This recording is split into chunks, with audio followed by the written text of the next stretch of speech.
Committee will come to order, quorum being present. Without objection, the chair is authorized to declare recess at any time pursuant to Committee Rule Number 2 and House Rule 11, Clause 2. The chair may postpone further proceedings today on the question of approving any measure or matter or adopting an amendment for which the yeas and nays are ordered. Pursuant to notice, I now call up the Committee Authorization and Oversight Plan for the 118th Congress and move that the committee adopt the plan. The clerk will report. Committee on the Judiciary Authorization and Oversight Plan for the 118th. Without objection, the plan is considered as read and open to amendment at any point. The chair now recognizes himself for an opening statement. The Oversight and Authorization Plan we are marking up today reflects the immense responsibility of this committee that this committee has for providing a check on the executive branch and for investigating any and all areas in which we may legislate. Congress is entrusted with unique responsibility to conduct oversight and investigation to protect the integrity of the laws that govern this great country. Nowhere is this more important than on the issues within the Judiciary Committee's purview. In recent years, we've seen the federal government weaponized to a troubling degree. Perhaps most concerning, the Department of Justice has been politicized and distracted from its core law enforcement functions. We've seen the targeting of parents attending school board meetings. We've seen the FBI surveillance tools used to spy on presidential campaigns. We've seen a focus on political appeasement and getting the right stats over catching bad guys, and that's just at the Department of Justice. In recent months, it's come to light that the federal government has pressured tech companies to censor information they disagreed with. That includes folks who were reporting on developments related to the 2020 presidential election and to the COVID-19 pandemic. In fact, the government was telling Twitter to take down the very kinds of information that just earlier this week, the government confirmed was accurate all along. This is an issue that should concern all Americans, and this committee's jurisdiction over the First Amendment means we have a duty to get to the bottom of this and a host of other issues. There's no shortage of work to do, and the document before us is part of our obligation to the American people to conduct oversight and ensure their tax dollars are not being wasted and our laws are functioning as they should. With that, I would yield to the gentleman from New York, the ranking member, Mr. Nadler. Thank the gentleman. I thank the gentleman for yielding, Mr. Chairman. It has long been the Judiciary Committee's practice under both Democratic and Republican chairs for the majority and the minority to work cooperatively on the committee's authorization and oversight plan. We have generally been able to work out a bipartisan agreement that sets forth the committee's priorities in neutral language that both parties can support. Unfortunately, the plan before us breaks with that tradition. Although there is much here that I can support, in fact, the vast majority of it is in line with what the committee has submitted on a bipartisan basis in the past, there are several provisions that seemingly have been cut and pasted from whatever messaging document is making the rounds today in the right-wing echo chamber. We know that this is not a serious document because it lays out its conclusions, many of which have been thoroughly debunked already before the committee actually engages in the oversight it describes. It imagines a vast conspiracy in the upper echelons of government dedicated to censoring and suppressing conservative views. While none of this turns out to be true, it does make for a nice narrative to distract from the Republicans' utter failure to lay out a positive agenda to improve the lives of the American people. What good is an oversight plan if you have already prejudged the results of your investigations before actually hearing from witnesses? Republicans have clearly already made up their minds and do not appear interested in conducting meaningful oversight.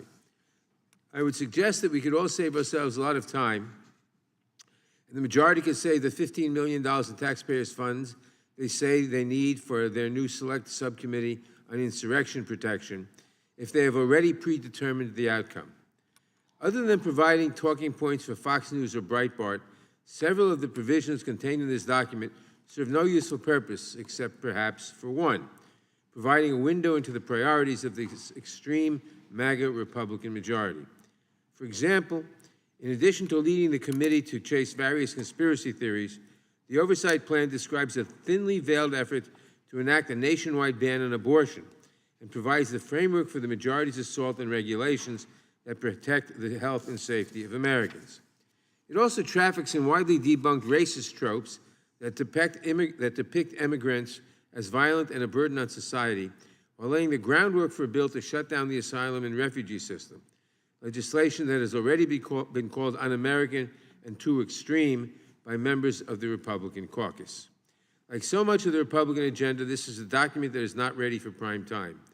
I am extremely disappointed that the majority has chosen to take a purely political path rather than reaching out to the minority and working together constructively on an authorization and oversight plan that we could all support.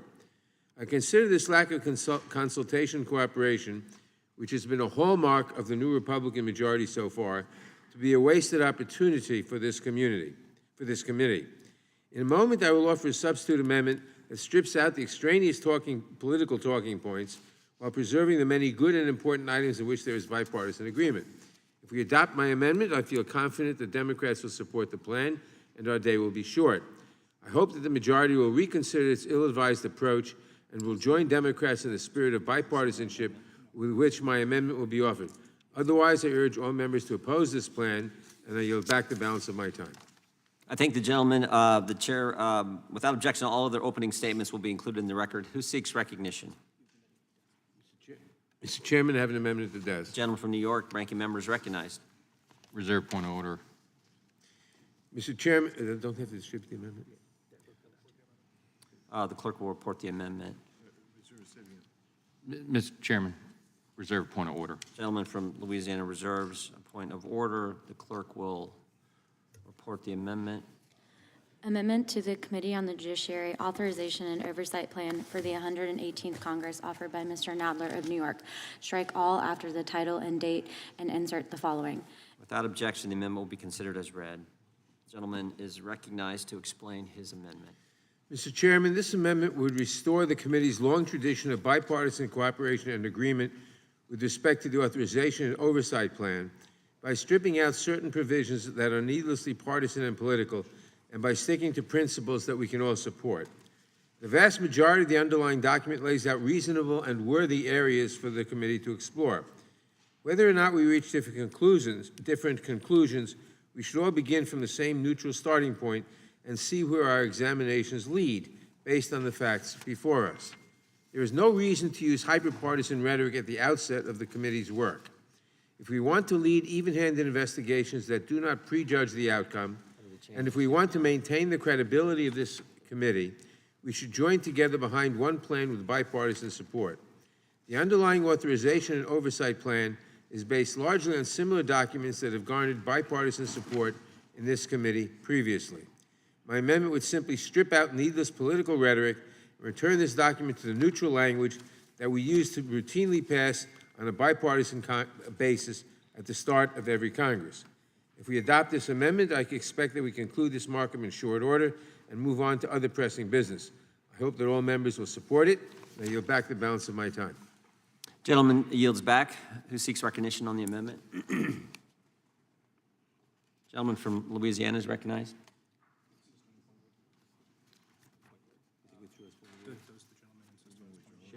Does the gentleman insist on his point of order? No, sir. I'll pass on. The point of order is withdrawn. Who seeks recognition on the amendment?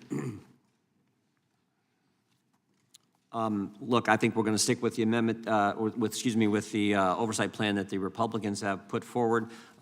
This is the first we've seen this, so I'll take a look and compare to what we did. But I guess in simple terms, I prefer the Republican oversight plan to the Democrat oversight plan. Gentleman from California, Mr. Schiff is recognized. Thank you, Mr. Chairman. I join in supporting Ranking Member Nadler's amendment.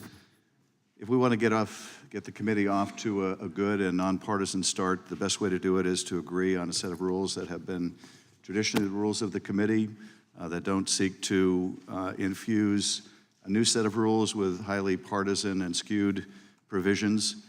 This would, I think, not only streamline this hearing, but be a demonstration of good faith going forward. I would urge the committee to adopt Mr. Nadler's amendment. Will the gentleman yield? Yes. Have you read this document? Yes, have you? No, I haven't, and that's the problem. We just got it. If this were a serious attempt at changing the rules for the better, we would have had some time to review this. Well, I assume you've had a chance to read the majority's proposed rule. Yes. And that ought to be enough to encourage you to support an alternative, a nonpartisan version of the rules, very consistent with what the committee has offered in the past. Would the gentleman yield? Yes. I want to say to Mr. Johnson and to the chairman, we'd be happy to suspend the committee hearing for a while to give the majority the opportunity to read the amendment if they haven't had it already.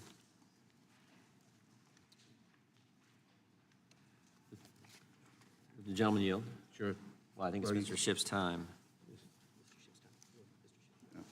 I'm happy to yield to Mr. Nadler. No, you now yield to the chairman. Yeah, the gentleman yield to the, Yes, I'd be happy to yield to the thank the chairman. I'm gentleman sorry. from California for yielding. Well, we're going to take a few minutes to review it. I mean, the first thing that jumped out at us as we've had it now for, I think, 2 minutes, is some of the changes you've made in the immigration area of oversight that we have concerns with. But we can take a few minutes to look it over. Committee will be in recess for a few minutes while we do that. But my guess is it's going to be the same. We're not going to like your plan. We're going to like the one we put forward. Committee stands in. Recess. Oh, I yield back to the gentleman from California. If the gentleman yields, we can let the committee stand in recess for a few minutes while we go through it. I'm happy to yield, Mr. Chairman, so we can further review the Right. amendment. Committee's in recess for a few minutes as we look at the Democrat oversight plan.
We're going to get the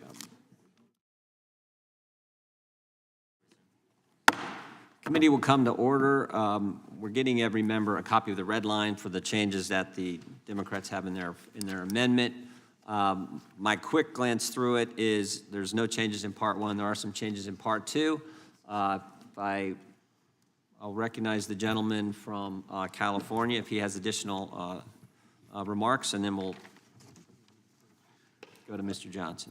Thank you, Mr. Chairman. I'll be very quick. As you can see from the amendment, it is a very simple, straightforward, non-hyperbolic set of rules, very consistent with what the committee has had in the past. It would depoliticize and bring back the committee to some level of bipartisan agreement on the rules. I would urge their support so we can move forward. We can debate our differences, but starting out with a set of rules that are as highly biased as the majority's copy is only going to encourage more conflict within the committee and less productivity. And with that, I urge support. Gentleman yield? I'm happy to yield to Mr. Nadler. I would just point out that all the investigations that the majority wants to do can be done under our amendment. All we're doing is saying the rule should not announce the results of the investigations before we hold the investigations. I yield back. And with that, Mr. Chairman, I yield back. Gentleman yields back. Gentleman from Louisiana is recognized. Thank you, Mr. Chairman. Listen, if this were a serious attempt to give us a different or improved rules package, you would have given it to us in advance. We had one copy of a red line version here that we were all looking over the chairman's shoulder trying to figure out, but the changes jumped out to us immediately. This is a partisan attempt to change the rules, and here's why. The rule that we have presented and proposed does not draw conclusions. For example, some of the language that they want to strike to my colleagues here, on page 9 of our rule package, where it is entitled the full committee. Just one example, under the U.S. Department of Justice. Ours says, in conjunction with and also through its subcommittees, the committee intends to conduct oversight of the U.S. Department of Justice. Well, they would effectively have it in there, except to include the phrase, including all department components. By comparison, ours says, including all department components, among other things, the committee will examine. We give an illustrative, not exclusive, but an illustrative list of what the committee will do. This is not drawing conclusions. Listen to the language. Among other things, the committee will examine political bias within the FBI senior leadership. Hey, you know what? If it doesn't exist, well, that's what the outcome will be. Will the gentleman yield? No, I will not. We will also look into the misuse of counterterrorism resources to target parents resisting far-left educational curriculum. We know that happened. That is public record. But you know what? If we're wrong, that's what the investigation will determine. The apparent double standard in the enforcement of federal law. Apparent double standard. It is clearly apparent to the American people. That's what we're going to look at. That's our responsibility. That's our jurisdiction. That's what we're going to do. Flip over, if you will, to page 10. Now, this is my subcommittee. I chair the subcommittee on the Constitution and Limited Government. Under the Freedom of Speech subtitle, we say that the subcommittee will examine restraints on free speech. They'd like to end it there. But we include, we say, including efforts by some colleges and universities to limit protests, speeches, distribution of literature, petitions, and other expressive activities. That's not drawing any conclusion. That's saying some of the specific things that we intend to look at. Under the Protecting the Sanctity of Life, the subcommittee will examine the constitutionality and enforcement of federal and state statutes relating to anti-life measures. That's not drawing a conclusion there. We're going to look at that. Their rule here would strike that provision entirely, and I think we all know why. But unfortunately for them, we're in the majority, and we take our responsibility seriously, and we're going to look at that. We didn't have time, literally, we just had a couple of minutes, but something else that jumped out to me on page 15, the subcommittee on the weaponization of the federal government, my friends, they want to just strike that in the entire section, all the language about what we're going to be looking at, and of course, we know why there as well. We say, under the civil liberty abuses, for example, the very last paragraph on our rules package as proposed, the select subcommittee will examine issues related to the protection of civil liberties of citizens of the United States, including whether the civil liberties of citizens of the United States have been violated by executive branch agencies. They want to strike that language. What is problematic with that language? That articulates what is on the minds and hearts of the American people. I was home over the last week, as many of us were. I was doing town halls throughout my district in Louisiana. I'm telling you that the American people are deeply concerned about the abuses of their freedoms, their civil liberties, by agencies of this government that are created to serve and protect the people. We believe, we have seen that has been used against them in many cases, and that is our responsibility to investigate, to lay the facts out for the American people to draw their own conclusions, and I think we can't get about that business too soon. Yield to the chairman. I thank the gentleman for yielding. I would just say that the last thing that the gentleman from Louisiana referenced, the civil liberties abuses, the last thing in our rule document, the subcommittee will examine issues related to the protection of civil liberties of citizens of the United States, including whether the civil liberties of citizens of the United States have been violated by executive branch agencies. That, I would argue, is the fundamental mission of the Judiciary Committee. Hello? Yes. That's the fundamental mission, and now we know what the ranking member meant when that subcommittee was formed on the House floor, when the day before he said, we will fight them tooth and nail. Today they come in here and say they're going to be bipartisan. God bless them for the change of heart.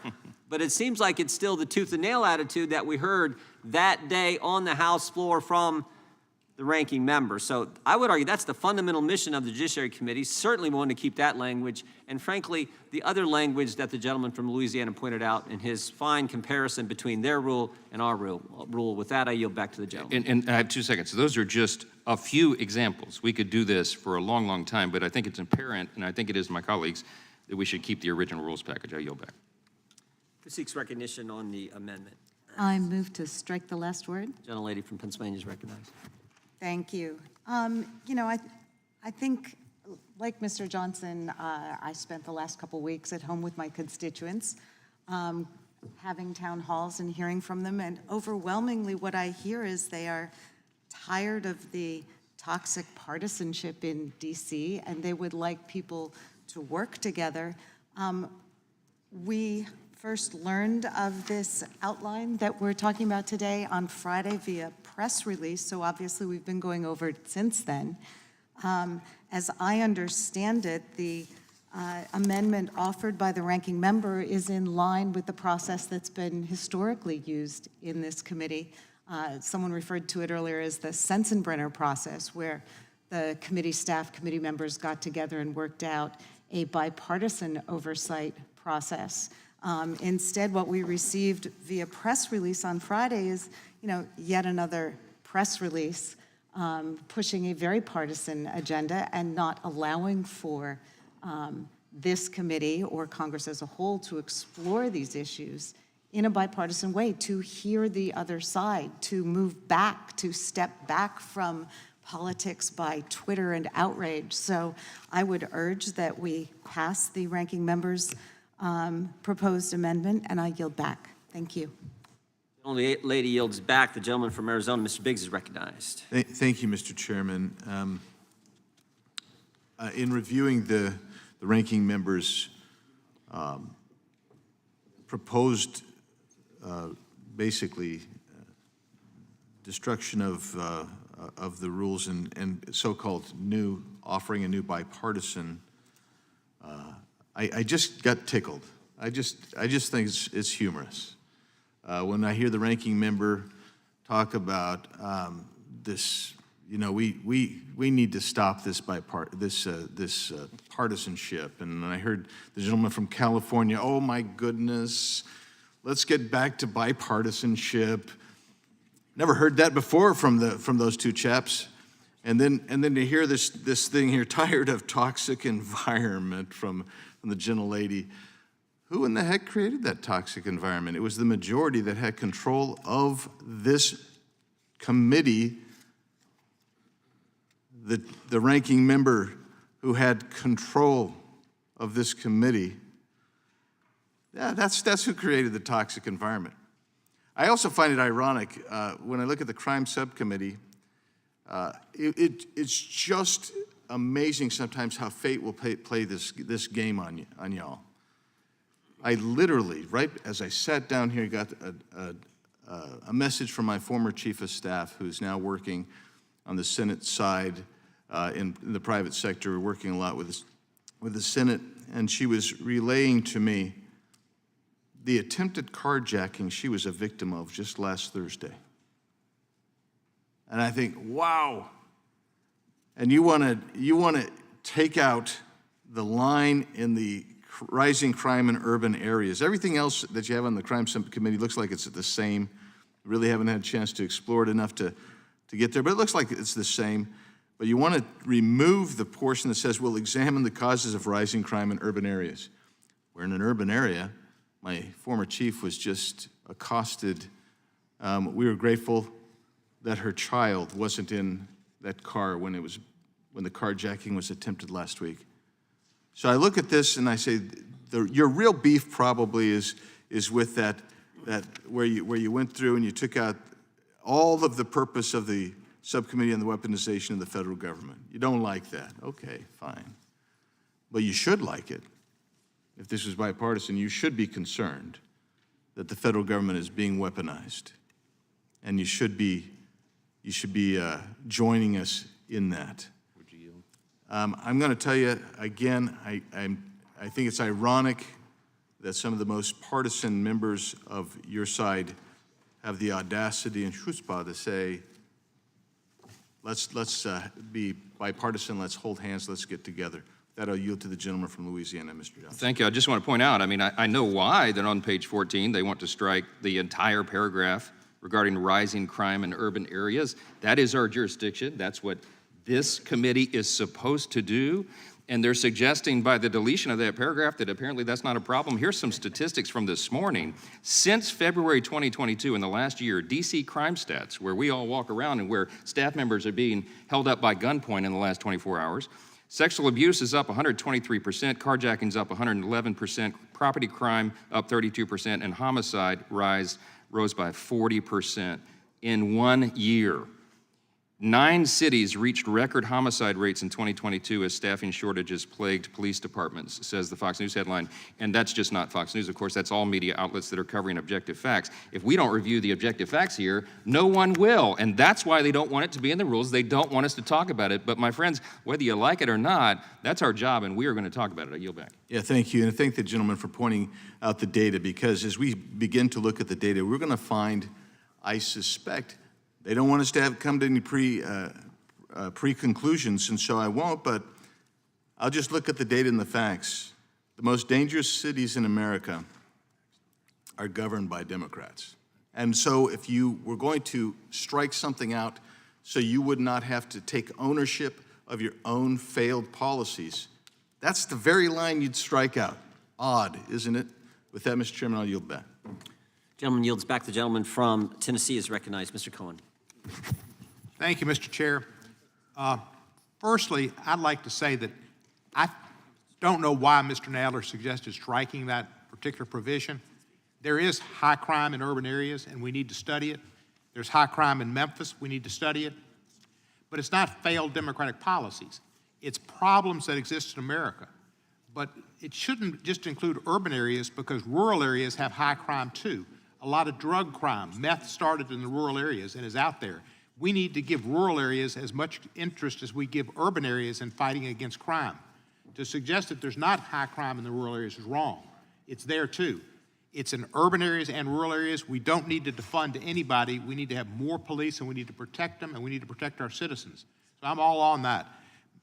Mr. Chair, if you would yield for a minute, this section, I've been concerned about the weaponization of the federal government's program. And, you know, I think it's pretty clear that the federal government Justice Department was weaponized during the previous administration. Michael Cohen went to jail for doing what Donald Trump asked him to do. Donald Trump was called Individual 1. He didn't go to jail. He didn't even go to jail when the administration changed and Merrick Garland came in. They let the statute of limitations run, which why, I don't know. We had a Merrick Garland before this committee, and I questioned him at length. Why don't you go against individual number 1 who ordered Mr. Cohen to do what he did? But when Mr. Cohen was in jail, the administration decided to put him in lockup. They put him back in jail when he was out because he was going to publish a book, and they wanted him not to speak and abridge his First Amendment rights. And then they put him in solitary confinement, and they did everything they could through the Justice Department. It's come out. It was the Justice Department that did that. Could we go Mr. Chair, back into those issues and look at the weaponization that occurred during the Trump era, particularly that Michael Cohen incident. That's the one that galls me. A guy went to jail because he worked for Donald Trump, and he did what Donald Trump told him to do to cover up the payments to Stormy Daniels that have all kind of other ramifications. Can we go back into that and these rules? What I remember about Michael Cohen is the first big hearing that the House Oversight Committee had was with Michael Cohen in early 2019, I believe. And Michael Cohen lied 7 times under oath in front of the House Oversight Committee. We actually did a referral letter to the Justice Department. So that's what I remember about Michael Cohen and his testimony in front of the United States Congress. But you do remember he went to jail. You do remember that, too. That he went out and they put him back in when he was going to publish a book because they wanted him to not comment on it. And you do remember that when they put him back in jail, they put him in solitary confinement. I don't recall the details about Well, that. then that's what I why- do recall is what he said in front of Congress, and he said all kinds of things that weren't accurate. But Mr. Jordan, that's why I ask, should we not be able to study that because you don't know it? I know it. It's clearly out there in the public sector. I've read it so many places, and it's been shown that the federal government and Barr did it. Shouldn't we study that? That's weaponization. What I would say to the gentleman from Tennessee is what concerns me about the Democrats' amendment is in Part 2, the very first big paragraph on the United States Department of Justice, they say that we shouldn't look into the targeting of parents. We know that happened. We know that happened. They said we shouldn't look at abuse of the Foreign Intelligence Surveillance Act. We know that happened not because we learned that necessarily, but the Inspector General told us that happened, and now we have to reauthorize Section 702. That seems to be something entirely appropriate for our oversight. Mr. Chairman, this is my time. I'm going to reclaim it because. But you asked me a question. That's how I would just respond. But you're not. That's not the answer. The answer is about. Well, you may not like. That's my answer. You may not like it, but I'm allowed to give the answer I question want to was, give. can we go back to what Trump did to weaponize the Justice Department? I don't know about parents. I'm all for parents, but that's not the issue. The issue is the weaponization of the Justice Department that happened under Trump like never before in our country's history. I was talking about the weaponization of the Justice Department. I when yield to talked Mr. about- Schiff. I thank the gentleman for yielding, and he is absolutely right. Let's consider an Attorney General of the United States, Bill Barr, intervening in specific criminal cases to help cover up for then-President Donald Trump, intervening in the sentencing of Roger Stone against the urging of the prosecutors on the case, unheard of since Watergate, intervening in the case against Michael Flynn to make the case go away completely, again, against the interests of the prosecutors in the case. The Durham investigation of the investigators, a complete bust, a complete waste of money and a bust. Now, my colleagues on the other side say their rules aren't stating a conclusion. Well, let's look at their rules. The rules say, let's look into the Justice Department's use of unprecedented and aggressive law enforcement tactics against political opponents of the Biden administration. Well, that certainly seems to suggest a conclusion, doesn't it? They're not saying the Biden administration or the Trump administration or any administration. No, they're only interested in one thing, in stating the conclusion they want to reach before they even begin an investigation. Gentleman's The rules say, Gentleman's time is, I yield back the balance of my time. okay. Gentleman yields back. The gentleman from Virginia, Mr. Klein, is recognized. Move to strike last word. Mr. Chairman, I am pleased to hear the minority talk about bipartisanship. I know it's a concept that's fairly foreign to them, and so they're struggling with the ways in which it can exhibit itself. You know, bipartisanship wears many hats. One way in which bipartisanship can be used is in providing the majority with a substitute more than 5 minutes in advance. So maybe the day before. If you got it on Friday and you had a substitute that really only strikes, it doesn't actually add any language, you know, Monday is plenty of time. 24 hours is plenty of time for us to see this and to begin a conversation about what you might include in a consensus document. You know, bipartisanship also extends itself to participation in committee activities. I'm looking at the section on immigration as well, and the effort to strike language about legal immigration. The subcommittee will examine immigration and border security related executive orders signed by President Biden. How is that? That is logical and nonpartisan. Oversight over the executive branch, whether the executive branch issuing executive orders related to immigration has stepped beyond its bounds or what those executive orders entail. The border is what I am hearing about in my district, so much so that I went to the border. In fact, most of us on this side of the aisle went to the border last week when the chairman led a committee on a field hearing to Yuma. And we went and participated. We talked about the impact of the border crisis on healthcare, on farming, on agriculture, food safety, a whole host of different issues.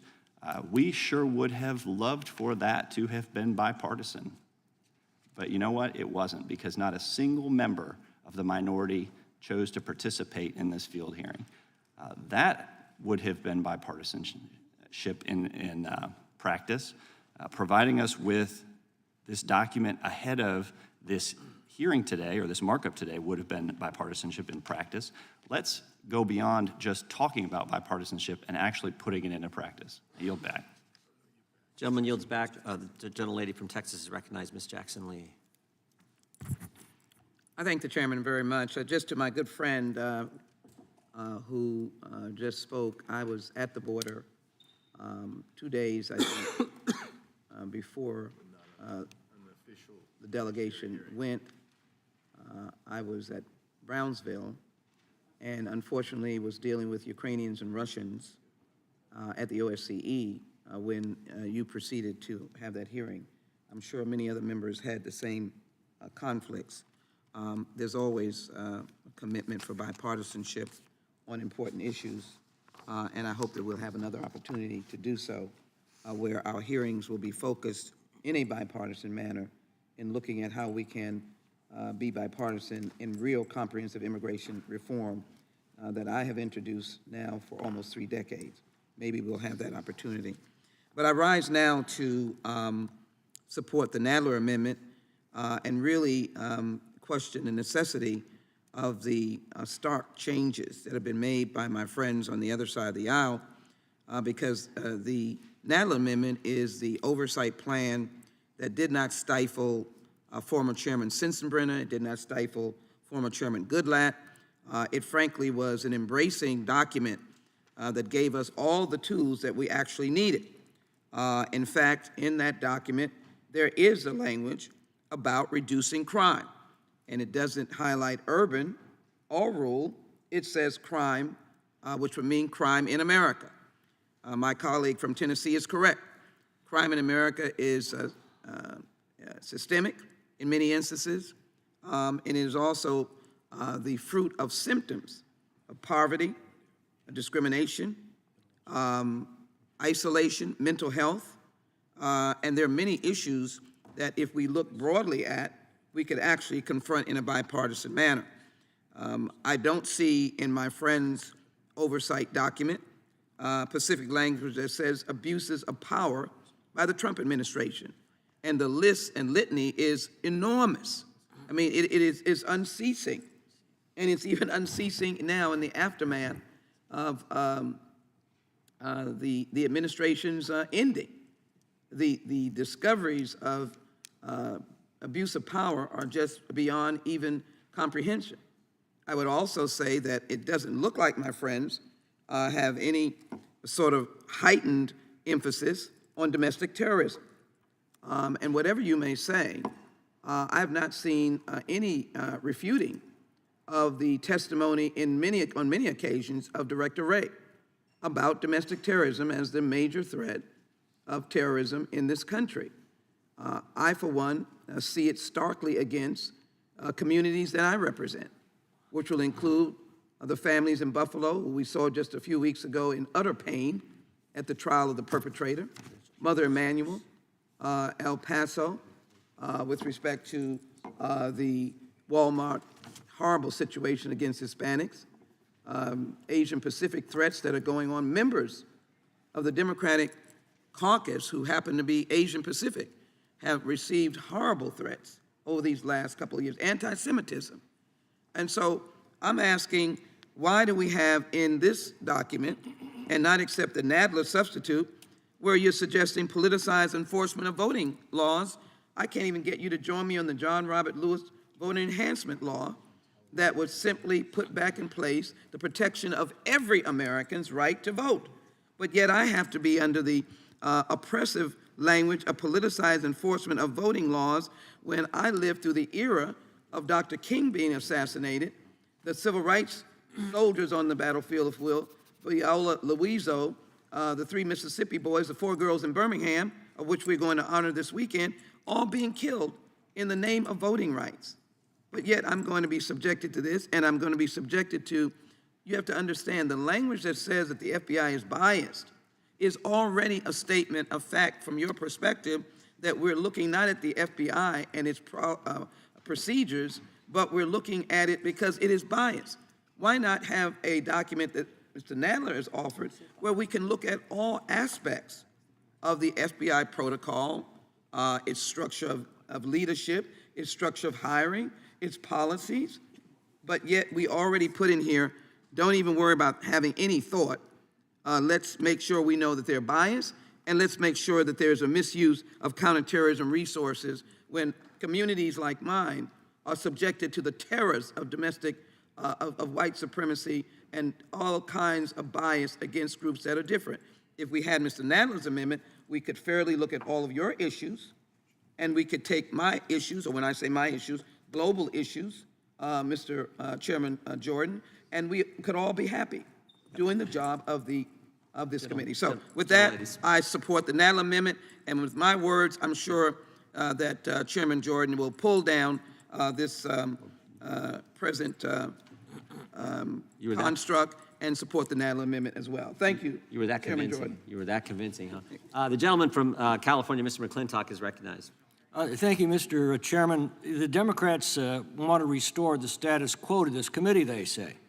Well, unfortunately, the status quo of this committee with respect to immigration has been to ignore the largest illegal mass migration in the history of this country that is making a mockery of our borders, our nation's sovereignty, our asylum laws, and our rule of law. The Democrats refused for 2 years to hold a single hearing on this crisis, as 1.9 million illegal immigrants were admitted into this country and released in violation of federal law, and another 1.2 million gotaways evaded the Border Patrol as it was overwhelmed by this influx.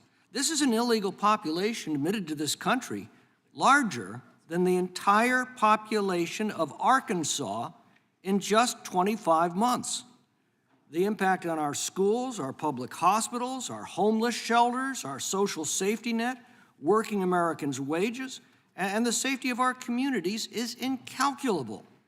And yet the Democrats held not a single hearing on this crisis in the 2 years since it began. On the contrary, the few hearings they held on immigration were to increase admissions into our country. They would now like us to continue this business as usual.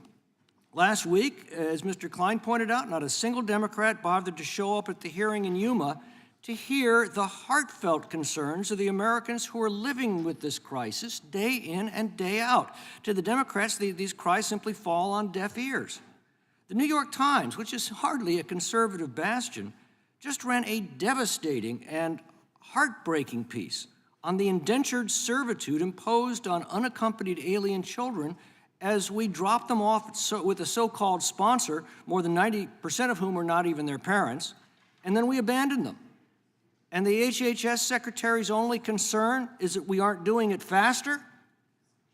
The Democrats obsess over slavery that the Republicans abolished more than 150 years ago, but they couldn't care less about the modern slavery that they have reintroduced into our country that is affecting tens of thousands of children. What specifically do the Democrats not want to look into? I quote, "The adequacy of the Biden administration's enforcement of immigration laws, its open border policies, their effect on American communities, and how they incentivize illegal immigration." What else do the Democrats not want us to look at? Quote, "Whether federal agencies are administering and enforcing these laws with an eye toward integrity and security." They don't want us looking at, quote, "trends in criminal alien gang violence." These are the precise provisions the Democrats specifically do not want us to look at. They are the provisions that would, their provisions would remove this from our oversight. Would the gentleman yield? No, I won't. But we are not going to accept the Democrat status quo. We are going to aggressively expose the conditions that this unprecedented illegal mass migration has imposed both on Americans and on the migrants themselves. And we will produce legislation to restore the integrity of our borders, the rule of law, and to protect the health, safety, education, and livelihoods of Americans. And I now yield to the gentleman from Louisiana, Mr. Johnson. Oh, Would the gentleman yield? Mr. Biggs, then. I thank the gentleman for yielding, and I'll try to go fast. And I appreciate his constant reference to the status quo, because that's what this package that the ranking member has produced would get us back to. He wants to get us back to the status quo ante. And what that was, they have a beef, they have an issue with this section, the introduction and the full committee of Part 2, that section there, because the term Biden administration is used as a focal point. I remind my colleagues across the aisle, for the last 4 years, you have spent it going after the Trump administration, even after President Trump was no longer president. You have spent your time, your authority as leadership of this committee, to obsess with Donald Trump. If there was ever a picture on Wikipedia of those obsessed and inflicted with Trump derangement syndrome, it would be my colleagues across the aisle. We're talking about wrongs committed by the Biden administration, or perhaps committed by the Biden administration. They have to be looked at. They have to be held accountable. With that, I'll yield back to the gentleman from California. I yield back. Gentleman yields back. The gentleman from Georgia, Mr. Johnson, is recognized. Thank the chairman, and I yield to the gentleman from California. I thank the gentleman for yielding. A couple of quick points. My colleagues want to investigate crime in the urban areas, and we are deeply concerned about crime in the urban areas. But we're also concerned about crime in a lot of the suburban and rural areas. I'll have you know that in my home state of California, one of the highest murder rates happens to be not in San Francisco, not in Los Angeles, but in Bakersfield, California, home of our new speaker. The murder rate there is double the rate, at least in 2021, was double the rate in New York City. It was double the rate in the San Francisco district of the former speaker, and it's almost double the rate of my area in Los Angeles. Governor Gavin Newsom of California has referred to one county in California as the murder capital of California. It has held that title for 5 straight years. It's not LA County, it's not San Francisco County. Sadly, tragically, the murder capital of California is Kern County, the county that makes up a large swath of California's 20th district. That district belongs to the esteemed Speaker Kevin McCarthy. And so this is an issue in both urban and rural areas, and we shouldn't blind ourselves to the need to investigate crime rates everywhere. I also wanted to point out, again, my colleagues say that there's nothing biased in the rules they propose, no conclusions that are stated in advance, but let's look further. The proposed rules by the majority would say that we should investigate the FBI's purge of conservative agents from within its ranks. Boy, that certainly sounds like it's stating a conclusion. The rules say that we should investigate the FBI's manipulation of domestic violent extremism statistics for political purposes. Again, each of the provisions, so many of the provisions in these rules state essentially the GOP talking points they hope that this committee can somehow validate in the usual kind of ass-backwards way, where you start with the conclusion you want to reach, and then essentially selectively marshal whatever misinformation you can to support a non-factual conclusion. That isn't the way this committee or any other should operate. And with that, I yield back to the gentleman. Would the gentleman yield for question? Yes. You studied the rules here, I presume, the proposed rules. Is there anything in the proposed rules to discuss mass shootings and school shootings and the use of guns by young white men so often to commit these mass shootings? And the fact that Republicans, I believe I saw the last polls, over 75% support background checks, and yet we don't have universal background checks. Anything on that at all? Well, no, not that I can find. Apparently, that is an issue that is not of particular concern to our colleagues across the aisle. But it is of grave concern to the vast majority of Americans who go through gun tragedy after gun tragedy. We had 4 in a row mass shootings in California. I visited Monterey Park after the terrible shooting there. And how we can blind ourselves on this committee or in this Congress to the suffering, the loss of family members. One thing I just have never understood is how members lack the basic empathy to step in someone else's shoes and understand the terrible trauma of being a victim of a mass shooting. We ought to all understand, or try to understand, how those who have suffered that horrible loss of a child or a parent or a loved one and want to do something about it and do more than give our thoughts and prayers. We ought to want to legislate in ways that are supported by the vast majority of the American people. There's nothing in the rules about this. Apparently, mass shootings aren't a problem in America. Apparently, the everyday tragedy of gun violence in our communities, whether it's a mass shooting or an individual shooting, apparently that's not of concern to this committee. They seem to have come up with ideas to investigate,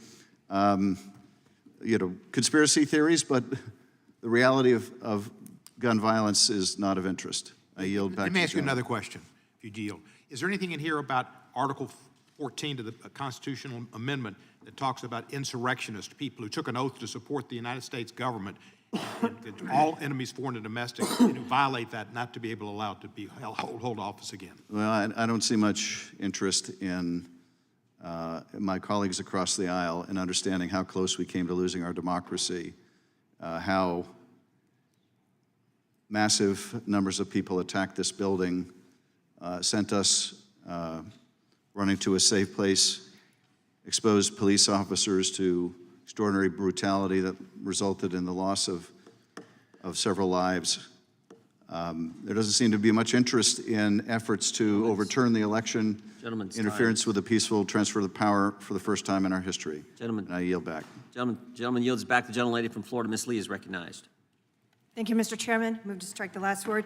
Mr. Chairman, one of the most critical things that we can do in this committee and in this Congress is to work toward the objectives of crime prevention and community safety. And any effective effort at crime prevention, any effective effort at a reduction in violent crime or the promotion of community safety must start with examining the causes in the rise of violent crimes and any policies that are affecting those spikes that we're seeing across our country.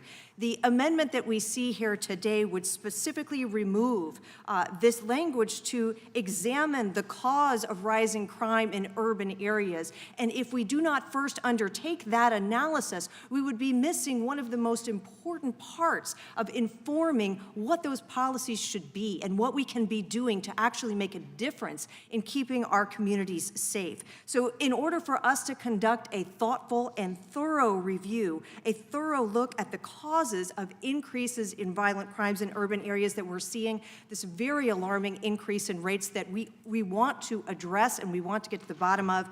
For that reason, Mr. Chairman, I oppose this amendment and yield back. Gentlelady yields back. The gentleman from California, Mr. Swalwell, is recognized. Thank you. It's jarring that this oversight plan is missing any reference to this committee being guardians of our Constitution, especially after the former president suggested that we throw out our Constitution, and then the chairman of this committee tweeted, Trump, Elon, Kanye, held up somebody that would want to throw out the United States Constitution, and then tweeted, kept it up for 60-plus days. The other guy, by the way, Kanye, declared DEFCON 5 on the Jews, and the chairman kept that up over and over and over. Everyone in America is saying, hey, two of those guys, one hates the Constitution, one hates Jews. Maybe you want to take it down. Probably doesn't reflect what the Judiciary Committee should stand for, but the chairman, he kept it up.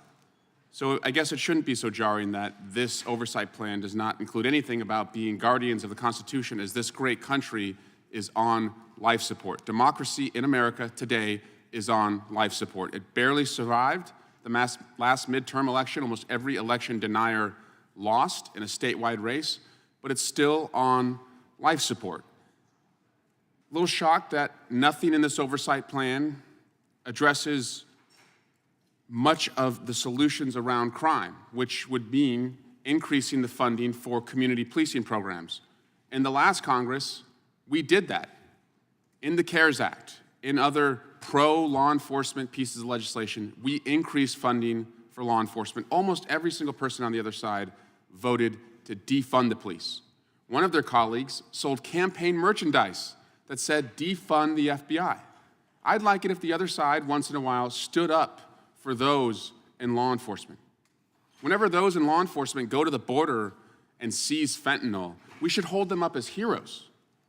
They took hundreds, thousands of pounds of fentanyl and prevented them from coming into America, but instead, to own the libs, they used that to justify the quote-unquote Biden border crisis. Where I come from, when you catch the bad guy, you celebrate the people who caught the bad guy.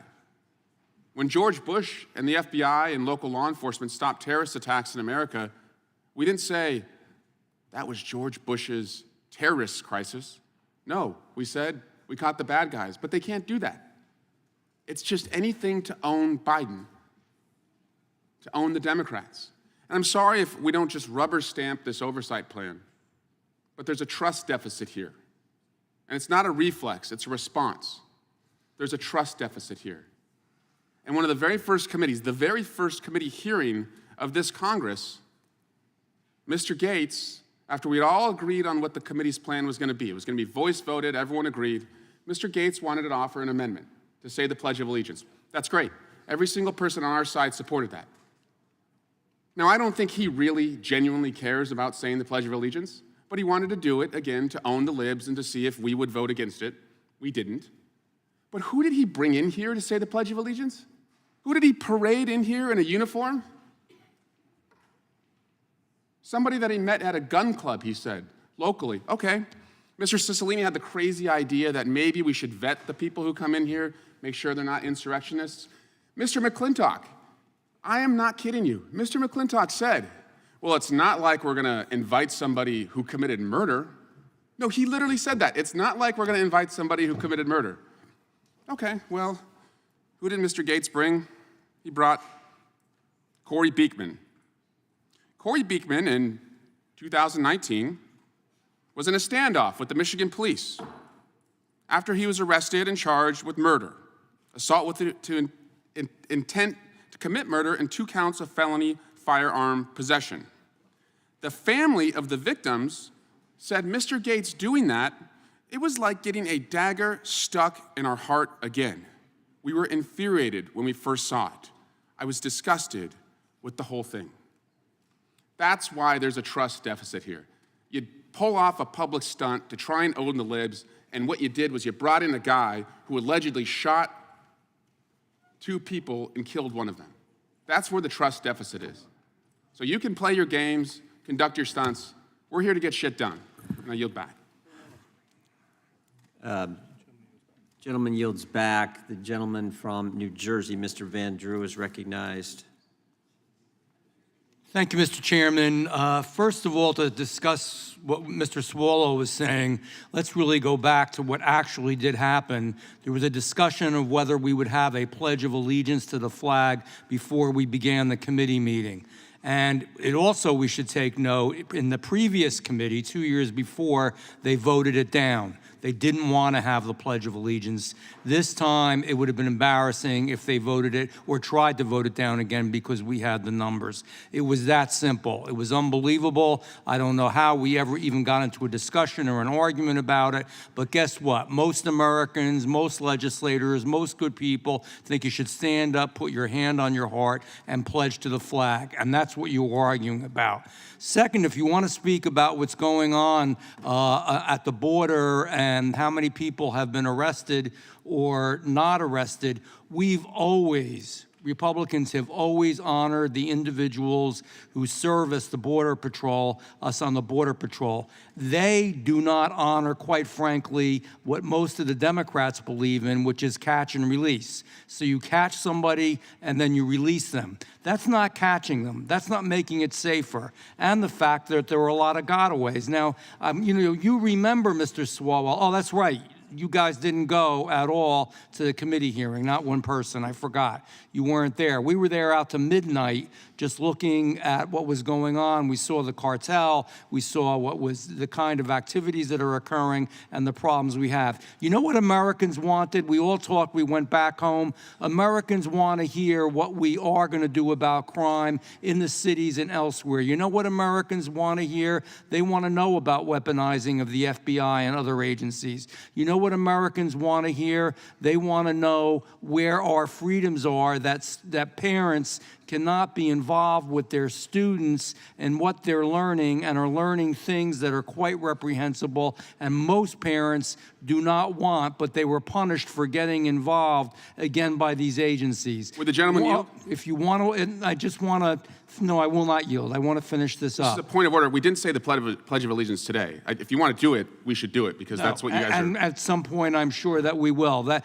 the We should do bottom that if line we is, agreed to do that, though, right? the Gentleman bottom from the- line is we gentleman did from New agree Jersey to has the do time. it, and it's the philosophical notion of whether you should do it or not, or whether you got right into a meeting and didn't do it. That's the thing. But it wasn't a stunt. 2 years before, you voted that it should never be done, period. The fear that's here is the fear of finding the truth. The fear that's here is digging in, getting to what the real truth is, and finding out what's really happened over the last 2 years. I've heard the word bipartisanship more times today in this chamber than I have heard, I think in the going on my third term, than I've ever heard. All of a sudden, we're all Mr. Bipartisan. It sure wasn't bipartisan, I can tell you what, in the last term, not even close. So it's about time we dig down, dig in, find the truth, and don't be afraid. And I yield back to my friend, Mr. Johnson in Louisiana. I thank you so much. If you're just tuning in on C-SPAN or you're just watching the hearing, let's be reminded of what we're doing here. This was supposed to be a simple exercise. We're the House Judiciary Committee. We're required under the House rules to come in and set up our oversight plan for this Congress. We have a document here that we presented that the Democrats object to that simply outlines how we will do that, how we're going to conduct to help determine whether to authorize certain programs and agencies or to inform potential legislative reforms for these entities. We believe that there is some reform that's due here. We believe that the American people can see with their own eyes what is happening. For example, that some agencies of the executive branch of our government have been weaponized against the people. This is not a controversial proposition because the evidence presents itself. So all we're doing here is setting out the rules to look into that, to investigate it, to lay the facts bare for the American people to draw their own conclusions. And our colleagues over here would like to delete major sections of these rules because apparently they don't want you to see some of that evidence. That's what all of this is about. So the subterfuge and the distractions and the extraneous issues that they're throwing in for political purposes really have no place in this. We're just trying to outline the rules for how to do our work.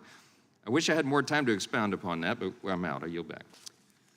Gentleman yields back. The gentlelady from Washington, Ms. Jayapal, is recognized. Thank you, Mr. Chairman. We have been interested in trying to have an oversight plan that doesn't leap to conclusions at the very beginning. And I just want to call out the hypocrisy of my Republican colleagues who have suddenly decided that they care about going to the border because Democrats have been going to the border for many years trying to come up with actual solutions. And in fact, we have. We have legislation that has bipartisan support, that has passed the House, and that we couldn't find 10 Republicans in the Senate to vote for. And because of the filibuster, that legislation has been stymied and stalled.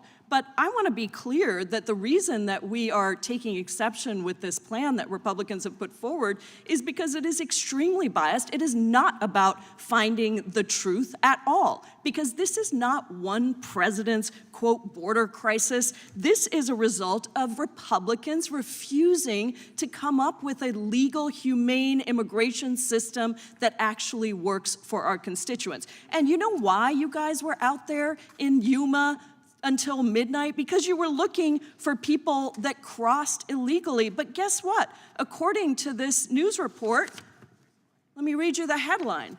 U.S. Representative Jim Jordan, chairman of our committee, and House Republicans scour southern border but don't find any illegal crossings. You were out there with flashlights at the border trying to find people that were crossing illegally, and you couldn't find them. So here's the thing. We are still recovering from the trauma of Donald Trump's cruel immigration policies. And I was on this committee under Republican control, Chairman Goodlatte at the time, and I was the one who brought up the family separations at the border because Republicans refused to look at the truth of what was happening, the truth of hundreds of actually thousands of families who were being separated from their children. You don't have an interest in finding the truth. Otherwise, this oversight plan would not be framed the way it has been framed. And the reality is that we have put forward real solutions. We are ready to work with serious Republicans to pass meaningful solutions, and luckily, it seems like there are a couple of them who understand that the Republican plan on immigration is absolutely the wrong way to go. Unfortunately, they're not on this committee, but we take this humanitarian crisis seriously. That's why we were not consulted on the timing of the Republican plan, hearing at the border, but we will do our own hearing. It will be a real hearing at the border in Texas. We intend to get to the truth of what is actually happening there and once again put forward meaningful solutions. The problem here is that my Republican colleagues would love to have immigrants, undocumented immigrants, illegal immigrants as they like to call them, out there as a punching bag. When in reality, without the work of immigrants, this country would collapse. And the only solution here to really dealing with this issue, which has plagued many presidents before this one, is to pass humane immigration reform. But if we did that, here's the secret. If we were to pass that, then who would be left to blame for the Republicans? And that is a really unfortunate thing. We have seen how the creation of legal pathways can work. When the Biden administration created new legal pathways for nationals of Haiti, Venezuela, Cuba, and Nicaragua, crossings between ports of entry for nationals of those countries fell 97%. Democrats have prioritized drug detection, and we funded more than $400 million in non-intrusive inspection systems at the southwest land border. Democrats also funded additional staffing for CBP's ports of entry in the fiscal year 23 omnibus. These are the officers interdicting drugs attempting to enter our communities, and we should continue to work to ensure that they are appropriately staffed and resourced to do their important work. But let's be clear that when you use the language in the immigration section that is in this committee oversight plan, what you are trying to do is politicize the issue of immigrants. You're not trying to solve problems. We are ready to work with any Republicans who are actually willing to solve problems. And there are some. We have passed some bipartisan legislation, but because it is politically useful to you to have this issue out there, you are unwilling to do anything other than politicize it, and that is a really unfortunate thing. I yield back. Gentlelady yields back. Mr. Chairman, can I ask a point of order? I'd like for unanimous consent to make a introduction to the record, an article from the Wall Street Journal about crime in rural areas being just as great as it is in urban areas. Without objection, the gentleman so ordered. And Mr. Chairman, I ask unanimous consent to enter this article into the record that I referenced. Without objection. While we're on unanimous consent, I'll enter one as well. This is from The Intercept. I found this story interesting. The snitch in the silver hearse. The FBI paid a violent felon to infiltrate Denver's racial justice movement in the summer of 2020, and yet the Democrats in their amendment want to take out the FBI's use of confidential human sources and informants. So without objection, this will be entered into the record as well. Recognize Mr. Chairman, the point of inquiry. Mr. Rice. I'm going to try and maintain decorum, so I'm not posing an objection, but the inquiry is, isn't it true under the committee rules that casting assumption as to the motives of members of Congress in legislation or decisions is inconsistent with the House rules and the committee rules? The rules are clear. Members should refrain from impugning the the motives of their colleagues. Would the further question, would the chairman be willing to remind members that the conduct that we just heard, talking about why members were unwilling to do things or willing to do things, would have been inappropriate and would have been subject to a motion? I think the gentleman's statement is a sufficient reminder, and I appreciate him making that statement. We now recognize the gentlelady from Indiana, Ms. Sparks. Thank you, Mr. Chairman.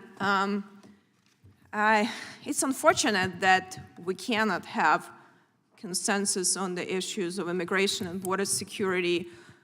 And it's unfortunate, and I have to agree with my Democrat colleagues, it's not just President Biden crisis, a national security crisis, but President Biden incentivizes very perverse behaviors that benefit cartels, human trafficking, drug trafficking, and poses really danger to our country because we now overwhelm Border Patrol that they cannot do their job effectively.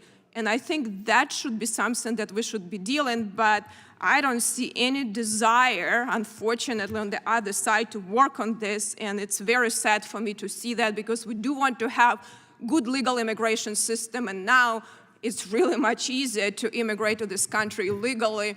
We give a lot of benefits, and as a legal immigrant, it's really a very troublesome procedures, and it's really sad that where we are. But, you know, and we actually did go to the border. I've been in several sectors to see what's happening, and actually where the border wall is, it helps, you know, to Border Patrol to control the situation, but this administration in many places left the gates open, you know, and, you know, cartels are not very dumb when you have a 20 cars escort of Congress members. They're not that stupid with police flashing lights.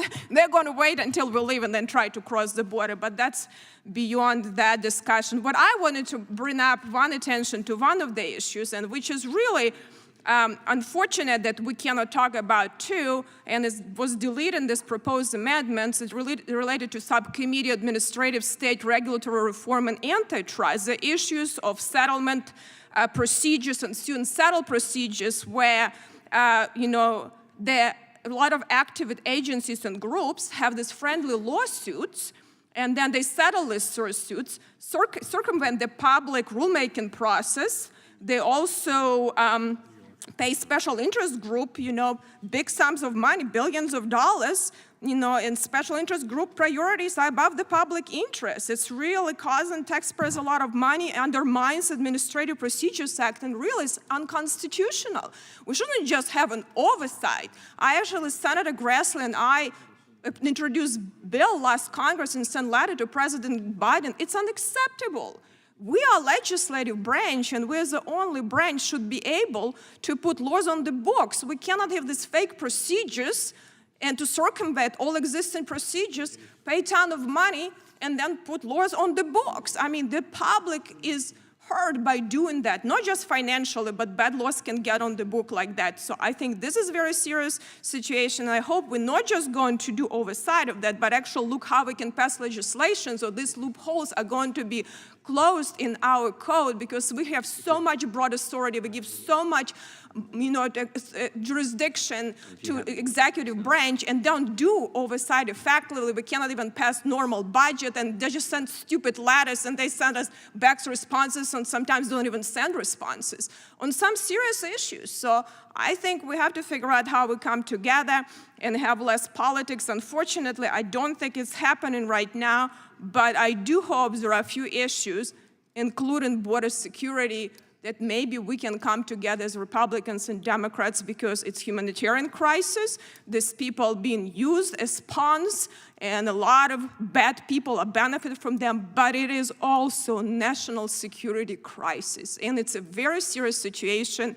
I've been in 6 sectors, you know, since I've been in Congress for 2 years. I've been in 3 states. The situations are different in each state, but it's a serious situation all across the board. And I think a lot of bad people have an opportunity to take weaknesses of our system and utilize this, and we need to protect the American people. That is our duty, and we need to, regardless who's in charge, Democrat or Republican, we need to question executive branch enforcement of the law and look at this, because it is a total insanity what's happening in our border. And I did go with my Democrat colleagues, and last Congress, be happy to go again, because this is something we need to find common ground, and I yield back. Lady yields back. Chair now recognizes the gentleman from California, Mr. Kiley. Thank you, Mr. Chair. Looking at this amendment and listening to some of the comments in support of it, it seems that it is really premised on a fundamental misunderstanding of what oversight is all about. Oversight is not about pitting one party against the other. It's about having one branch hold another branch accountable. It's about providing a check and a balance, and there is conflict inherent in that. That's by design. That is the design of our constitutional form of government. That is the separation of powers. And what we have here with this proposed alternative set of this alternative oversight plan is a recipe for dereliction, or perhaps I should say continued dereliction. So we all know, I mean, this is a matter of fact, that there is an increase in crime in major urban areas in this country, including the one that we're in right now. I think that it is our responsibility to understand the causes of that, specifically the causes of the increase. And yet, this amendment would have us do nothing. We all know, this is a matter of fact, that there is a record number of illegal border crossings into this country. I think we need to look at the ways in which the enforcement or non-enforcement decisions by the executive branch are contributing to that problem. Yet this amendment would have us do nothing. We all know, this is a matter of fact, that Americans are overwhelmingly dissatisfied with the condition of our economy. I think we need to look at the ways in which regulations by administrative agencies are contributing to that problem. And yet this amendment would have us do nothing. Mr. Chair, I believe nothing is more partisan than looking the other way, by failing to hold the executive branch accountable simply in order to shield the president from criticism. And so I will be voting against this amendment and voting for the committee's oversight plan, because I think it's time to restore the proper role of oversight in the legislative branch. Thank you, and I yield. Would the gentleman yield? Yes, I yield to Mr. Eisen. Thank you. And I want to not take independent time, but piggyback yours by echoing exactly what you're saying. In my 22 years in Congress, I have seen repeatedly, when these plans come up, suggestions from the minority to add things. I've seen those additions sometimes have a twist to them, if you will, that would imply certain things about, you know, the president or the oversight that's going to be done. This is an amazing one to me, because although none of the Democrats that I've heard so far have actually talked about why and the details of what's being taken out, they've tended to talk about other items.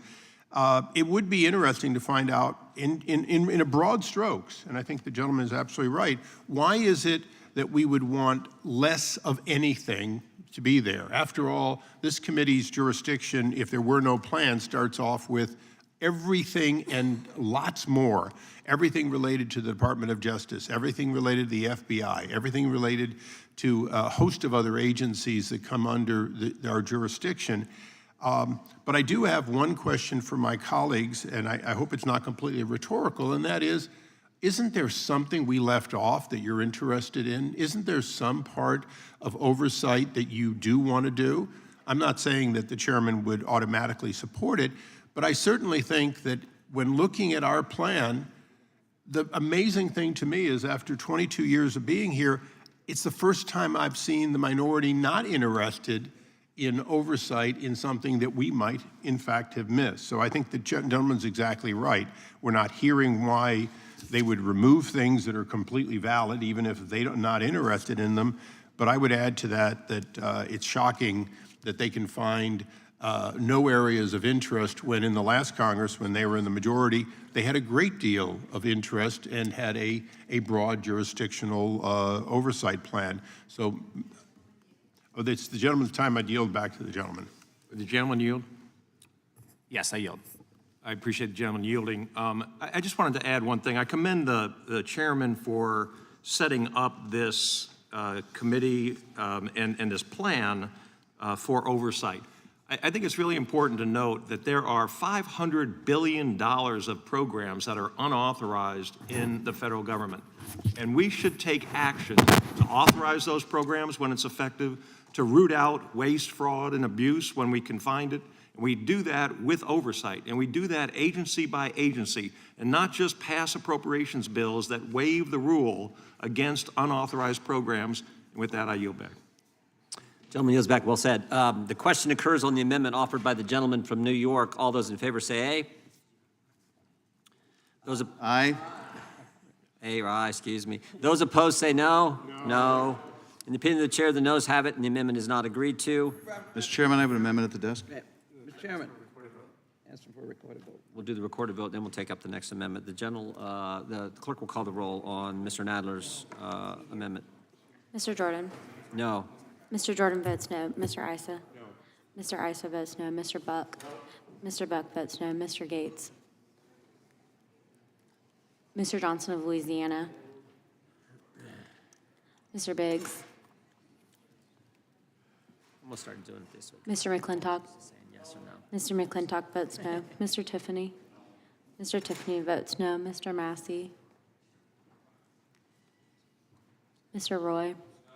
Mr. Roy votes no. Mr. Bishop? Mr. Bishop votes no. Ms. Sparks? It's a good question, Dave. Ms. Sparks votes no. Mr. Fitzgerald? Mr. Benz? Mr. Klein? Mr. Gooden? Mr. Gooden votes no. Mr. Vandrew? Mr. Vandrew votes no. Mr. Nels? Mr. Nels votes no. Mr. Moore? Mr. Kiley? Mr. Kiley votes no. Ms. Hageman? No. Ms. Hageman votes no. Mr. Moran? Ms. Lee? Mr. Hunt? Mr. Hunt votes no. Mr. Fry? Mr. Fry votes no. Mr. Nadler?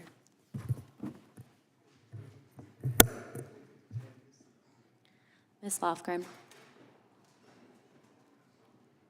Ms. Jackson Lee? Yes. Ms. Jackson Lee votes yes. Mr. Cohen? Mr. Cohen votes aye. Mr. Johnson of Georgia? Mr. Schiff? Aye. Mr. Schiff votes aye. Mr. Cicilline? Mr. Swalwell? Mr. Liu? Ms. Jayapal? Ms. Jayapal votes aye. Mr. Correa? Ms. Scanlon? Aye. Ms. Scanlon votes aye. Mr. Neguse? Ms. McBath? Ms. Dean? Aye. Ms. Dean votes aye. Ms. Escobar? Ms. Escobar votes aye. Ms. Ross? Ms. Ross votes aye. Ms. Bush? Mr. Ivy?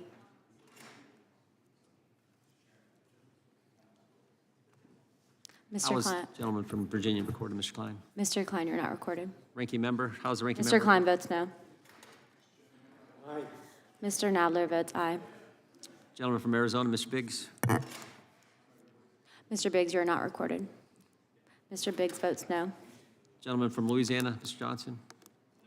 Mr. Johnson of Louisiana votes no. Gentleman from How's Massey recorded? Mr. Massey, you're not recorded. Massey votes no. Mr. Massey votes no. Gentleman from California, Mr. Liu? Mr. Liu, you are not recorded. Mr. Liu votes aye. All members been recorded. Gentleman from Georgia? Mr. Johnson of Georgia, you are not recorded. Mr. Johnson of Georgia votes aye. Gentleman from Alabama, Mr. Moore? How am I recorded? Mr. Moore, you are not recorded. I vote no. Mr. Moore votes no. Gentleman from Wisconsin? Mr. Fitzgerald, you are not recorded. Mr. Fitzgerald votes no. Is there anyone else? Clerk will report the roll.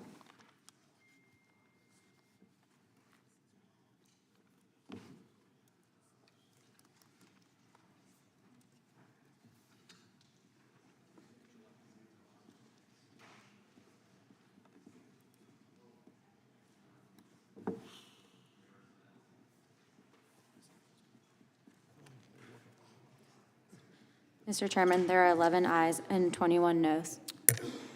The amendment is, the amendment is not adopted. Who seeks recognition? Mr. Chairman, amendment at the desk. Mr. Chairman. Gentleman from California is recognized. I thank the chairman. At first, a privileged motion to include in the record an article I referenced earlier from the Daily Beast, June 11, 2022, entitled "McCarthy Blames Crime on Dems While It Rages in His GOP-Led Hometown. The murder rate in Bakersfield, California is double that of New York or San Francisco. The mayor and the prosecutor are Republicans." I would ask that to be included in the record. Without objection. Mr. Chairman, I'm offering an amendment on page 13. After Violence Against Women Act grants, insert the subcommittee will support. Mr. Chairman, I reserve a point of order. I apologize for interrupting. Not a problem at all, sir. The subcommittee will support federal efforts to combat domestic violent extremism in the United States, including but not limited to acts of domestic terrorism motivated by all forms of bigotry, including anti-AAPI hate, anti-Semitism, and white nationalism. It is a very simple, straightforward amendment that would make it clear that this committee's jurisdiction will be to oversee and support federal efforts to combat domestic violent extremism with a particular focus on that motivated by bigotry, and I would hope that this would have unanimous support. Mr. Without Chairman, a reserve. I withdraw my objection. Gentleman withdraws. Who seeks recognition on the amendment?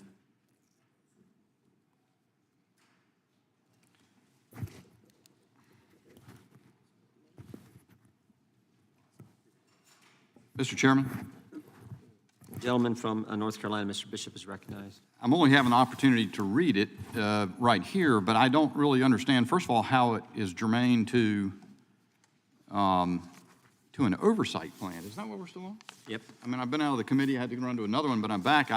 If what I understand is still pending is the oversight plan. This is the subcommittee will support federal efforts to combat domestic violent extremism. It doesn't even speak about oversight.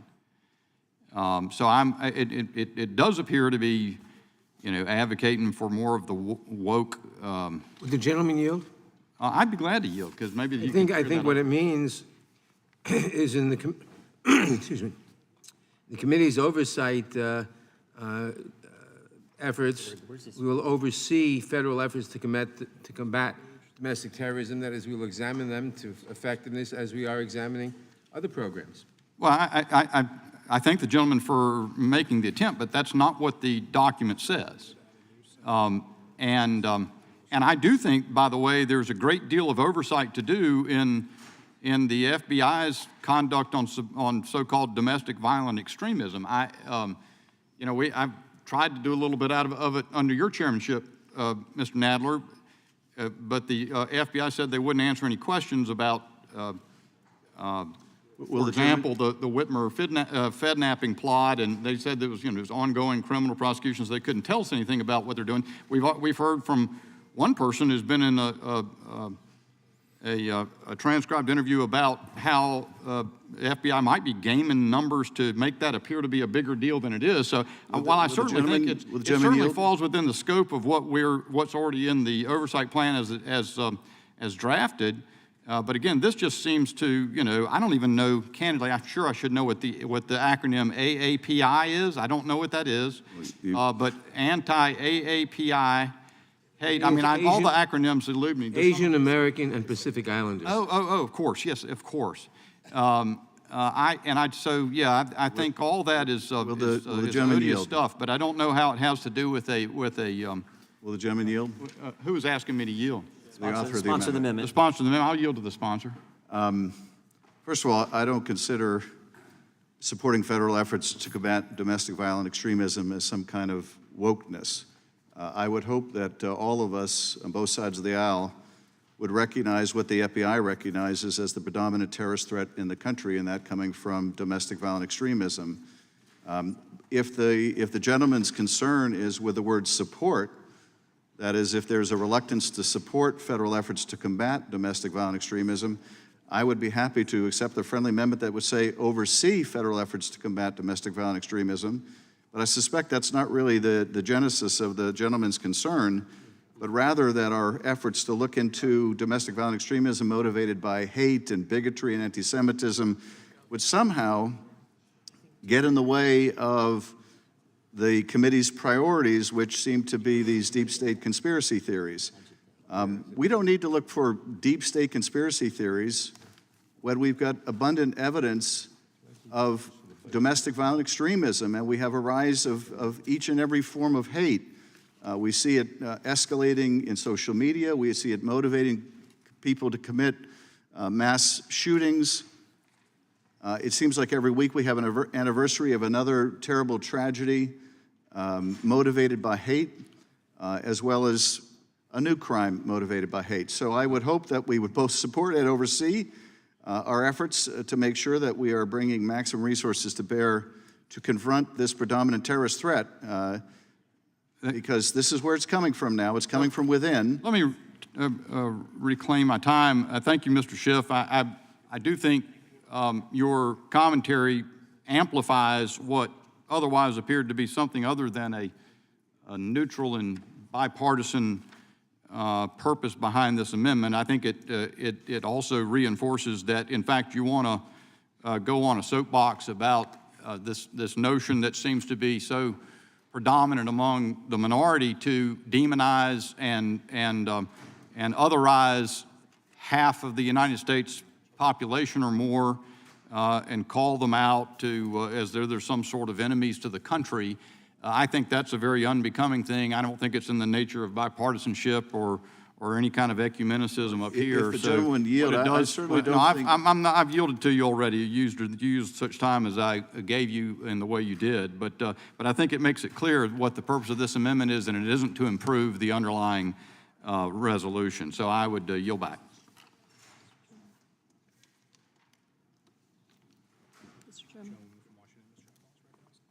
I recognize the gentlewoman from Washington. Thank you so much, Mr. Chairman. I just wanted to educate the previous speaker that there are 22 million people of Asian American Pacific Islander descent in the country who identify as AAPI. I just don't know the acronym, because I don't focus on that all the time. I just wanted to make sure that you knew that there were 22 million people who identify as AAPI. And I also wanted to say that hate crimes targeting the Asian American community have reached unprecedented levels.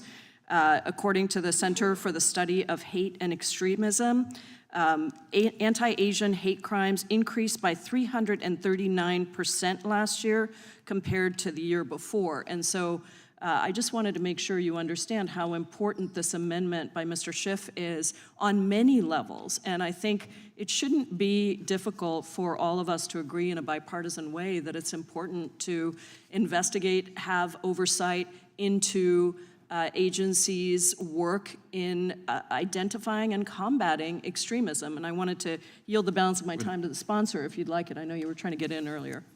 I thank you for yielding. I'm deeply concerned by the gentleman suggesting that he believes that half the country is engaged in anti-Semitism, white nationalism, anti-AAPI hate. I certainly don't believe that at all. I hope the gentleman doesn't believe that. I would hope that the gentleman would recognize, as the FBI has, in 2020, the FBI recorded more than 11,000 offenses related to incidents of hate crimes, 62% motivated by racial or ethnic biases. Americans today are more likely to be killed when on our soil by white supremacists and domestic violent extremists than international terrorism organizations. Why should we have less concern when these acts of terror are committed by our fellow citizens? Indeed, I think we should have even more concern. I find it astounding that an amendment that says that we should support efforts to combat domestic violent extremism in the United States in these forms has opposition, that's somehow considered woke. I would submit that those that think that we're not seeing an explosion of hate are asleep, and maybe they should wake up. Maybe they should wake up. I thank the gentleman for yielding, and I yield back. Would the gentlelady yield? I would. I have a friendly amendment I'd ask the gentleman to consider. Would you consider, after the term motivated by all forms of bigotry, including put in employees or those standing for the sanctity of life, including employees at pregnancy resource centers? I'll yield to the gentleman, the sponsor. I don't think an amendment along those lines belongs in one talking about anti-AAPI hate, anti-Semitism, and white nationalism. There is already language in your existing rules pertaining to violence, and let me find the language already in the existing rules, so I don't think you need to double up on it.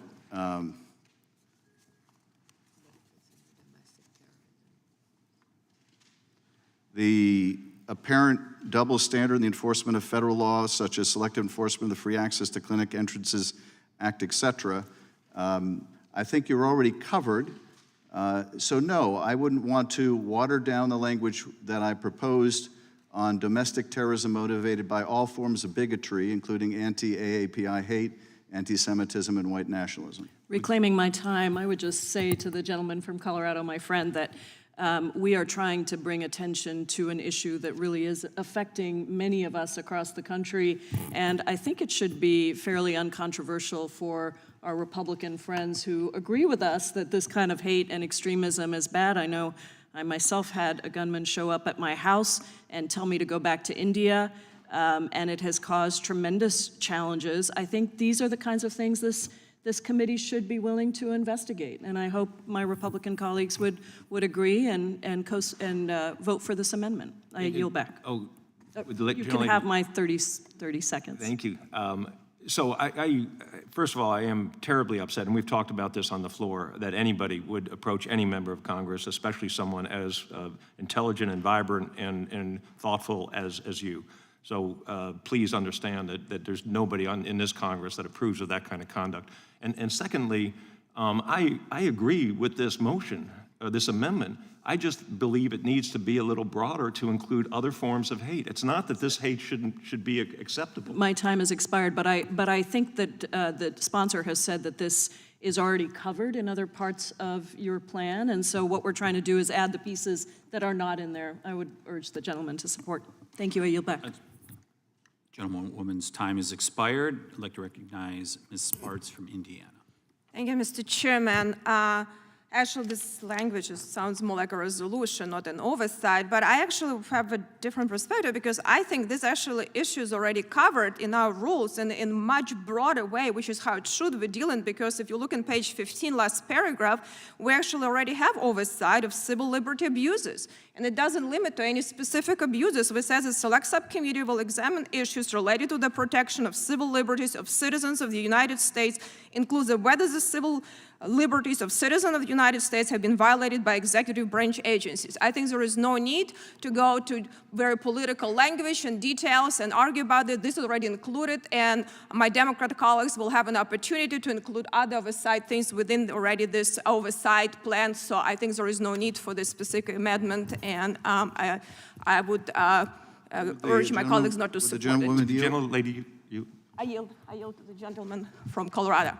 Thank you. Mr. Schiff, I wanted to ask you another question, if you would consider another friendly amendment.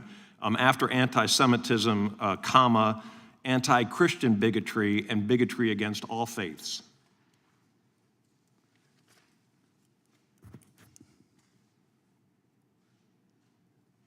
I would say to the gentleman that I would be happy to accept an amendment that also refers to domestic terrorism motivated by all forms of bigotry, including that against members of any faith.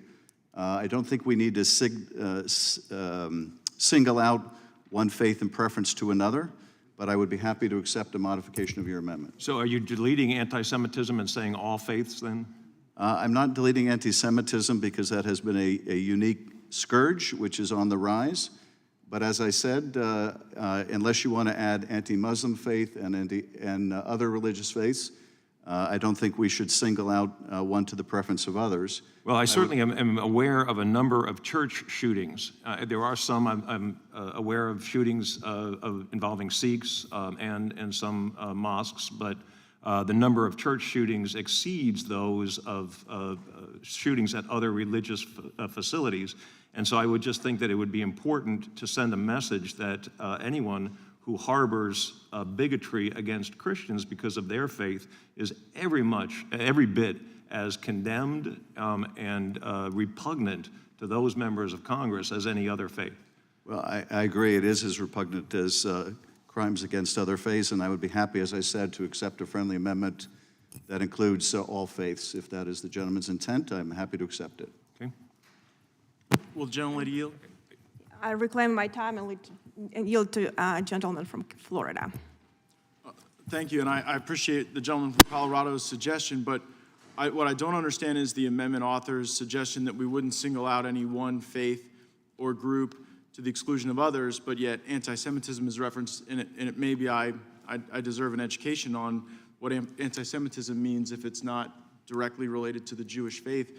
But we also would observe the terrible hate crimes that have occurred in some of the black churches in the South, and how terrible that is, and there might be good work the committee can do to deter that type of conduct in the future.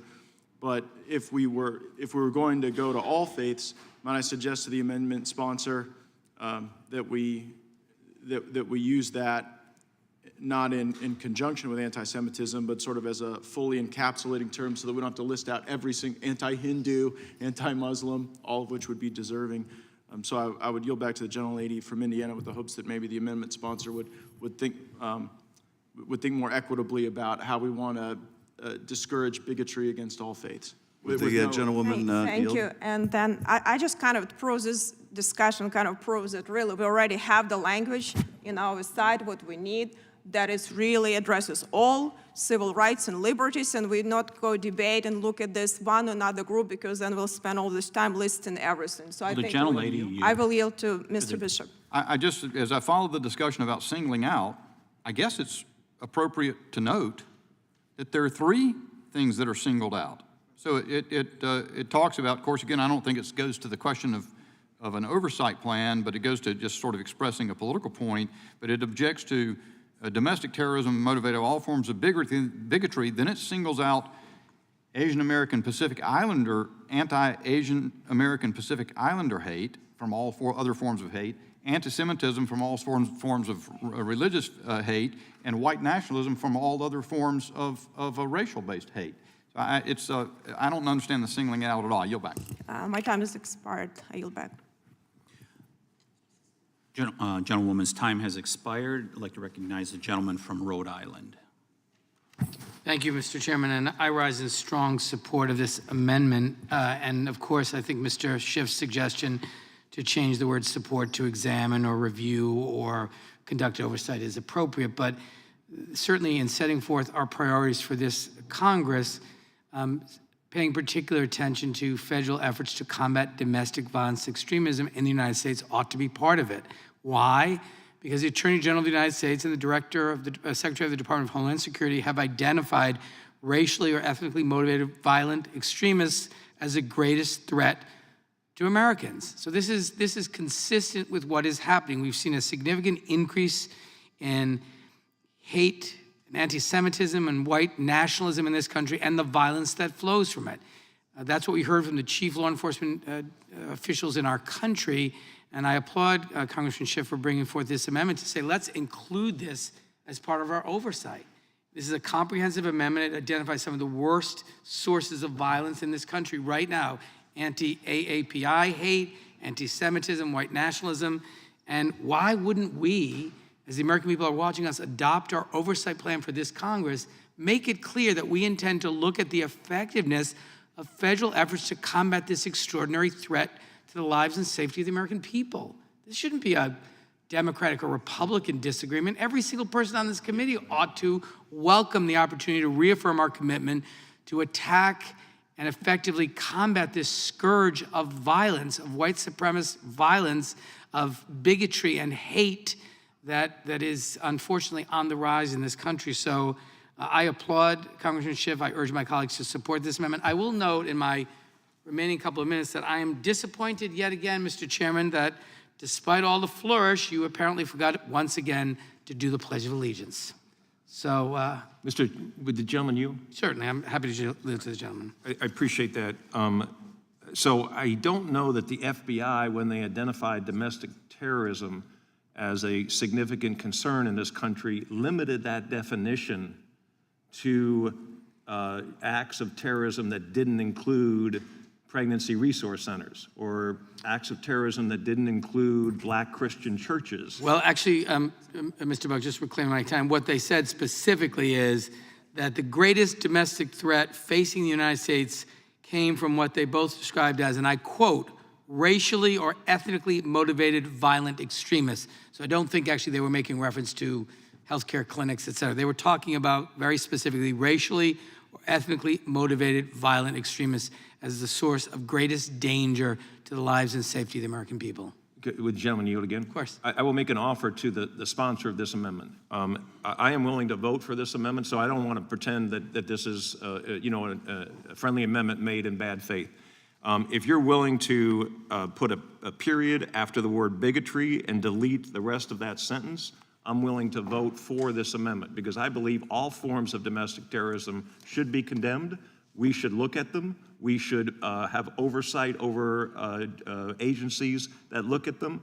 But to single out, and again, my friend from North Carolina is so much more eloquent than I am. He put it very succinctly. You pick one racial group, you pick one religious group, you pick one type of bigotry against race.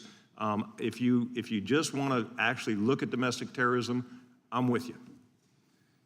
Will the gentleman from Rhode Island yield? Yes, I yield. I've already offered to the gentleman to accept a friendly amendment that adds all faiths. Please bear in mind that the language of the amendment already says including but not limited to acts of domestic terrorism motivated by all forms of bigotry. The reason that anti-AAPI hate is identified is, as we have seen both in the recent mass shootings in California and elsewhere, but also as we have seen among our own colleagues in Congress, a stunning display of bigotry against our colleagues of Asian descent. We've got a problem here of anti-AAPI hate that exploded during the pandemic. We also have a problem exploding of anti-Semitism as documented by the ADL and as documented by the FBI. The predominant terrorist threat comes from white nationalism. It doesn't come from these other sources. So yes, we're highlighting particularly those forms of hate that are on the rise, the dramatic rise. But I'm happy to accept a friendly amendment to include all faiths, if that will earn the gentleman's support. If not, then I will decline. Gentleman's time has expired. I'd like to recognize the gentleman from Virginia.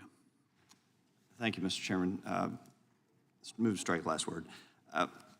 I think what we're seeing here, and I'll join in the concerns raised by the gentleman from North Carolina and the gentleman from Colorado, is that in an effort to add more and more on here, we're recognizing just how many different groups and faiths and ethnicities are being left out. And if we are truly to address acts of domestic terrorism motivated by all forms of bigotry, then that's where the amendment should end. And so I think that the gentleman from Colorado had an eloquent suggestion about how to encompass all of the different faiths that are across this country, and yes, in California, and all of the different ethnicities that are across this country, and yes, in California, and all of the different racial forms of racial bigotry that we want to combat, including those that exist in California.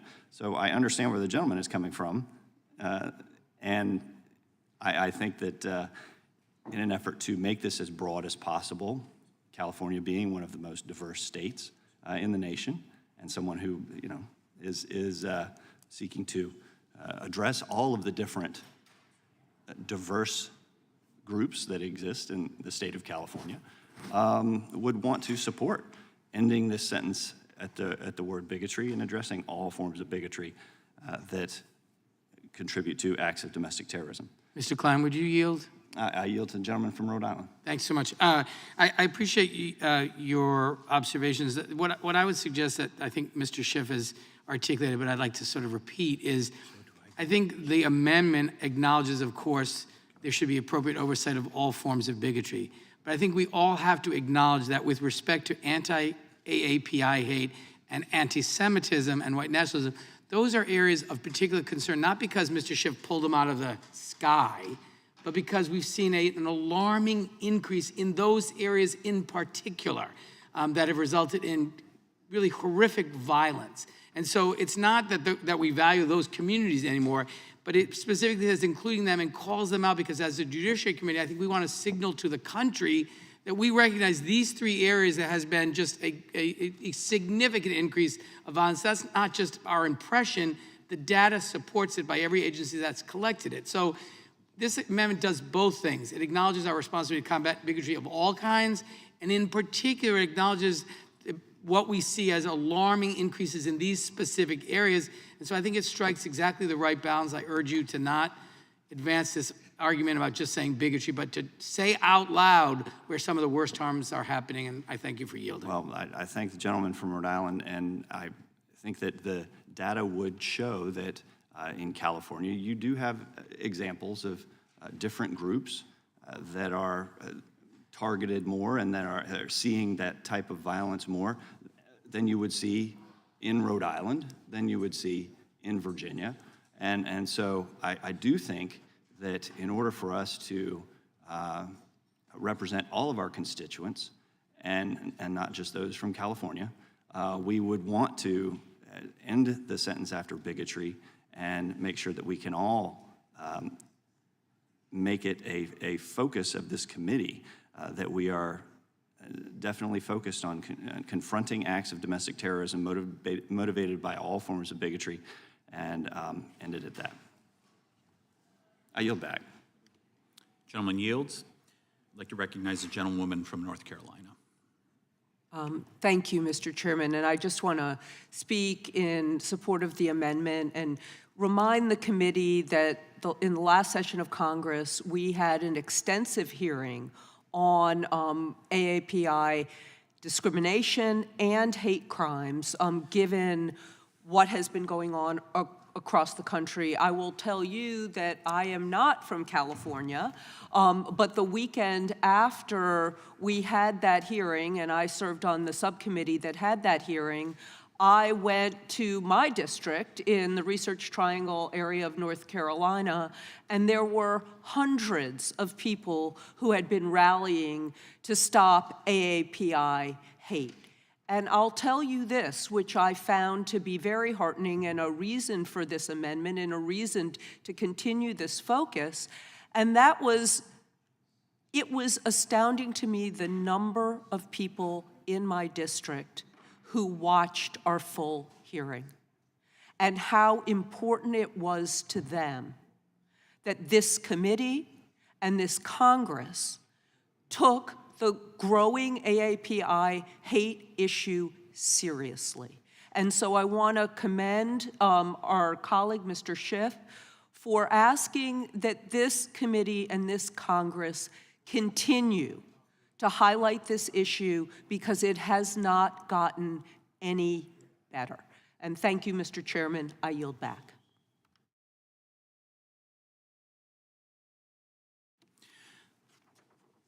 Lady yields back. I'd like to recognize the gentleman from Texas for 5 minutes. Thank the chairman. I think this committee's borderline and guilty of perpetrating a hate crime on the American people for forcing them to watch this garbage on C-SPAN. We're sitting here, and the state of Texas is under open assault right now with wide open borders. And we have members of this committee talking about, oh, they're out with flashlights trying to find folks and couldn't find any folks. Those of us who have been down on the river, literally video recording people coming across and seeing people coming across in a constant stream. How about the video of the 53 dead migrants in a tractor trailer in San Antonio? Do we need to have members out there with flashlights to look for them? How about the 1,000 dead migrants found along the Rio Grande and along the southwest border? So here's the thing. We can go around in circles while the Democrats on the other side of the aisle like to continue to play identity politics and divide us up by acronyms, divvy us up by race, divide the country by race, which is clearly what they want to do. It's a page out of the old playbook.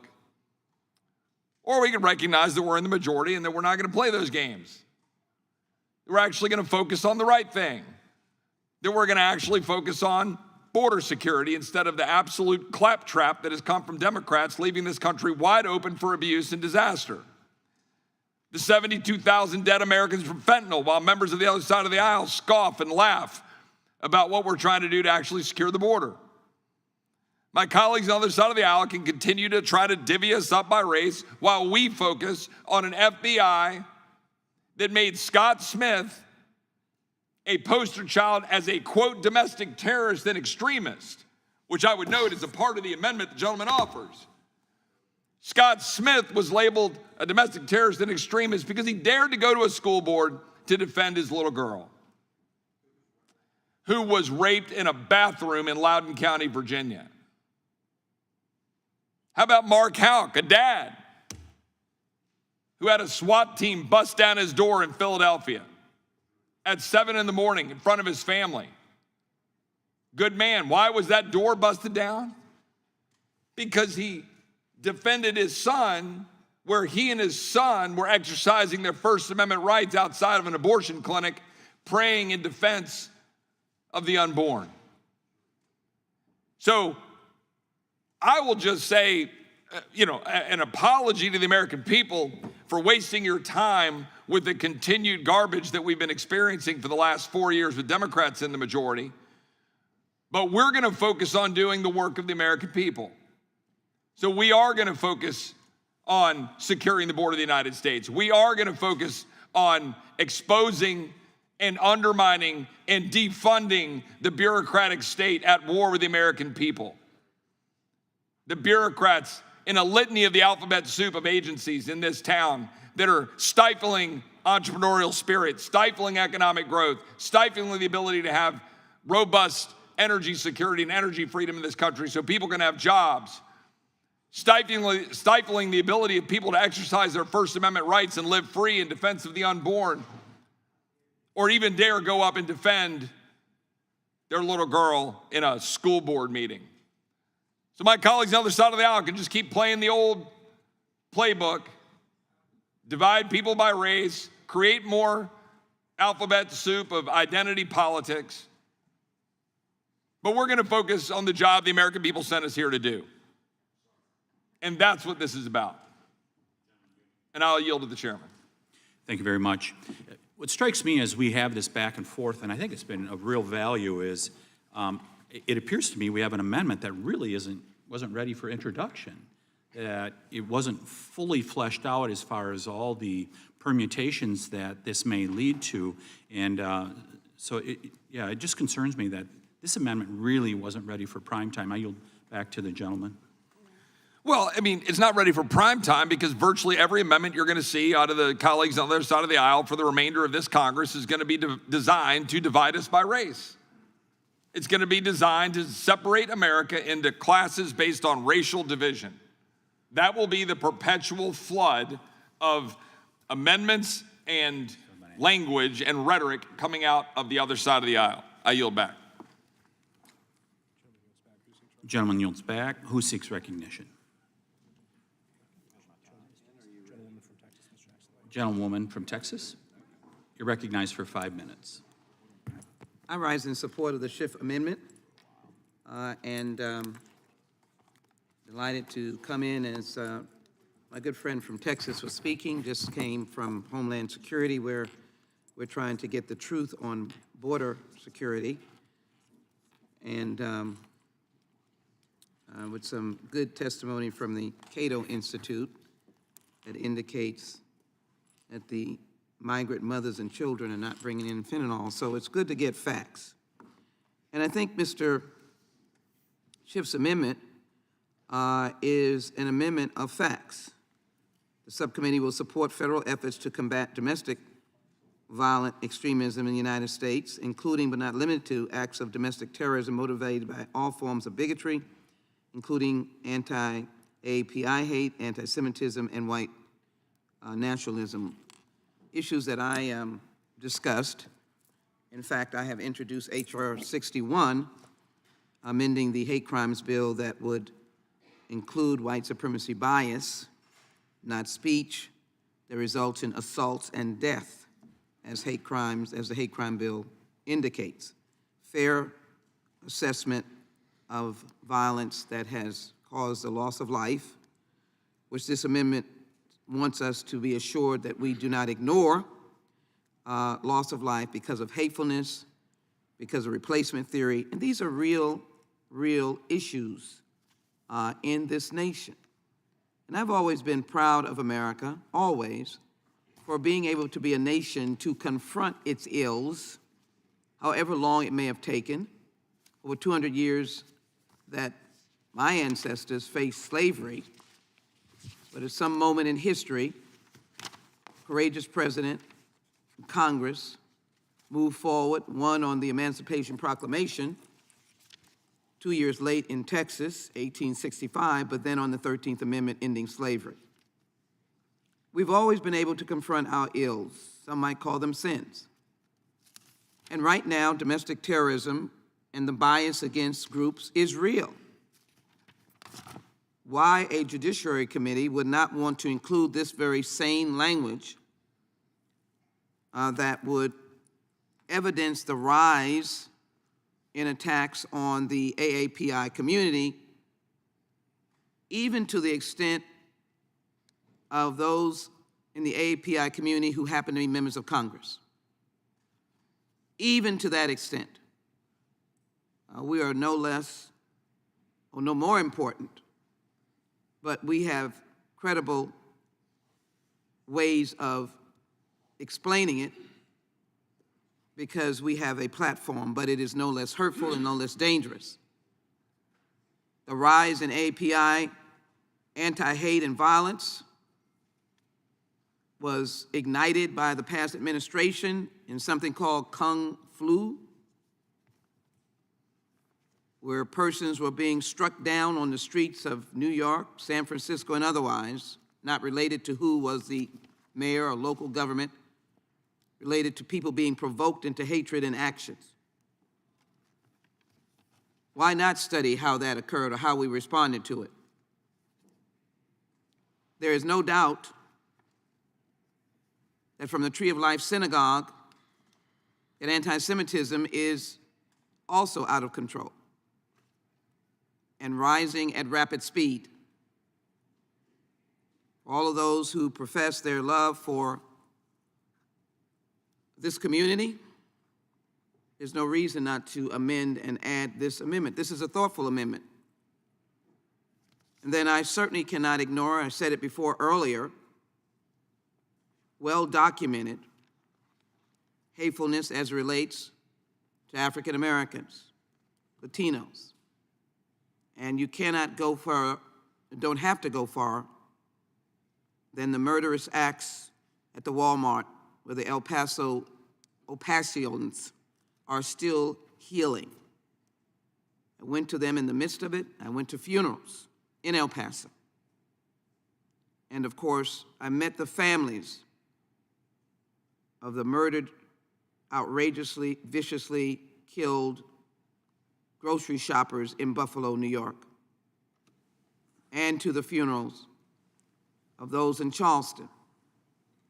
Wonderful pastor shot down and murdered because of hatefulness and wanting to start a race war. Gentlewoman's time has expired. I ask that my colleagues join me in a bipartisan manner and support the Adam Schiff amendment to our oversight plan. Gentlewoman yields. I yield back. Thank you. I'd like to recognize the gentleman from Oregon for 5 minutes.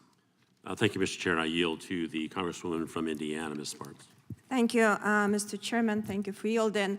I think, as I mentioned earlier, if we were about violation of civil rights and part of civil liberty is part of it. I think we already have that. If we're talking about domestic terrorism, then we should, I don't think this amendment is written very well, because as a gentleman from Colorado mentioned, it's not all encompassing, and we do have definition of domestic terrorism. Actually, U.S. Patriot Act expanded its definition, and ACLU was celebrated as definitions were broad enough to cover all potential issues. So if my Democrat colleagues believe that Biden administration is not doing a good job dealing with this issue, we should oversee that.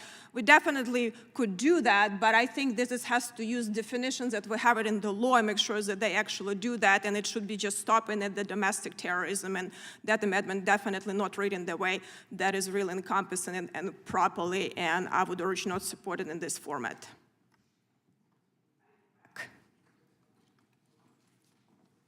Does the gentleman yield? I yield. Gentleman yields. Recognize the gentleman from California for 5 minutes.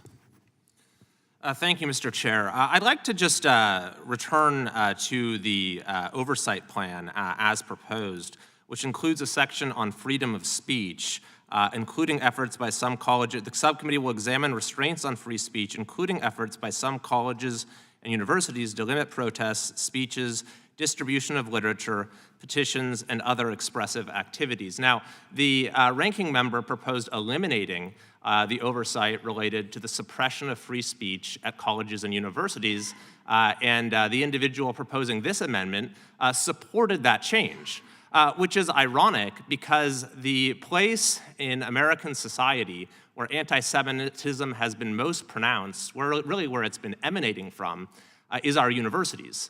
And a favored tool of the forces of anti-Semitism at our universities is to silence pro-Israel views and to make Jewish students and speakers feel unwelcome and excluded from campus life. It's so extreme that just this last fall, 9 student groups at Berkeley Law School actually amended their bylaws to prohibit speakers who express support for Israel. This was condemned by the American Jewish Committee and 35 other Jewish organizations as a vicious attempt to marginalize and stigmatize the Jewish, Israeli, and pro-Israel community. This is unabashed anti-Semitism, they said. In fact, this action has now led to a lawsuit alleging that it violates Title VI of the Federal Civil Rights Act, which prohibits discrimination on the basis of race, color, or national origin at programs that receive federal assistance. As a state representative, I proposed legislation to protect freedom of speech on college campuses, and the leading supporters were dozens of Jewish American groups because they have experienced the nexus between the suppression of free speech at our universities and rising anti-Semitism. So I'm sorry, but it's really hard for me to accept this proposed amendment as anything more than a political stunt when the individual who is proposing it just himself voted to limit oversight of a leading source of anti-Semitism in this country. Will the gentleman yield? Will the gentleman yield? Yes, I yield. So if I understand the gentleman's point, because the gentleman is concerned about anti-Semitism on college campuses, a concern, by the way, that I share, he's going to oppose an amendment that would ask us to oversee acts of anti-Semitism. Others of my colleagues apparently similarly will oppose the amendment. And I suppose the rationale would be if this were a resolution on the floor condemning anti-Semitism, they would oppose that too because it doesn't include other forms of hate. I hardly see how the presence of acts that my colleague from California and I would both disagree with that have an anti-Semitic character should be used to justify opposition to an amendment that says we should oversee domestic terrorism motivated by all forms of bigotry, including anti-Semitism. To me, the one does not lead to the other. Rather, it ought to lead to support for the amendment, not opposition. And I yield back to the gentleman. I require my time and yield to Mr. Bach. I thank the gentleman for yielding. I just wanted to remind my colleague from California about a little history that happened on the floor when some Democrat members made incredibly offensive anti-Semitic comments. The Speaker of the House watered down a resolution of anti-Semitism by including every possible group in the United States of America so that it wouldn't reflect poorly on those particular members of the House who made those incredibly offensive anti-Semitic comments. I think it is only fair that we recognize now that all forms of bigotry should be condemned, not just forms of bigotry where you can run home and tell your constituents that I have protected, and guess what? Those Republicans, they don't like this particular group or that particular group because they voted against my amendment. Condemn all forms of bigotry. Don't pull out a particular group and see what happens. And I yield back to the gentleman. I yield back to the gentleman. I yield the remainder of my time. Anyone seek recognition? Mr. Chairman. No question occurs on the amendment. Mr. Chairman, may I offer a friendly amendment in good faith to my colleagues who objected to the word support and replace it with the word oversee, and also insert the language, the phrase, and against all faiths, following all forms of bigotry, and preceding, including anti-AAPA hate, anti-Semitism, and white nationalism. Request unanimous consent to make those changes to the amendment. I would object just to see a written version. It's fine if we suspend, but I'd like to see it in writing. I'm happy to hand it out.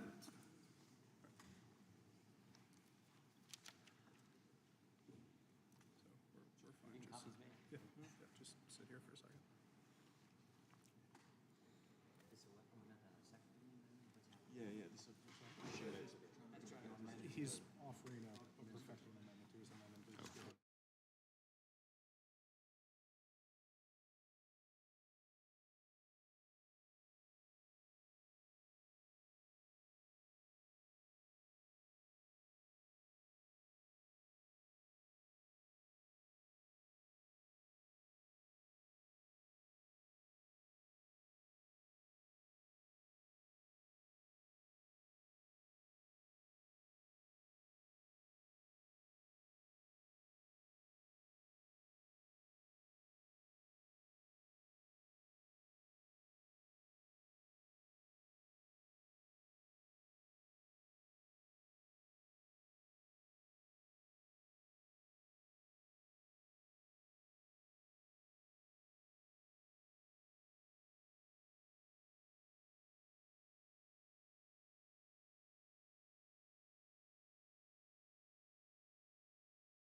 Gentleman from California is recognized to clarify or explain the corrections to his original amendment?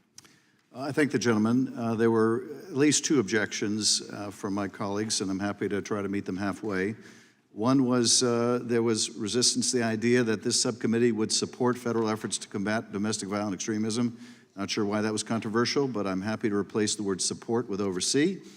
There was also a request that we include all faiths explicitly, so I have added and against all faiths. I think that ought to meet you more than halfway, and request unanimous consent that that be incorporated into my amendment.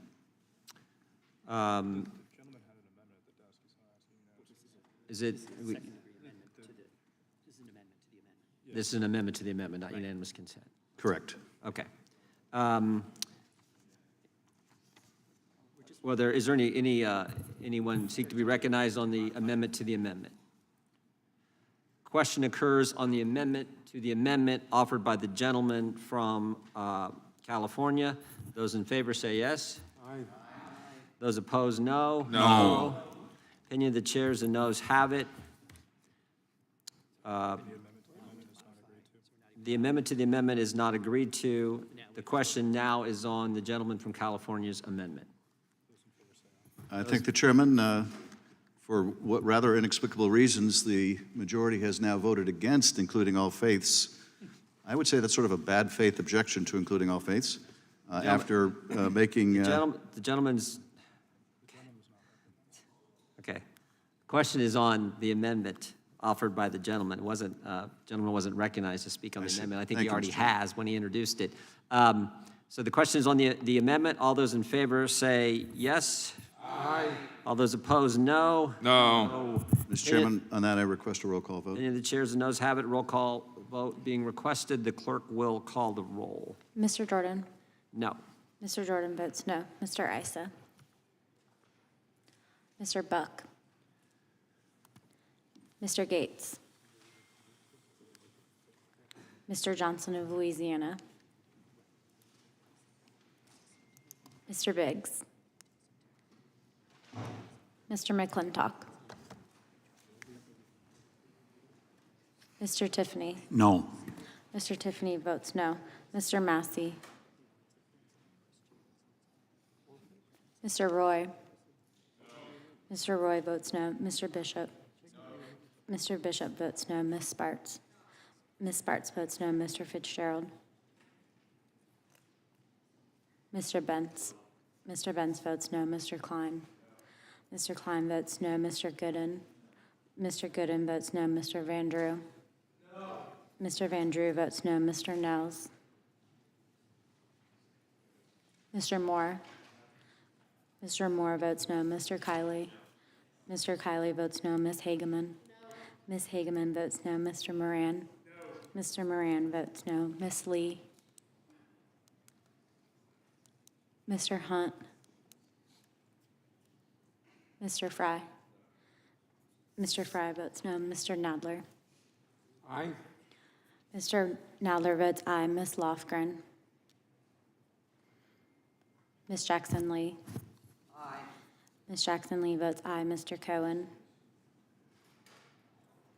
Mr. Johnson of Georgia? Aye. Mr. Johnson of Georgia votes aye. Mr. Schiff? Aye. Mr. Schiff votes aye. Mr. Cicilline? Aye. Mr. Cicilline votes aye. Mr. Swallow? Mr. Swallow votes aye. Mr. Liu? Ms. Jayapal? Mr. Correa? Ms. Scanlon? Ms. Scanlon votes aye. Mr. Nagoose? Ms. McBath? Ms. Dean? Ms. Escobar? Ms. Escobar votes aye. Ms. Ross? Ms. Ross votes aye. Ms. Bush? Mr. Ivy? Mr. Ivy votes aye.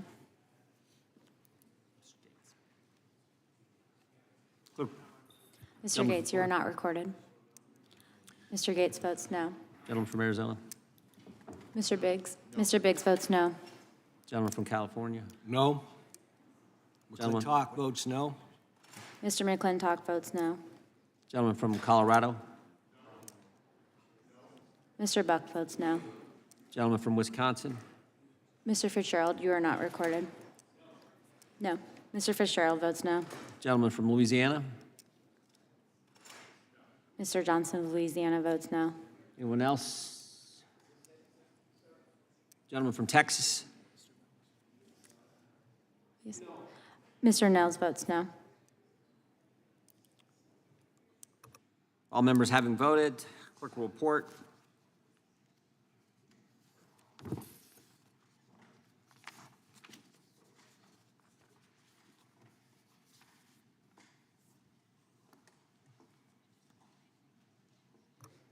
Mr. Chairman, there are 10 ayes and 21 noes. The amendment is defeated. Ms. Scanlon, what purpose does Ms. Scanlon seek recognition? Mr. Chair, I have an amendment at the desk. Gentlelady from Pennsylvania has an amendment. Clerk will report.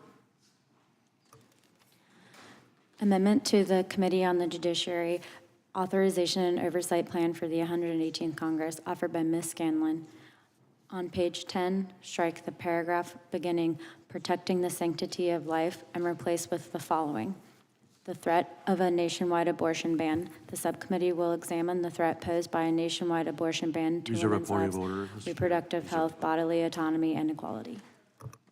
Without objection, the amendment will be considered. Point of order being registered from the gentleman from Pennsylvania. The gentlelady is recognized to explain her amendment. Thank you, Mr. Chair. My amendment would add to the Constitution Subcommittee's oversight agenda an examination of the threat posed by a national abortion ban to women's fundamental rights, their lives, their reproductive health, their bodily autonomy, and equality in the wake of the Dobbs decision. Members of this committee should not be afraid to ask questions about the ramifications of such a ban at a time when significant portions of the Republican Party and the anti-abortion movement have made it abundantly clear that they're determined to enact a nationwide ban on abortion. We know that this concern is not hypothetical. In September, Republicans led by Lindsey Graham in the Senate and 101 members of the House introduced a bill to ban abortions nationally. And last May, the Washington Post reported that leading anti-abortion groups and their allies in Congress have been meeting behind the scenes to plan a national strategy, including a push for a strict nationwide ban on abortion. Access to the full range of reproductive health care, including abortion care, is central to women being able to participate as equal members of society. Control over one's body is a basic mark of human dignity. Access to essential reproductive health care is a human right. Yet for the last 249 days, since the Supreme Court issued its decision in Dobbs versus Jackson Women's Health Organization, for the first time in 50 years, the constitutional underpinnings of that right to abortion care have been called into question. By overturning 50 years of precedent, beginning with Roe v. Wade, the court has already denied women in many states the right to equality, bodily autonomy, and the essential life-saving health care, a right that they had justly relied upon to order their lives for almost half a century. In so doing, the court effectively took away an individual's power to decide the fundamental question of whether to carry or terminate a pregnancy, and instead gave that power to politicians. According to the New York Times, as of February 10th, 2023, 13 states have almost completely banned abortion. One state has imposed a 6-week ban before most women even know that they're pregnant. And 4 states have imposed abortion bans at 15, 18, or 20 weeks, laws that would have been clearly unconstitutional under Roe.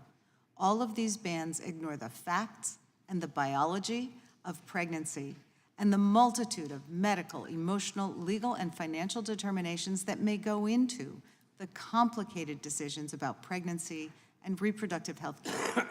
In states that have enacted abortion bans already, those bans harm all women, but are particularly harmful to low-income women and women of color.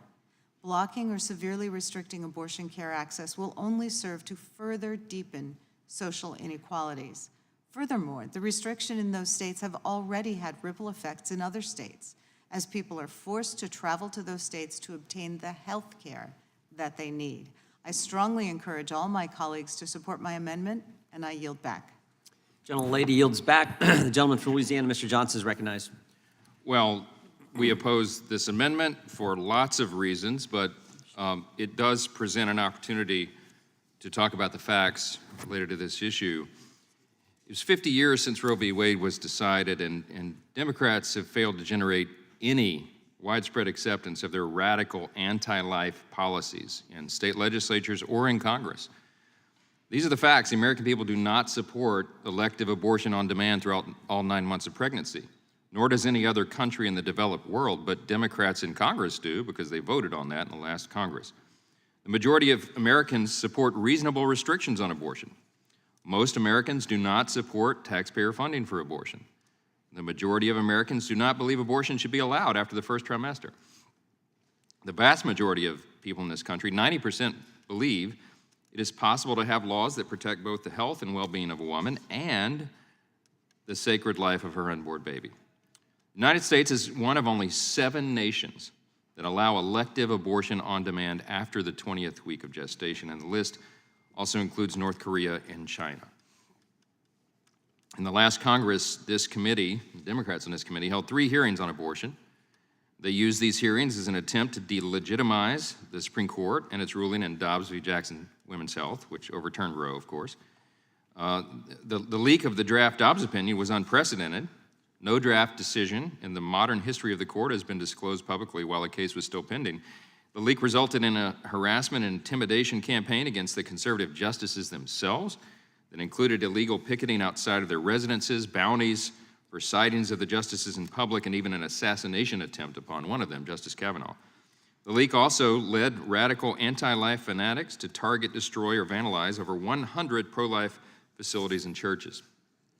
More than 2,700 pregnancy care centers nationwide serve millions of people annually. House Democrats never condemned all those actions. They never condemned the firebombing of the clinics and the destruction of churches and pro-life organizations. We had to pass a resolution on the floor in order to do that. This Congress, several weeks ago, I think we only got 3 Democrats in favor of that.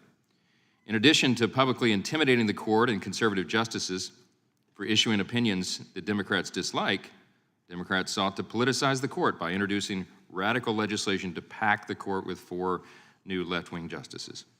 In response to the Dobbs leak, I introduced the Leaker Accountability Act, and that bill makes it knowingly sharing confidential information from the Supreme Court a crime punishable by a fine of up to 5 years in prison. We have to do that because no action has been taken. We still don't know who the leaker was.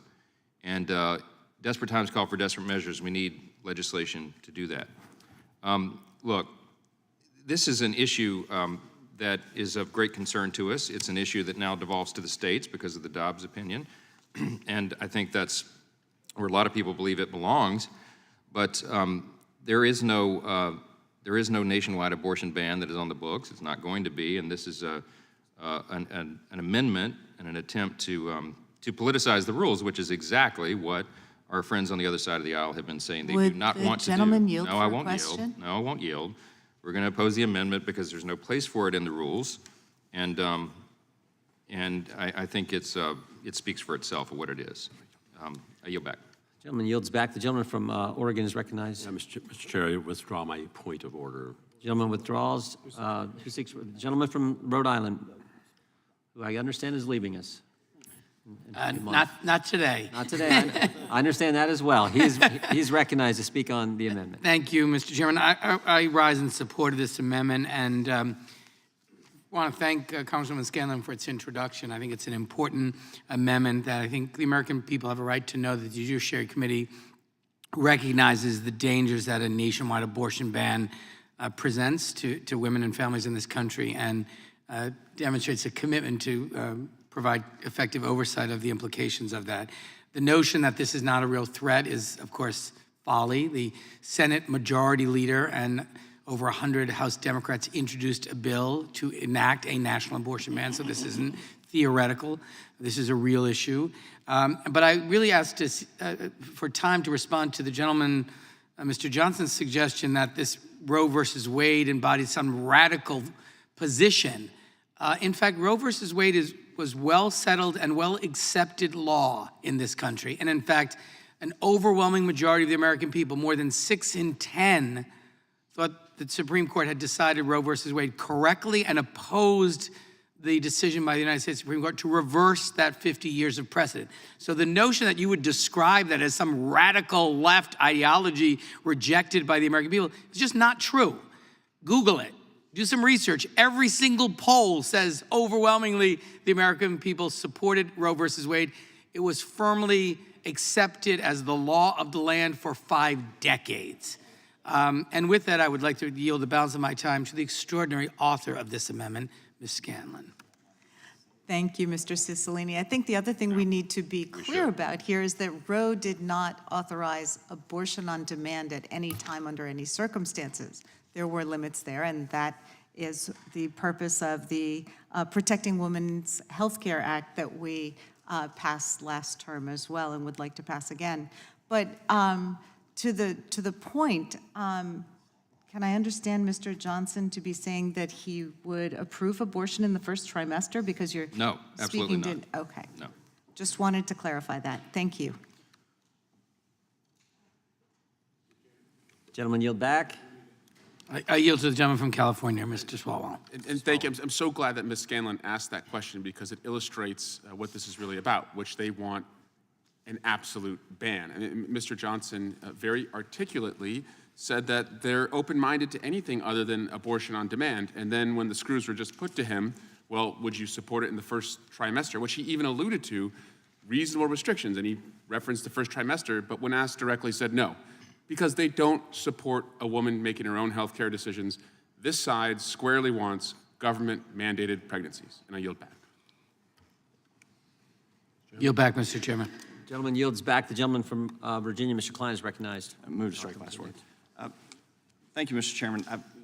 Looking at this amendment, I'm reminded of the debates that we had last year about the legislation that was put forward that apparently either the minority has forgotten about or attempting to suggest to the American people here today that the legislation they put forward, all it did was codify Roe. Well, it didn't just codify Roe. It was much broader than a codification of Roe, and in fact would allow abortion on demand up to the point of birth. And what is happening in the states, we are seeing, in Virginia, we saw a former governor suggest that it would go beyond that what he would support and that what many radical leftists would support would be abortion on demand up to the point of birth and beyond.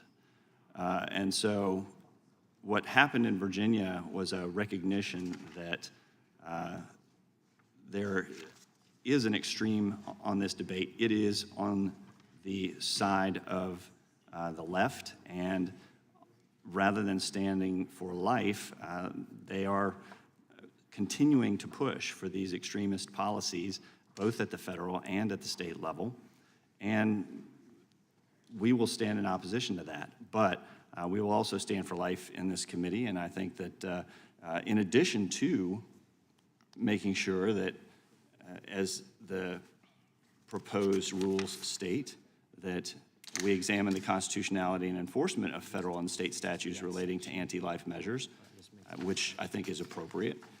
We should also look at federalism because, and in the proposed rules it says, the subcommittee will examine the proper balance between the finite powers allocated to the federal government by the Constitution and the powers reserved to the states.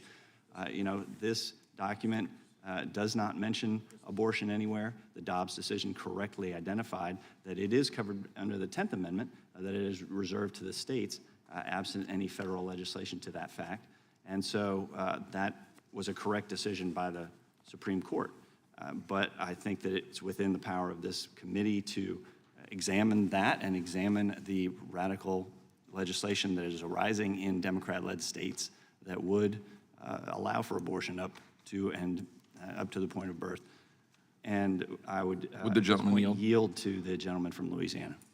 Well, thanks. I would just quote from the majority opinion in Dobbs. It says it very well. Justice Alito said Roe was egregiously wrong from the start. Its reasoning was exceptionally weak, and the decision has had damaging consequences, obviously.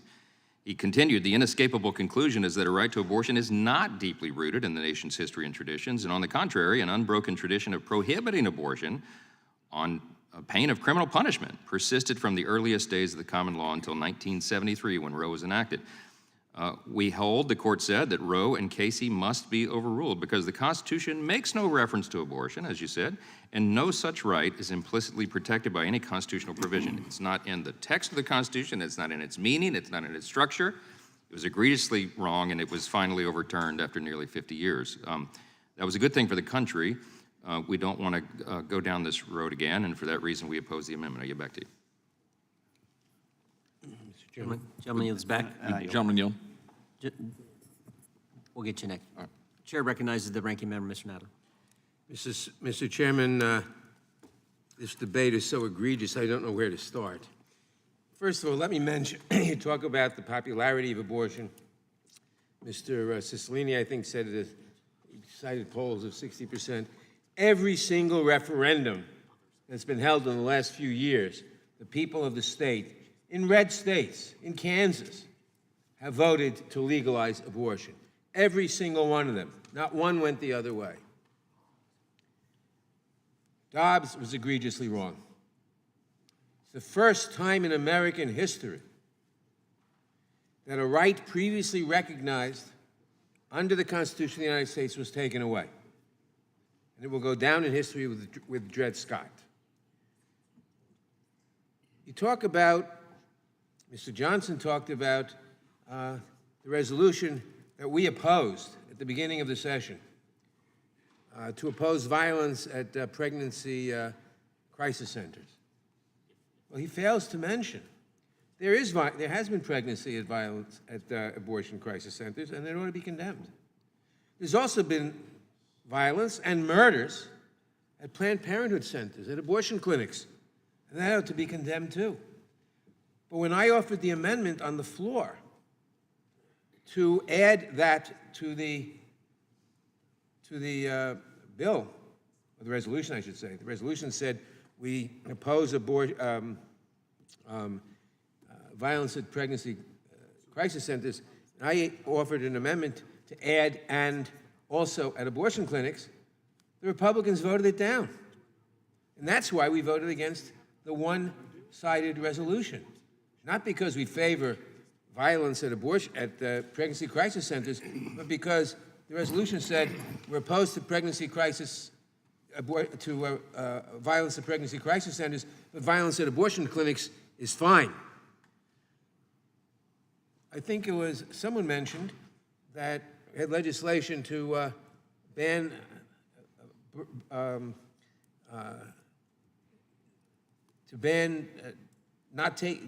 well, we had another resolution at the beginning of this session. 20 years ago, we passed the Born Alive Infant Protection Act, which I supported.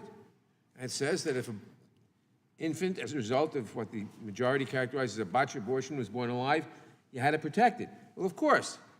I said it was unnecessary because it's murder in every state if you don't take measures to protect a baby, or if you kill a baby. It's murder in every state, but if you want to add something in florid language to say the same thing, fine. So now, at the beginning of the session, the majority brings up the Born Alive Infant Protection Survivors Act. And what does this say? It just repeats it.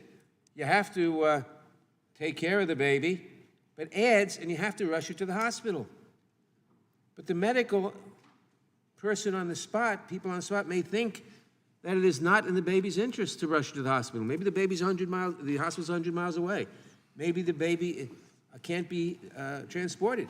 So I offered an amendment to say that, of course, you've got to take care of the baby according to the best judgment of the medical practitioners who are handling it. The majority voted it down. Why? I don't know. Maybe to try to label Democrats as anti-life or something, as anti-living children or something. But the fact of the matter is, the majority has dealt with this whole subject dishonestly since the beginning of this session. They sometimes they admit that they want an abortion on demand. I'm sorry, a total ban on abortion. Sometimes they don't. The people of this country do not want that. Yet that is the direction we are going. This amendment, it simply says the subcommittee will examine the threat posed by a nationwide abortion to women's lives, reproductive health, bodily autonomy, and equality. We should certainly examine it. We're examining every other thing. We're examining the majority's fictitious FBI targeting of school board members. We should examine this too. I support the amendment, and I yield back. I would just point out the people of this country don't want partisan enforcement of the FACE Act. The people of this country don't want opinions by the Supreme Court leaked for political purposes. The people of this country, I don't think, want a court that is packed where you add 4 new associate justices so that you dramatically change the context of the court, the complexion of the court. I don't think they want that.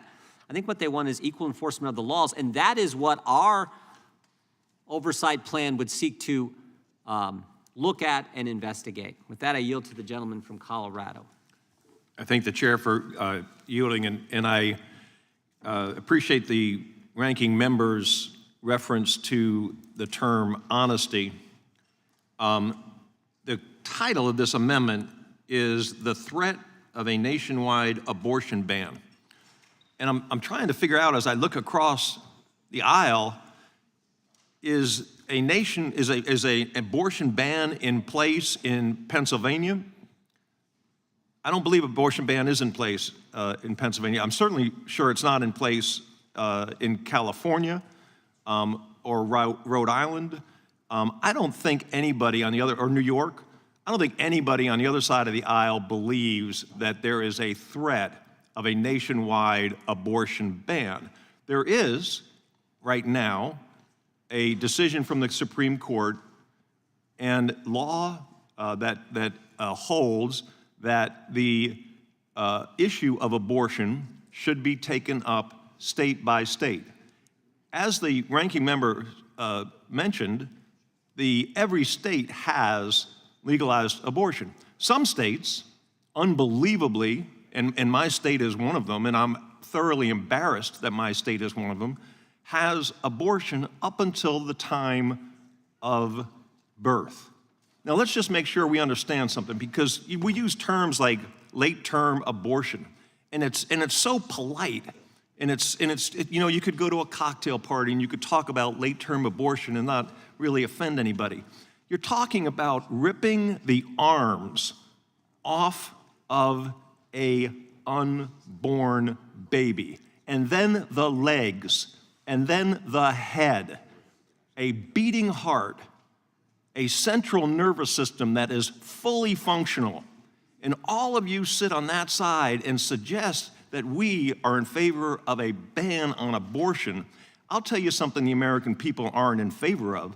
They aren't in favor of ripping the arms off of a baby, and the legs, and the head, and pulling that baby out as if it was some group of cells. That baby is a living human being. It just happens to be inside of its mother at the time. That's disgusting. That's not what America stands for. And I'll tell you, I absolutely am in favor of a threat on late-term abortion. But this language is misleading, it's incorrect, and it just is absolutely false that we believe that in this country there is a threat of abortion on demand. And there's a gentleman from, I yield back. The gentleman yield. I yield to the gentleman from Texas. I appreciate the gentleman from Colorado's sentiment. My godson, who lives over in Old Town Alexandria, is alive today because his mother rejected the advice of the doctor who said that he should be aborted because of a bad scan. Scan ended up being bad. But she had to make a decision in a fleeting moment with the doctor pressuring her to have an abortion. Thankfully, she rejected it. I hope to make his basketball game tonight. That's where I hope to be. One of my staffers, same thing. 25 years ago, he and his twin brother, his parents were told they should be aborted, being pressured by doctors to abort them because of a medical scan. Again, thankfully, their parents decided to reject that doctor's pressure. This is pretty simple, ladies and gentlemen. We believe in protecting all forms of life, the unborn, babies. The other side of the aisle does not. That is the simple truth. This is not hard. This is why elections have consequences. We will continue this back and forth, but the simple truth is we believe in protecting life. That's it. Our Democratic colleagues could not even bring themselves to vote for legislation a mere few weeks ago that would protect a child born alive. That is the truth. One Democrat, one, voted yes for legislation to ensure that a child born alive would not be left on the table to die rather than seek medical help. So let's be very clear about this. We're for life. Our colleagues on the other side of the aisle are not. I yield back.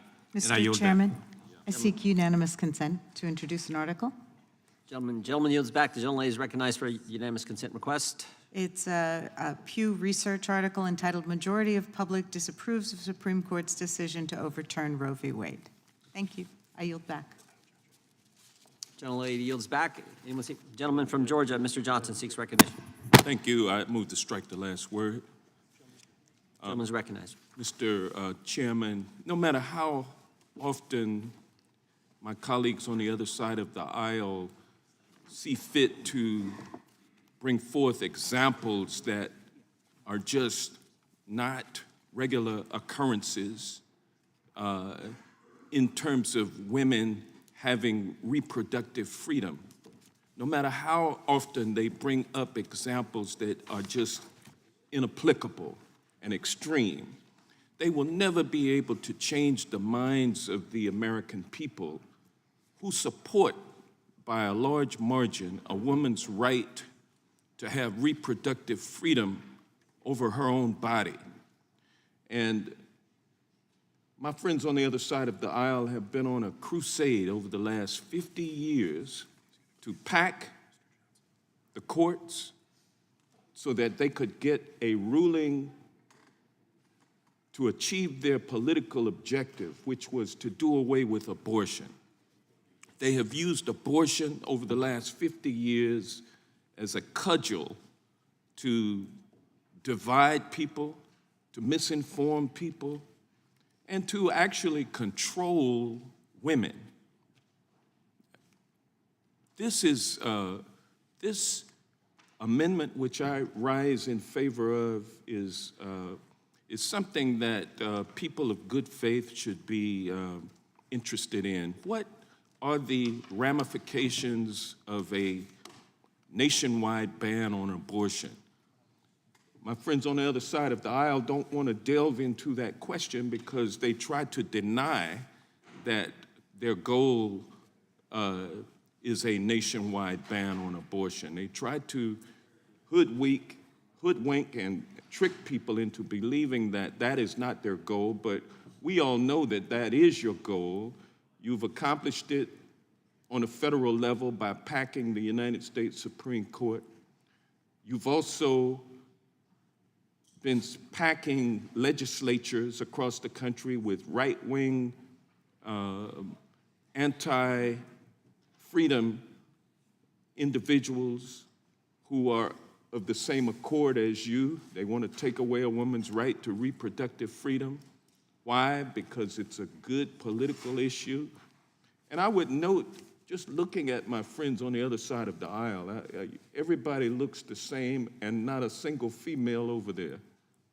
And this is something that's typical of this debate over the years. It's been something that men, in their esteemed wisdom, have decided is the agenda.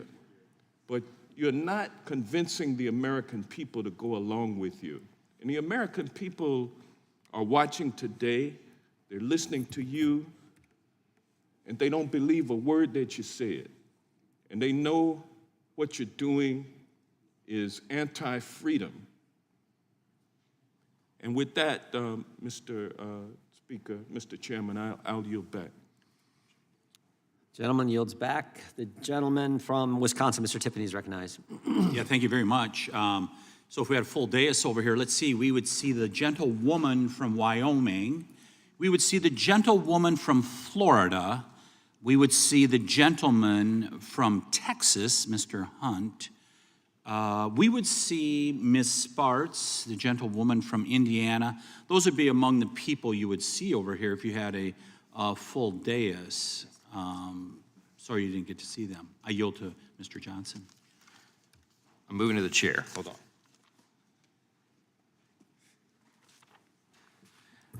Thank you for yielding, Ms. Tiffany. Look, I just want to point out, again, what Justice Alito said so well, articulated so well in the Dobbs opinion.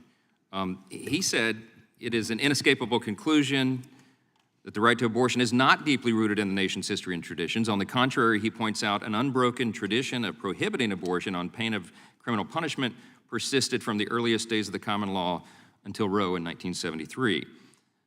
The fact is that prior to Roe, our laws in this country did respect and protect the sanctity of human life, and the reason is why.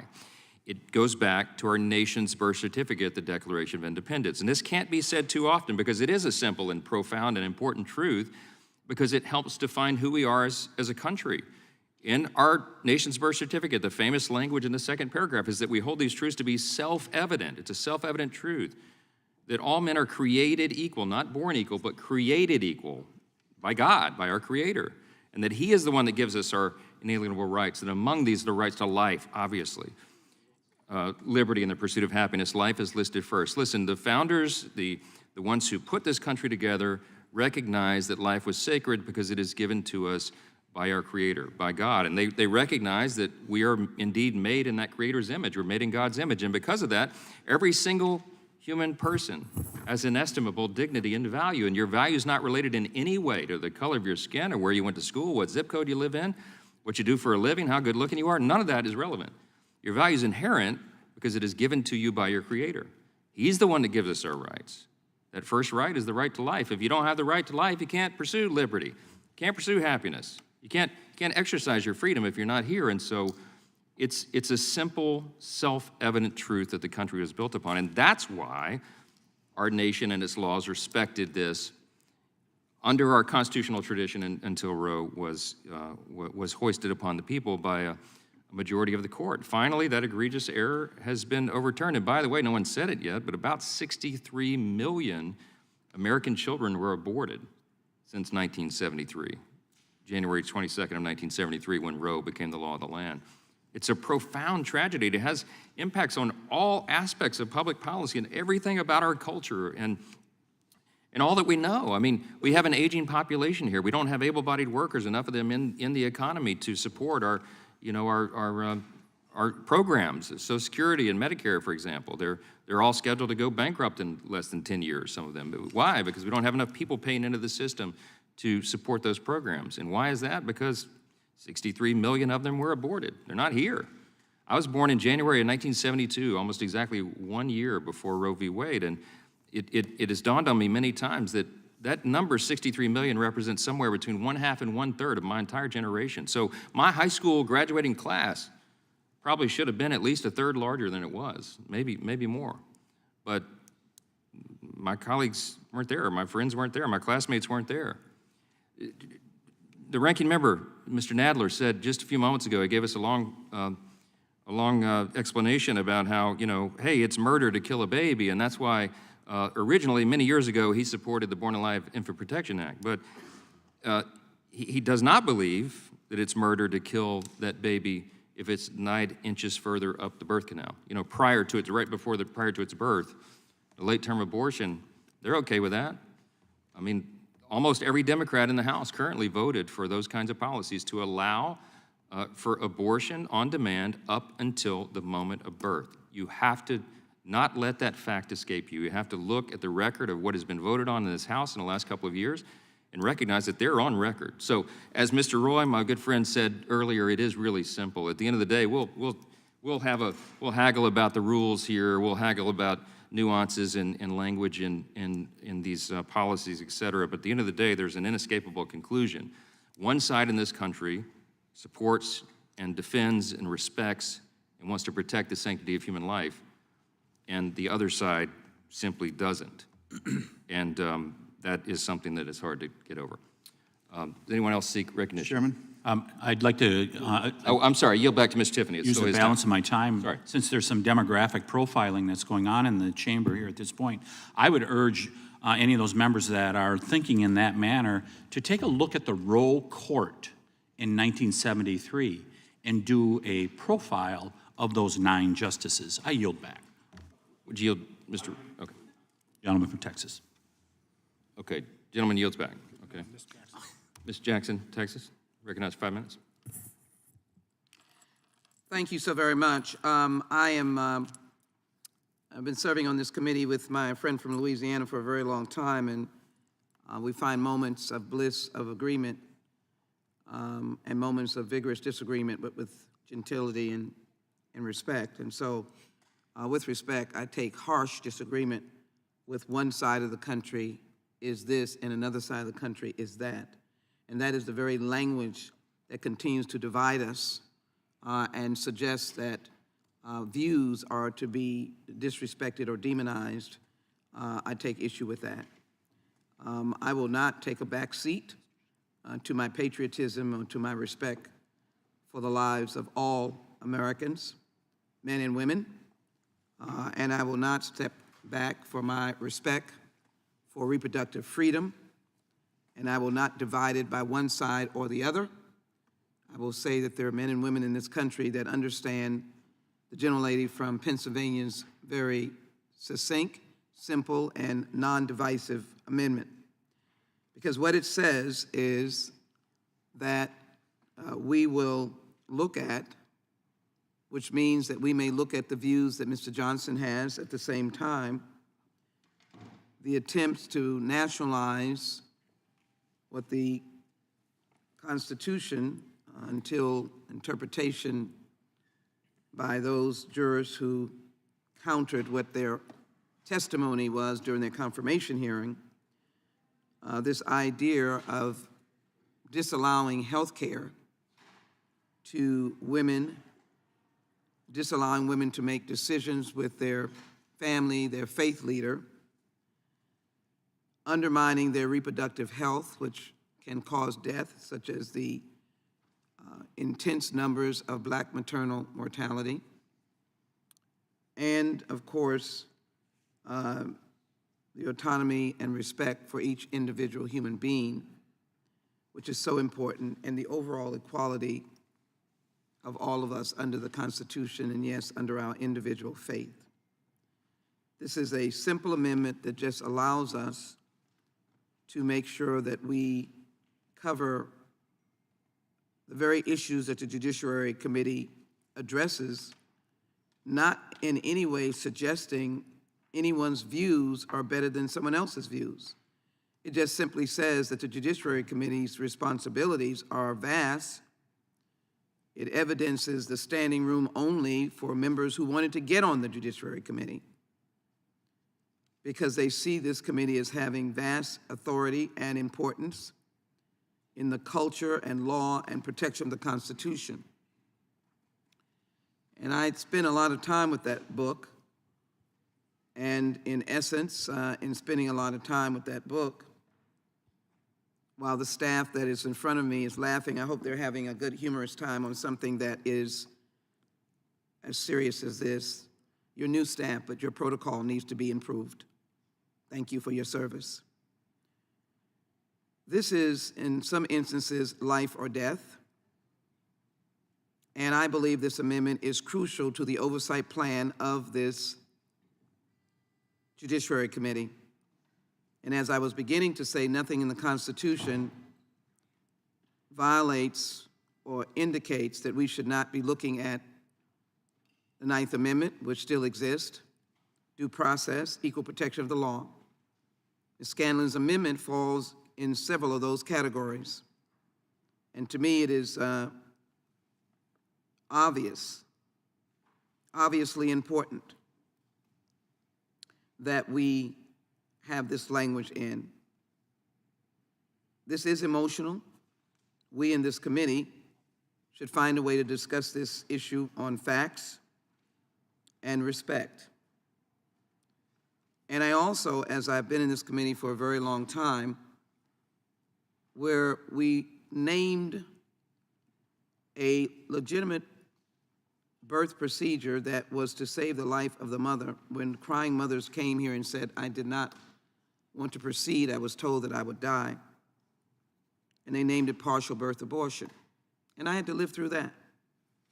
Take all of the accusations from all of the outside groups, but stood on the grounds of the Constitution of these crying mothers who did not want to proceed, but the doctor insisted that they would die.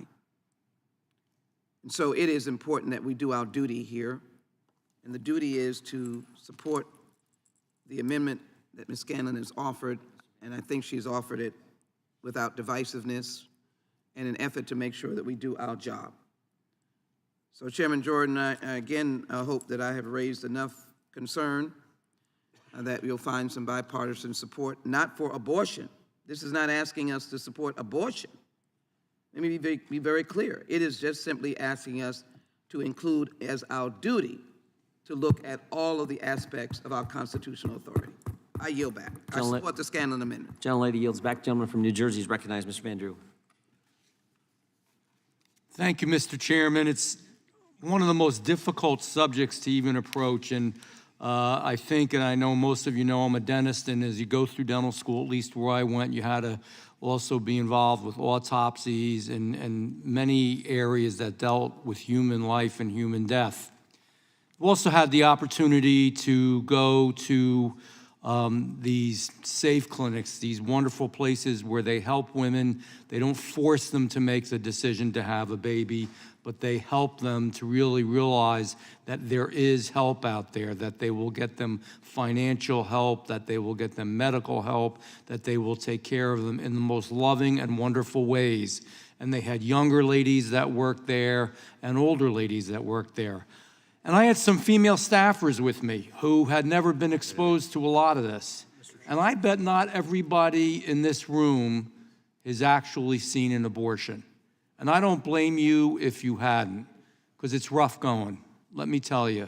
And I believe it might have been Mr. Buck that described, it was one of you, of what it really is. And again, I'm a real basic guy, so I just say in real basic words, it is tearing apart a human being, especially as they are in their later trimesters.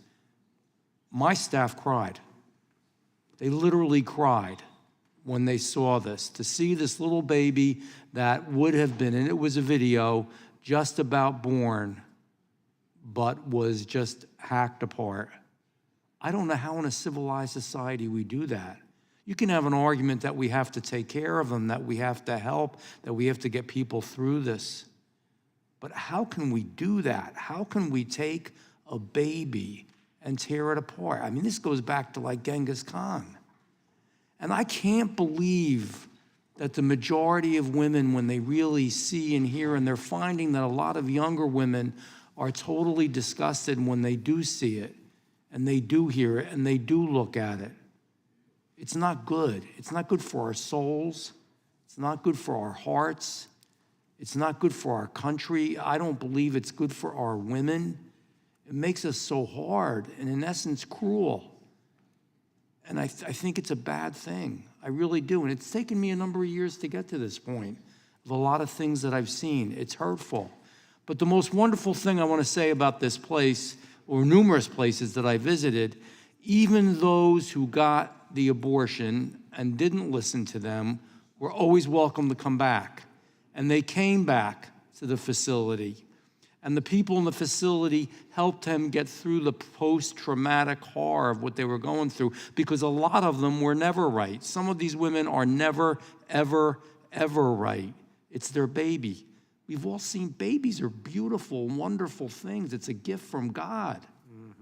Are we at a point in our country that we can't say that?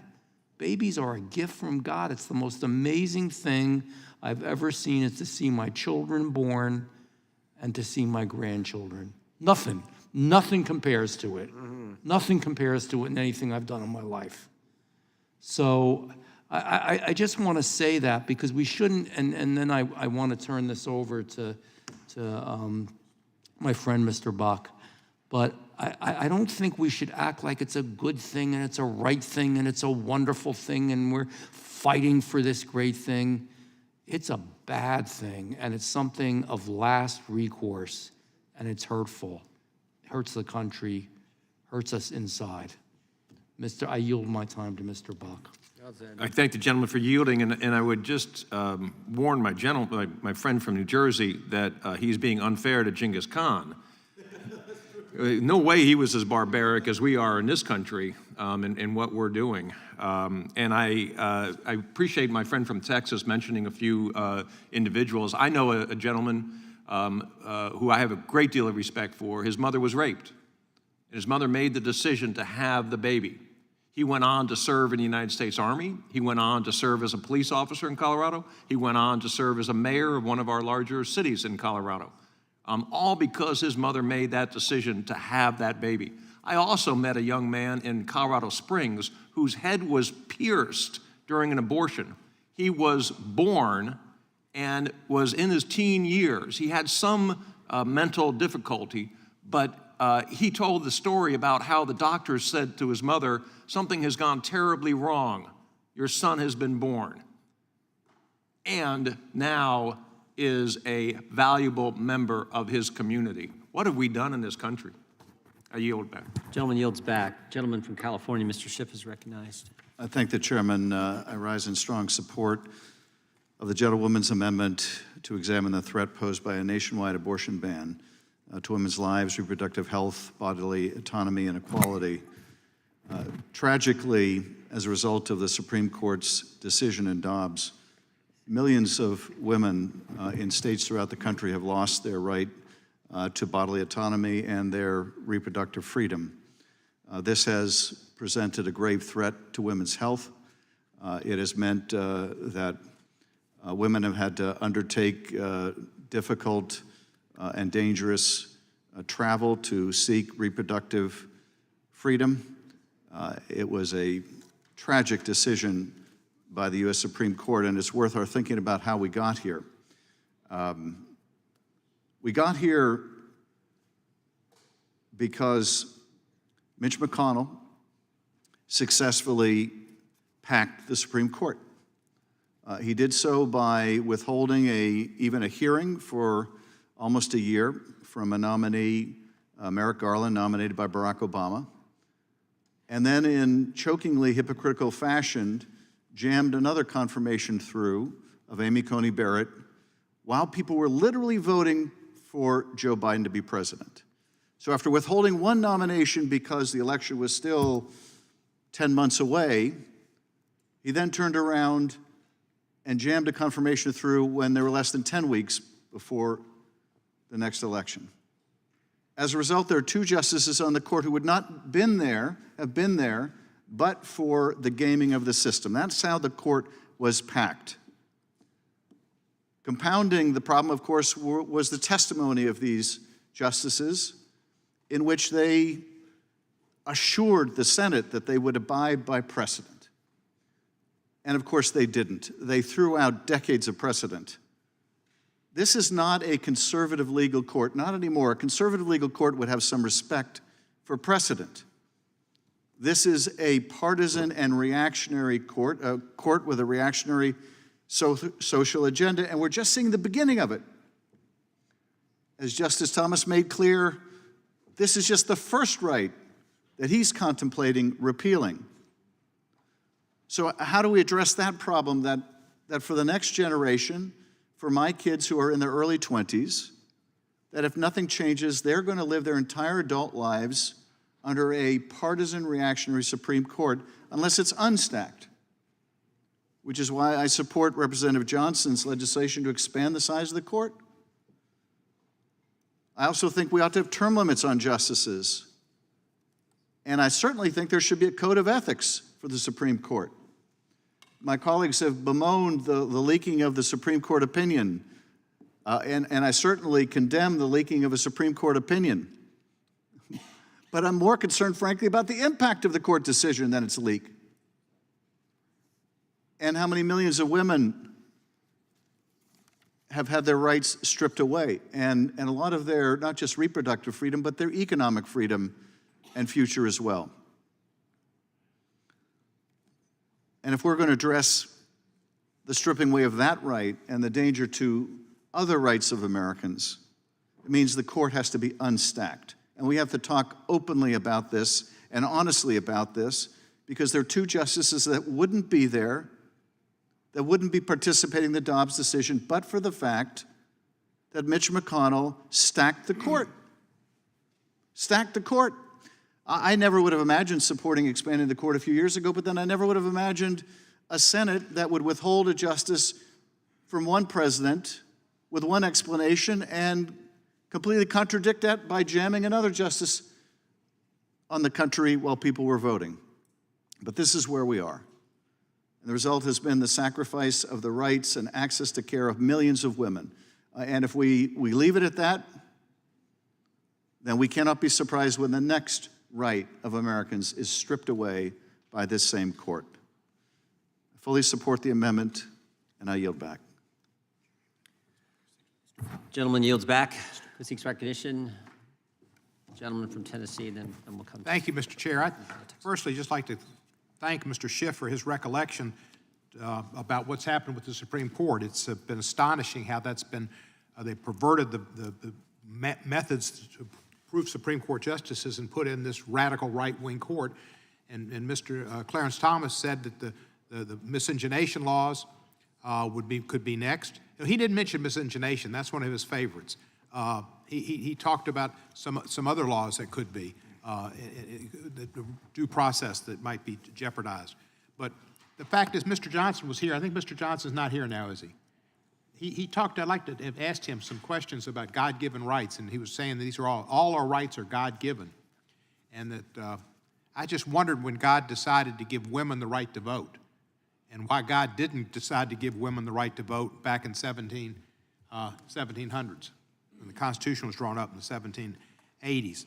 I can't believe God would say, no, women shouldn't have the right to vote, and just decided that in the 1900s. And when God decided that slavery would be illegal, God was okay with slavery until we had a war where millions of people were killed. Then God changed his mind. That's hard to fathom. And he talked about Roe being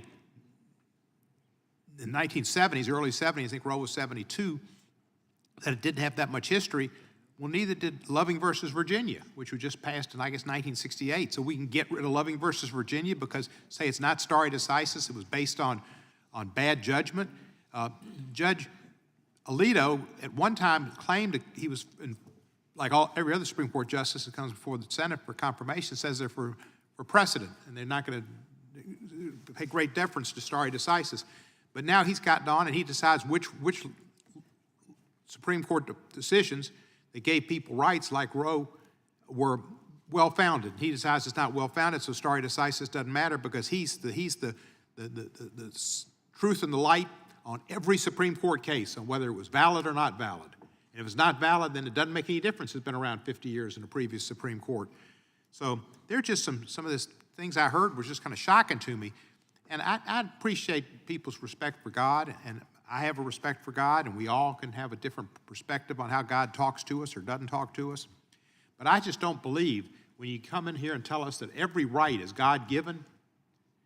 God did not decide to keep African Americans as slaves until there was a civil war, and then God changed his mind. And I don't believe God decided women couldn't vote until 1918, and then because then it was okay. Let's have this Supreme Court that changed the Constitution with an amendment. Then it was okay for women to have the right to vote. A lot of rights are given to you by the courts. A lot of rights are given to you by the legislatures, and a lot of the rights are given by legislative bodies and government. God doesn't give you your rights. If God gave you your rights, we never would have had slavery. Women would have had the right to vote forever, and the world would have been totally different. I appreciate Ms. Scanlon's amendment. We need to look at choice and this issue from a neutral perspective, and that's what she's asking for, a neutral perspective. And the fact is, Mr. Johnson declared he was kind of aghast that somebody would think about a nationwide ban. Well, Lindsey Graham called for a nationwide ban, and had quite a few senators join him. They had a bill to have a nationwide ban on abortion. So, you know, it's out there, and it would happen, and Mr. Johnson would vote for it. He had said he wasn't for 3 months. He wasn't for any months. That's how he earned his living and spent his time before he became a congressperson, was representing these groups that made these arguments basically for no abortion and for basically a religious exemption to almost every law that exists. He was the attorney for these evangelical churches that believe that they have the rights that are beyond civil rights of other Americans, and their rights are superimposed beyond them. So I appreciate Ms. Scanlon's amendment. I hope we can pass it, and I appreciate Mr. Schiff reminding us how the Supreme Court got to be the way it is. It's going to be there a long time. We not only should look at the method of appointing Supreme Court justices and then discuss that in this committee, we also ought to look at pardon power. That's not in here either. We've had corrupt pardons, and there have been problems with pardons by Democrats and Republicans, and there should not be pardons given for people who give immense amount of monies to candidates, to people who worked in the campaigns, who worked in the administration, and the pardon power should never be given over to the son of the president who was dealing with Saudi Arabia and who is very wealthy and knows who the wealthy people are. Pardon power should be with the attorneys, and they weren't. I yield back. Mr. Chairman. Gentleman's time has expired. The gentleman from North Carolina is recognized. Mr. Bishop. Thank you, Mr. Chairman. I yield to the gentleman from Colorado, Mr. Buck.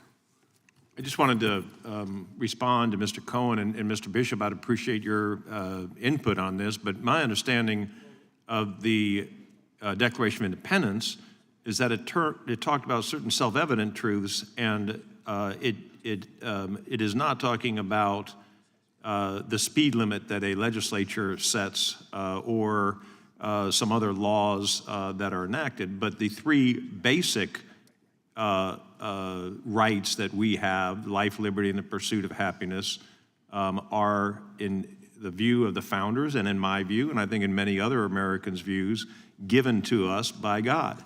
That doesn't mean that God makes a decision on every single law that is passed in this country. That doesn't mean that God doesn't frown sometimes when there are horrible historical, I don't want to call them mistakes because that really undermines the seriousness of it, but actions by human beings like slavery, like the denial of the right to vote and some other things. But life, liberty, and the pursuit of happiness are recognized in our founding documents as given to us by God, and those rights are the rights that everything else flows from. And I yield back to the gentleman from North Carolina. I thank you, Mr. Buck, and I really yielded to you, Mr. Buck, rather than speaking first because it boggles the mind what was just expressed by my friend from Tennessee. Except what was said earlier here today that I think is apt, both by Mr. Roy and then also by you, Mr. Buck, I think, and Mr. Johnson. Well, Mr. Roy and Mr. Johnson, I think, who said that it just falls to the Republican Party to be the party that values human life and protects it. The other side doesn't. Well, we've just seen something else that epitomizes the Democratic Party of today. We hold these truths to be self-evident, that all men are created equal and endowed by our Creator with certain inalienable rights. Among these are life, liberty, and the pursuit of happiness. Not to Mr. Cohen. Not to Mr. Cohen. He embraces that modern Democratic Party's view that it's not about God, it's not about God's will or what God has created in mankind. You cannot trace rights to the existence of God or the creation by God of all creation and humanity in His image. That's all passé. That's old party, that's old talk. That's archaic. Okay, that's what we're up against, just so Americans know. But just as for me, I'm absolutely certain that Thomas Jefferson and the other authors of the Declaration were correct. I'm certain that this country succeeds because of a beneficent and forgiving and caring God. Mr. Biggs, will you yield for a question? Look, I'd be defensive too. I'm not defensive. I would try to intercede. I'm asking you a question. I'm not going to yield. Gentlemen, I'm not going to yield. I'm not going to yield because I'm going to make this statement really clear so that even the Democrats can get it. You do what you want to. You reject God if you want to.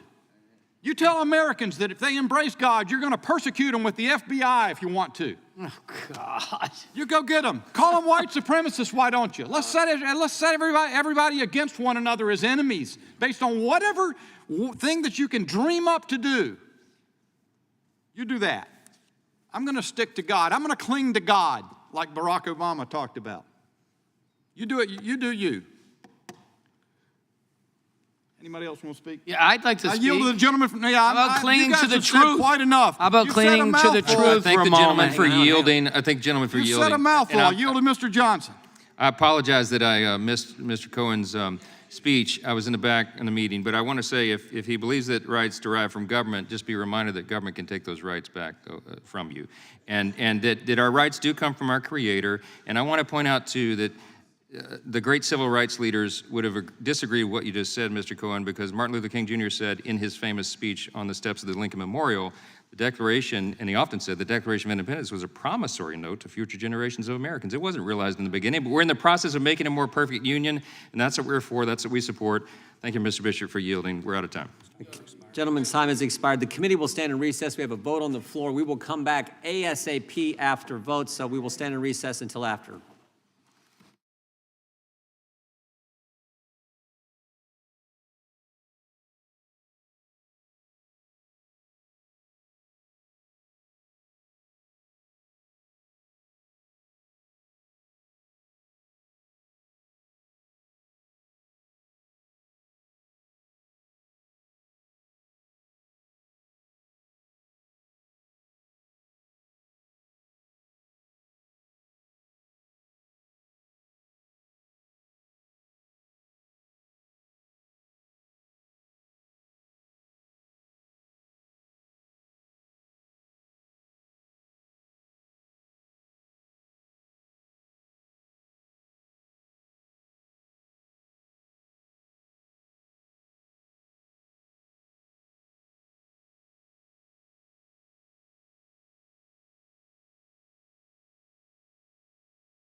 Committee will come to order. I think we left off with Ms. Jayapal is recognized for 5 minutes to speak on the amendment.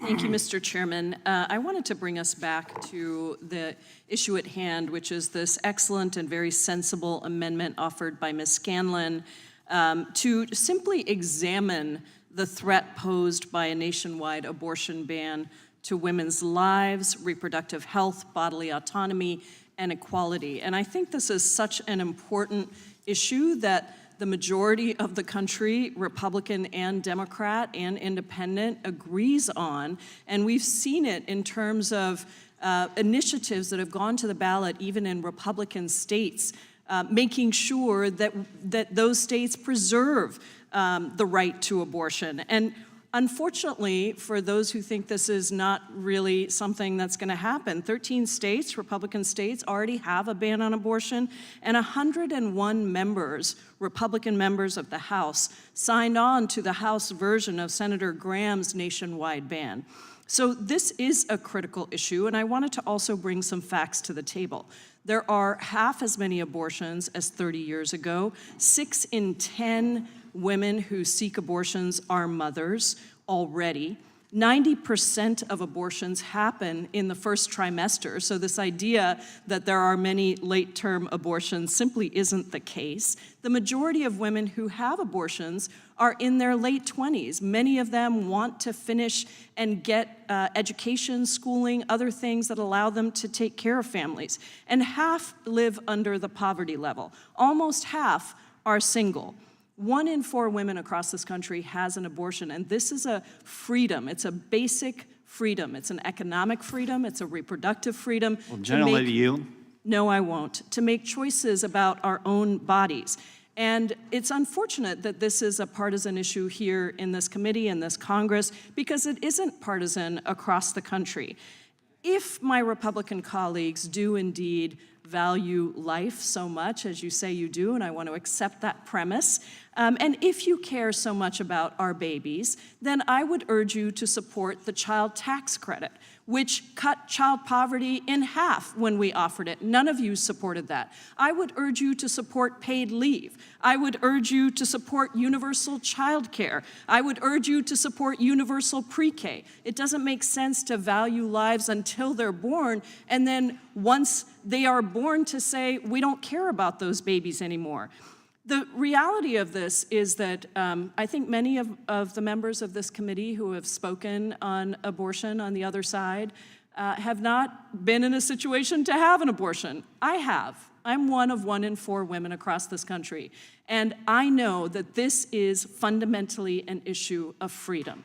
It's an issue of being able to make choices about our own bodies. And I would submit to you that in listening to my colleagues on the other side, I can tell you that Democrats are the party of freedom, of family, and of faith, because we believe in people's freedom to control their own bodies, to have economic security. We believe in all kinds of families and supporting families to take care of the kids that they ultimately have. None of these decisions are easy, and none of us is trying to tell anybody to have an abortion or not to have an abortion.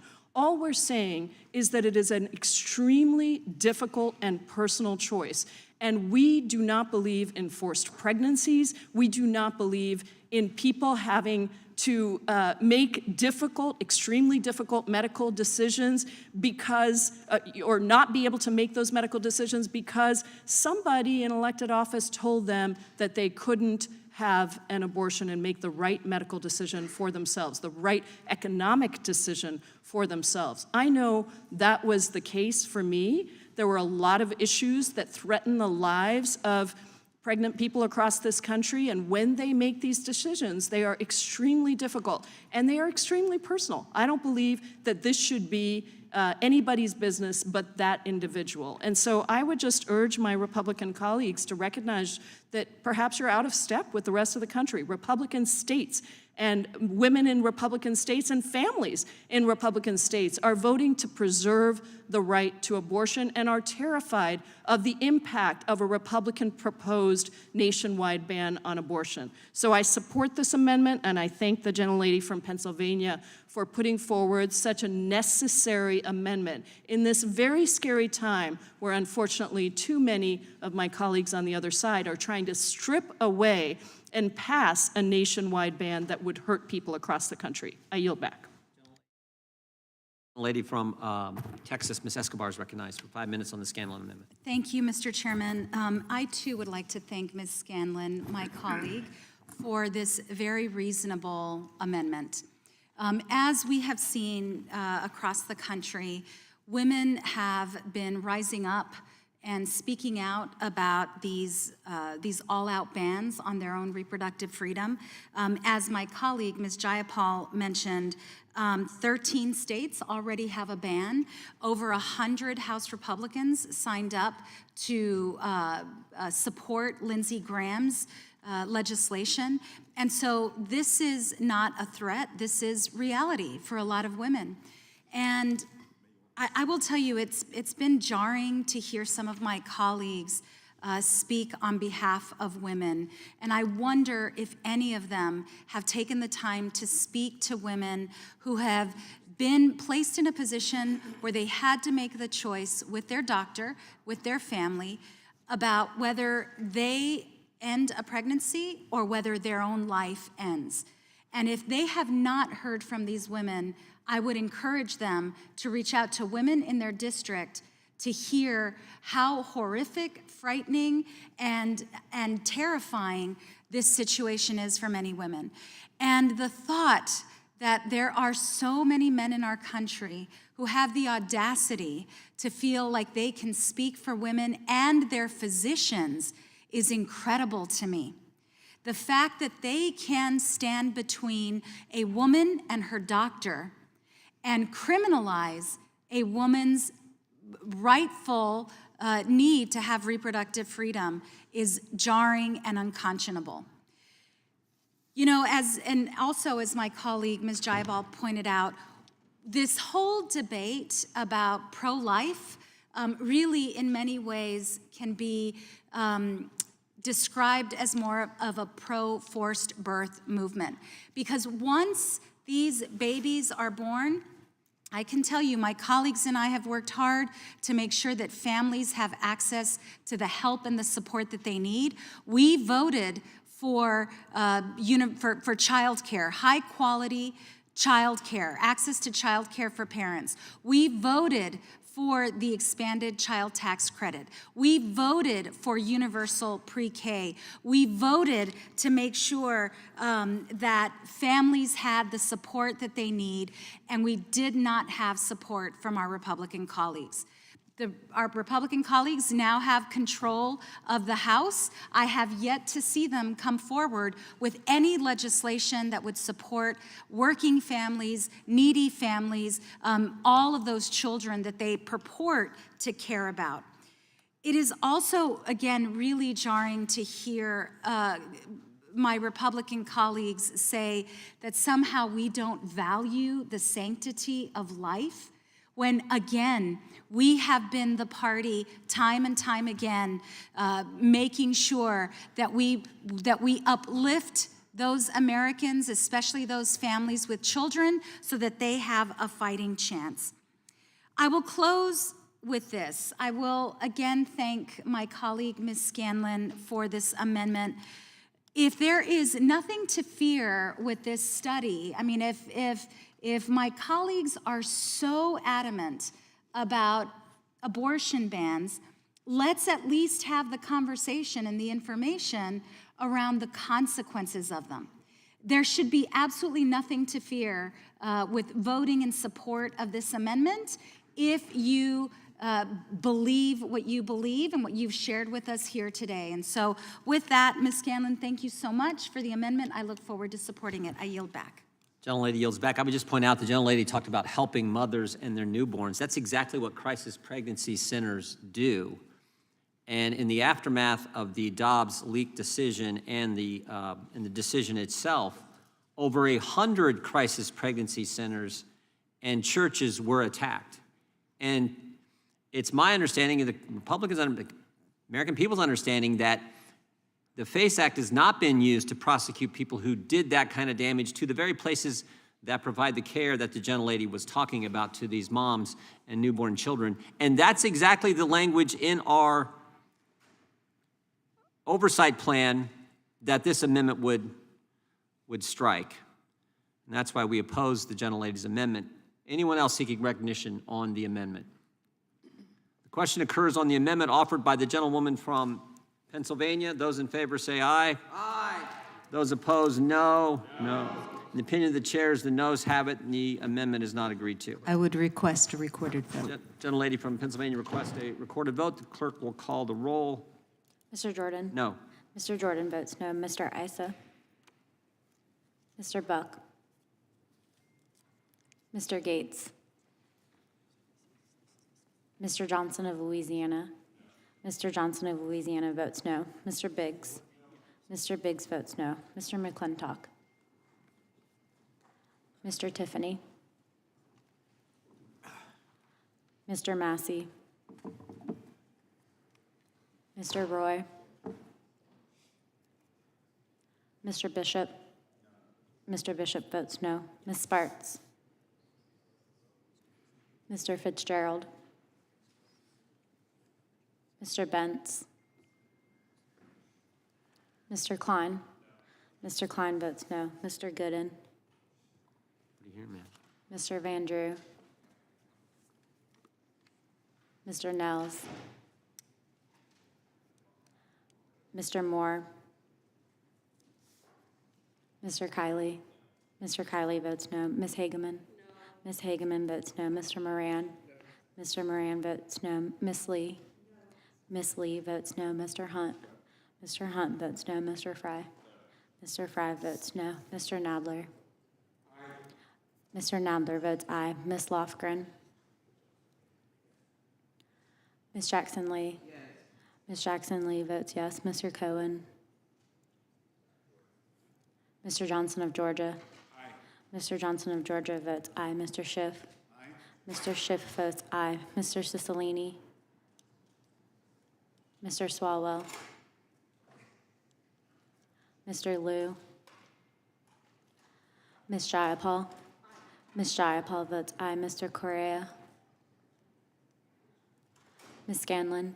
Aye. Ms. Scanlon votes aye. Mr. Neguse? Ms. McBath? Ms. Dean? Aye. Ms. Dean votes aye. Ms. Escobar? Ms. Ross? Ms. Bush? Mr. Ivy?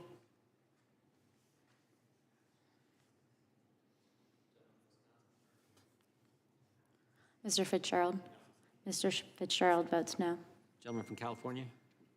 Mr. Issa? Mr. Issa votes no. Anyone else? Gentleman from Texas? Mr. Roy votes no.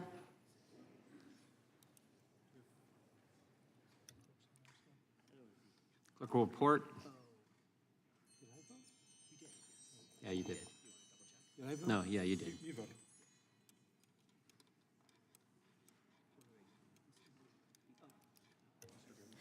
Mr. Chairman, there are 7 ayes Wait, and 14 noes. The gentleman from Texas?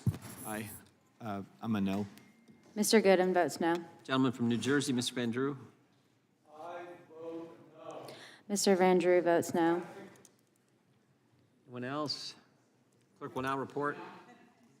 Oh, Mr. Nels, excuse me. Mr. Nels votes no.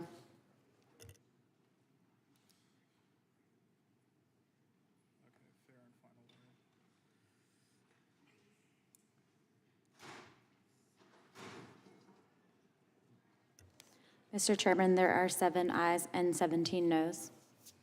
The noes have it. The amendment is not adopted. Gentlelady from Texas is recognized. Well, clerk can report. We can go right, if that's all right with the gentlelady, we'll go right to the clerk.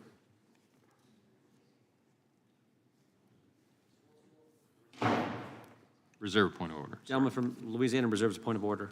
Clerk will report the amendment. Amendment to the Committee on the Judiciary Authorization and Oversight Plan for the 118th Congress offered by Ms. Jackson Lee. Page 14, strike rising crime in urban areas and all that follows in that section and insert. Without objection, the amendment will be read, will be considered as read, excuse me. Gentlelady from Texas is recognized to explain her amendment. Where's the, Thank you, Mr. Chairman. I, in the spirit of bipartisanship, think this is an amendment that offends none and only gives us the opportunity to look at all aspects of our work. My amendment adds to the rising crime in urban areas and says rising crime in urban and rural areas. And then it provides the word equitably. The subcommittee will examine strategies used by the state and local government to ensure that law enforcement entities effectively and equitably serve their communities, that local prosecutors effectively and equitably enforce the law. Simple premise that no American patriot should be against. None. So let me just quickly discuss this. And I do have an inquiry, Mr. Chairman. Am I correct that the Crime Subcommittee on Homeland Security and Terrorism is now Crime and Federal Government Surveillance? Is that accurate? I believe that is accurate name of the subcommittee. I just wanted to hear from you because there was conflicting that you had not changed it because it comprehended, included all of the aspects of our service. But let me quickly go to my amendment. If that is correct, you'll just tell me later. It's important that we examine rising crime in both rural and urban areas and examine strategies used by state and local governments to ensure that law enforcement entities equitably serve their communities and that local prosecutors equitably enforce the law. I will tell you that you will have no disagreement among professional law enforcement or prosecutors. That's their job. And contrary to the narrative pushed by my colleagues on the other side, we know that violent crime is everywhere. Although the United States has experienced a substantial decline in homicides and violent crime since rates peaked in the early 1990s, the number of homicides increased in 2021 in 27 major cities by 5% from 2020. According to the CDC, in that same year, homicide rates in rural areas rose 25%. It was the largest rural increase since the agency began tracking such data in 1999. The data shows that in 2020, per capita murder rates were 40% higher in states won by the former president than those won by Joe Biden. And 8 of the 10 states with the highest murder rates in 2020 voted for the Republican presidential nominee. My real point is that there should be no divide amongst us on the issue of fighting crime, and there isn't. I certainly have not shown that divide as a chairwoman and now ranking member of the Subcommittee on Crime and Federal Surveillance. Democrats have always stood for equity and fairness under the law. Therefore, we should not only make certain that we endeavor to determine why crime is high in major cities, but also in rural areas. They need our help too. Why ignore them? The Subcommittee on Crime must also be certain that when we work with law enforcement and prosecutors who are sworn to protect, that all citizens, as I understand the Declaration of Independence says, we all are created equal with certain inalienable rights of life, liberty, and the pursuit of happiness. We do know that in certain jurisdictions, history has shown, Ferguson, Missouri, that targeted African-American residents were in a structure where they were ticketed more often to build resources for that city. We know that a city called rural Tulia, Texas, was in the hands of a narcotics officer who wrongfully arrested 46 people. Law enforcement is against this. So we want to determine how best we can help them with training and resources to do the job that they want to do. We also know that there's been an imbalance in those who lose their lives at the hands of misuse and wrong directed policies. That's why the Subcommittee on Crime must do all that it can do to ensure that law enforcement and all do things admirably and with equity. This is what this legislation is about. We know the story of Ahmaud Arbery. If I call the roll, we know the story of many others, Tyree Nichols, George Floyd. And we know that some progress has been made to address racial and ethnic disparities in juvenile justice system by the Office of Juvenile Justice, and through that, we have seen involvement and improvement. That's all I'm asking for. Let's make sure that we do the right thing by ensuring we look at all aspects of this important responsibility, and that is to do our duty on behalf of the American people and to conduct the right kind of oversight.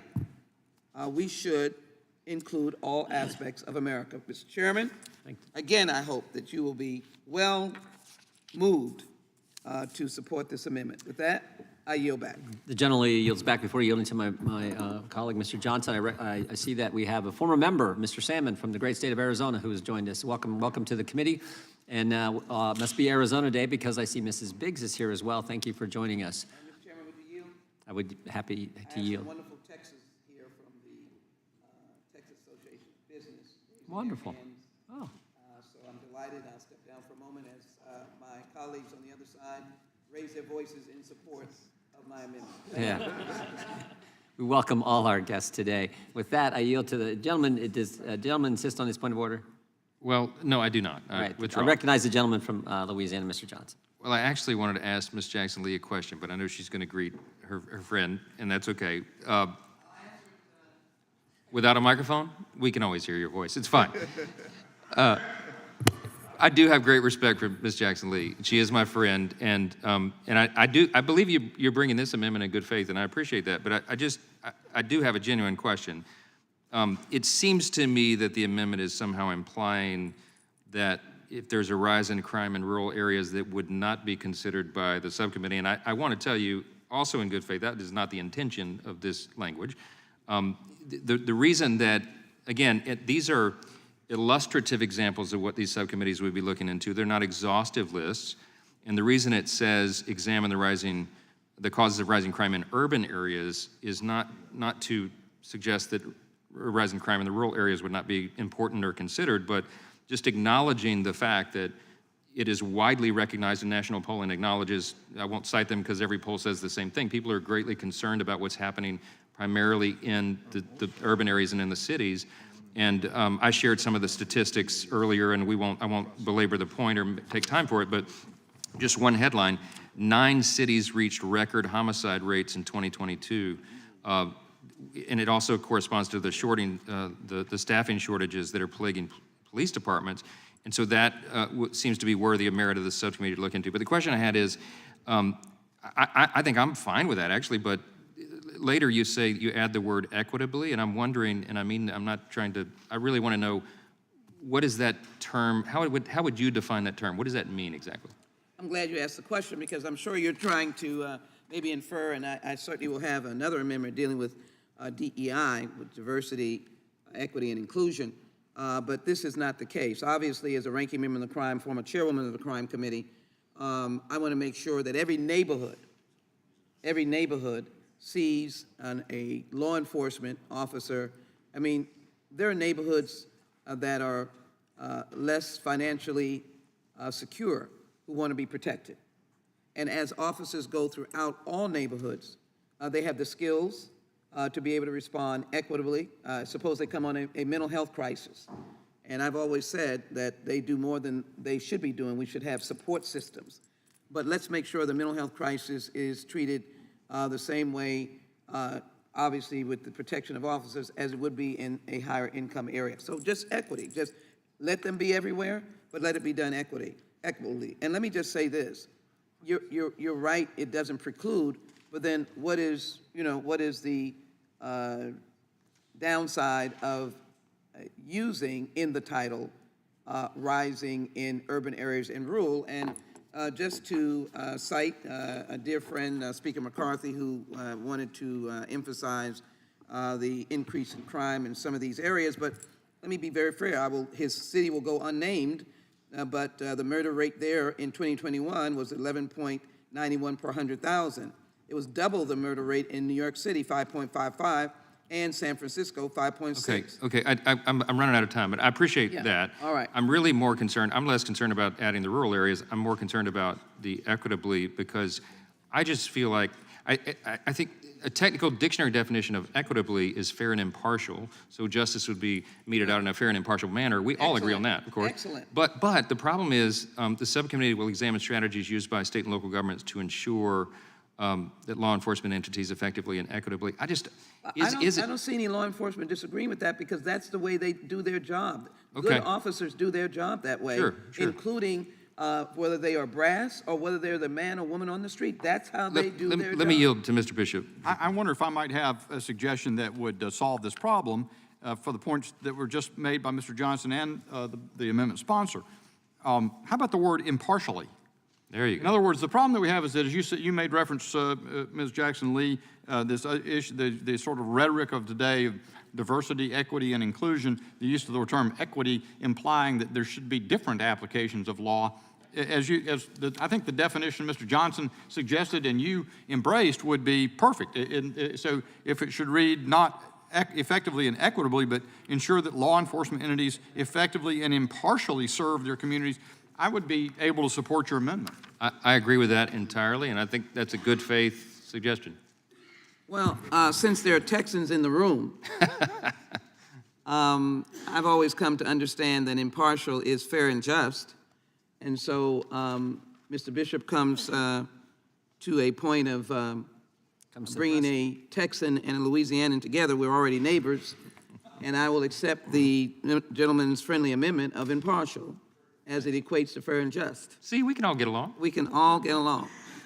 I'd like my amendment to be accepted with the simple. The gentleman's time has expired. I just want to make sure I understand. The subcommittee will examine strategies used by state and local governments to ensure that law enforcement entities effectively and fairly and impartially serve their commitments that... No fair? No, I thought that's what equitably meant when Mr. Johnson defined it. He said fair and impartial. You don't have to say it. It's effectively and impartially, sir, Chairman. And I just put the legislative history on the record. Communities in that local process effectively and impartially enforce the law. Okay, we got two impartially. Substitute for the word equitably is the So it's effectively and impartially. Yes, sir. All right, without objection, the amendment is amended. The question stands on the gentlelady's amendment. Yeah, well, sure, if I can. Mr.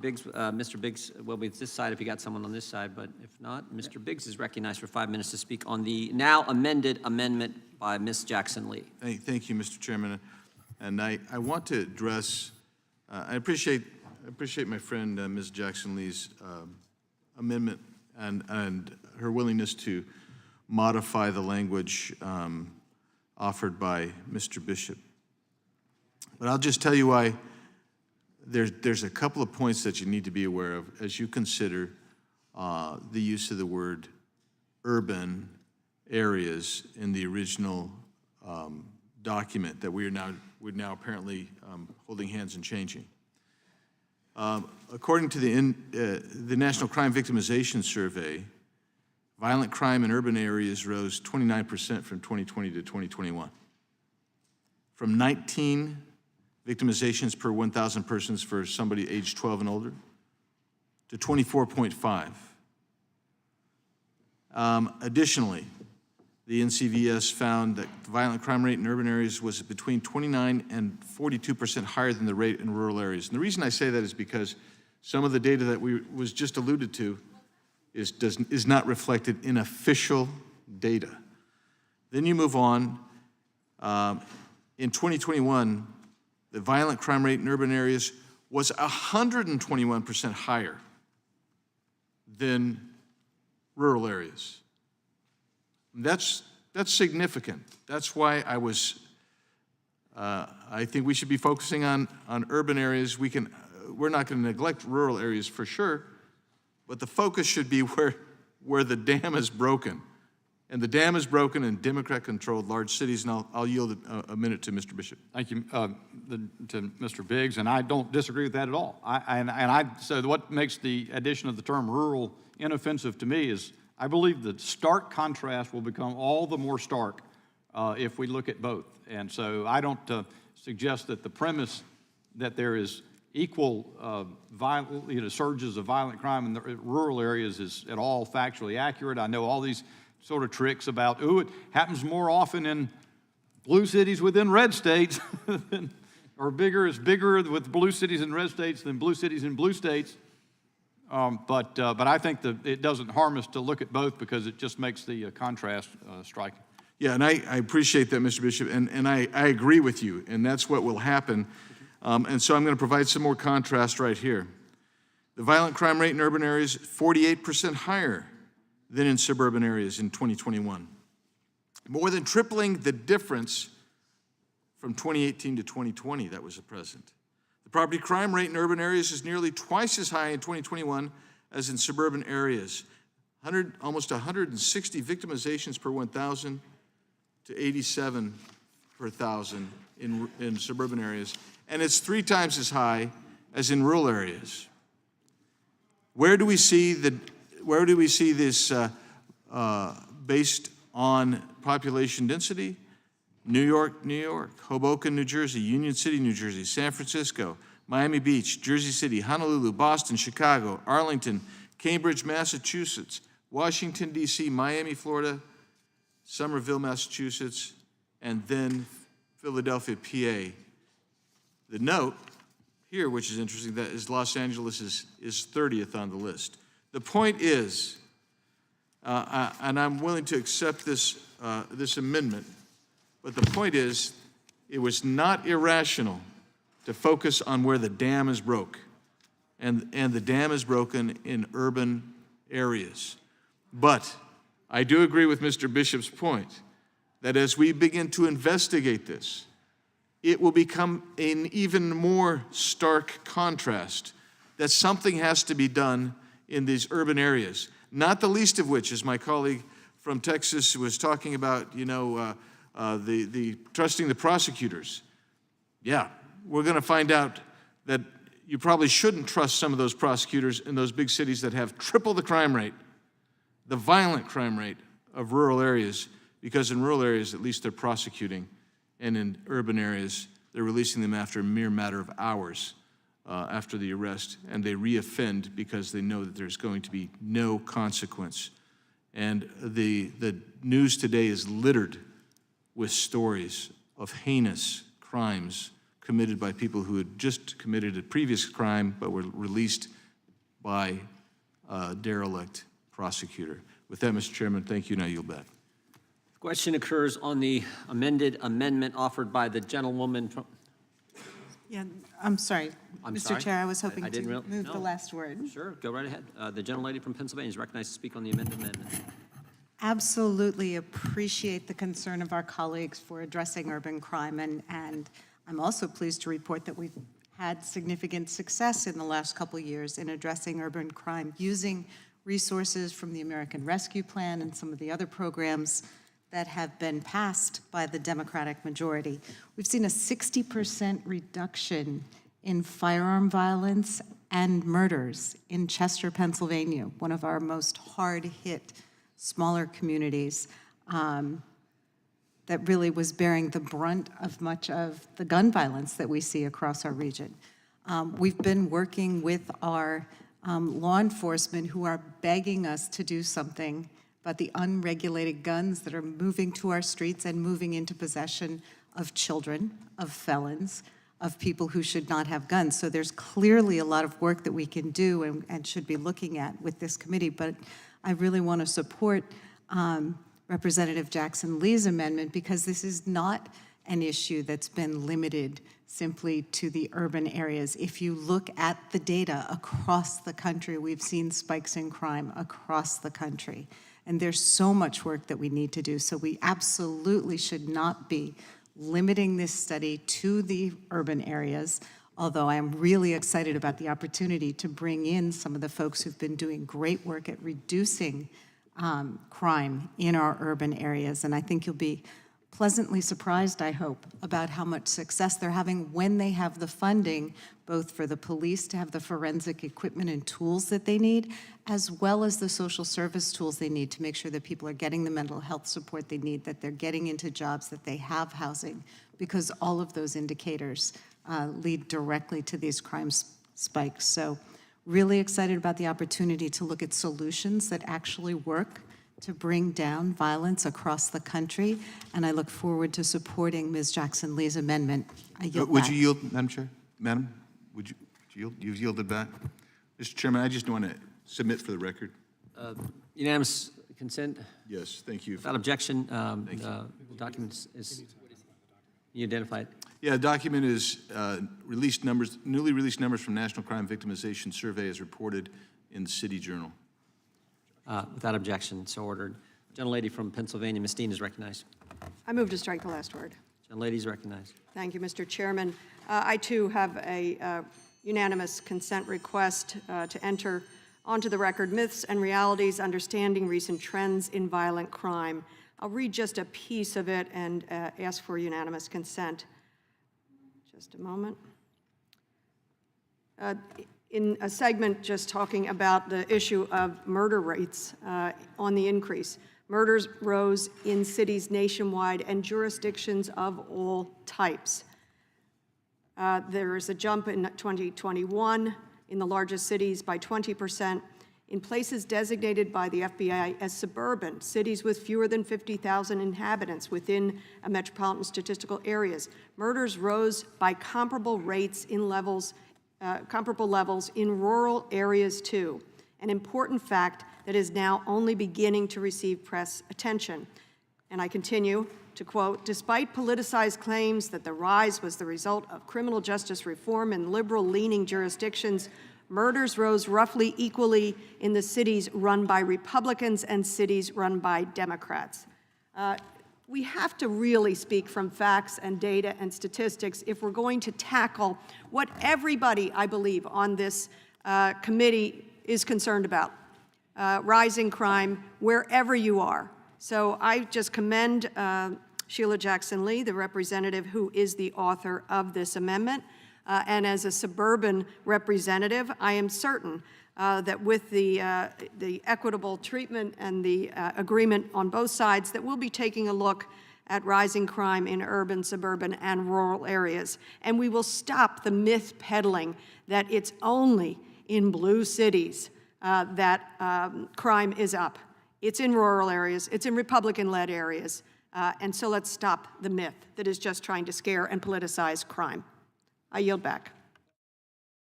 Lady yields back. The question occurs on the amendment now amended, offered by the gentlewoman from the state of Texas. Those in favor say aye. Aye. Those opposed, no. Opinion of the chair is the ayes have it, and the amendment is adopted. The gentlelady from Texas is recognized. Seeking clarification to the chairman, did we not need to do the amendment and then the underlying amendment? Are we okay? We modified the amendment. We modified the amendment. Modified your amendment by Consent with- consent, I believe. and added the word impartially twice. Got rid of equitably, put in the word impartially, both spots. All right, thank you so very much. You bet. I'm doing the amendment on freedom of speech. Clerk will report. Amendment to the Committee on the Judiciary Authorization and Oversight Plan for the 118th Congress. Point of order reserved by the gentleman from Florida. Without objection, the amendment is considered as read. The gentlelady from Texas is recognized to explain her amendment. First of all, let me thank my colleagues for their generosity and careful consideration. And as I begin, let me indicate that those persons were Texans and they were engaged in the business community.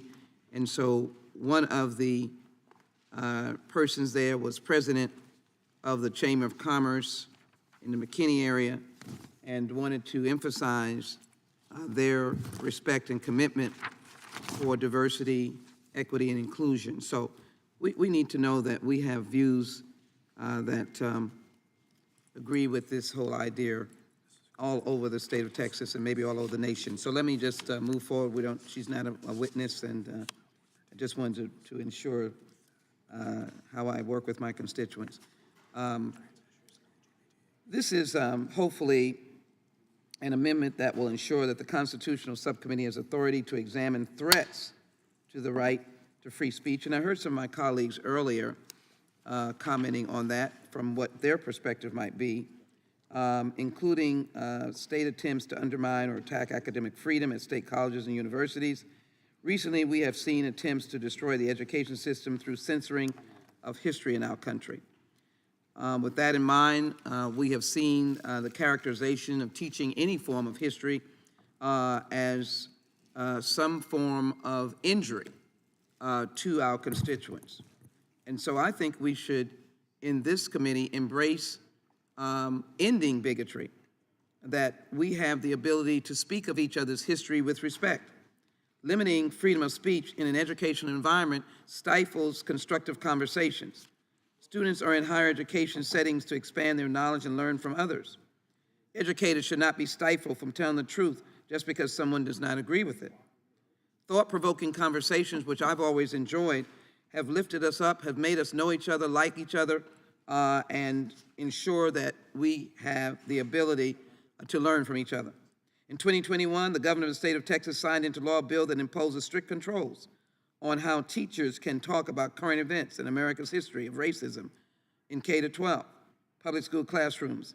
And it's really undermining teachers' judgment on just plain talking about history and children who look different from other children. Now state officials have turned their attention to DEI policies, and the governor has actually announced, in violation of federal law, to abolish diversity, equity, and inclusion offices all throughout our college campuses. Who is to say that the state government knows better than academic institutions who want diversity, because they are being asked by corporations to produce diversity of all kinds? I am shocked that such a provision was offered through February 7, 2023, diversity and inclusion activities under Title VI, that this was insisted upon to stop. And let me be very clear on this. Let me clear this up. That the February 7, 2023 OCR issued a fact sheet entitled Diversity and Inclusion Activities under Title VI in order to assist school communities and educational institutions in understanding DEI policies in conjunction with federal civil rights laws. So the federal government has provided guidance how a state government can suggest that DEI policies in higher education should not be. So my amendment allows for this committee to examine the threats to the right to free speech, including state attempts to undermine or attack academic freedom, which is free speech and is protected, and particularly at our institutions of higher learning, which these are older students who can discern truth and facts and would like to engage in an understanding of the greatness of their country, because we are diverse. People admire our diversity, and the understanding of our diversity is really an achievement. It is an achievement of how great this country is. I ask my colleagues to support the Jackson Lee Amendment. I yield back. Gentlemen, does the gentleman insist on his point of order? I do not, but I seek recognition. Gentleman is recognized for 5 minutes. Thank you, Mr. Chairman. I read the gentlelady's amendment, and I was inclined to support it because obviously we want the Constitution Subcommittee to vindicate free speech rights on colleges and university campuses.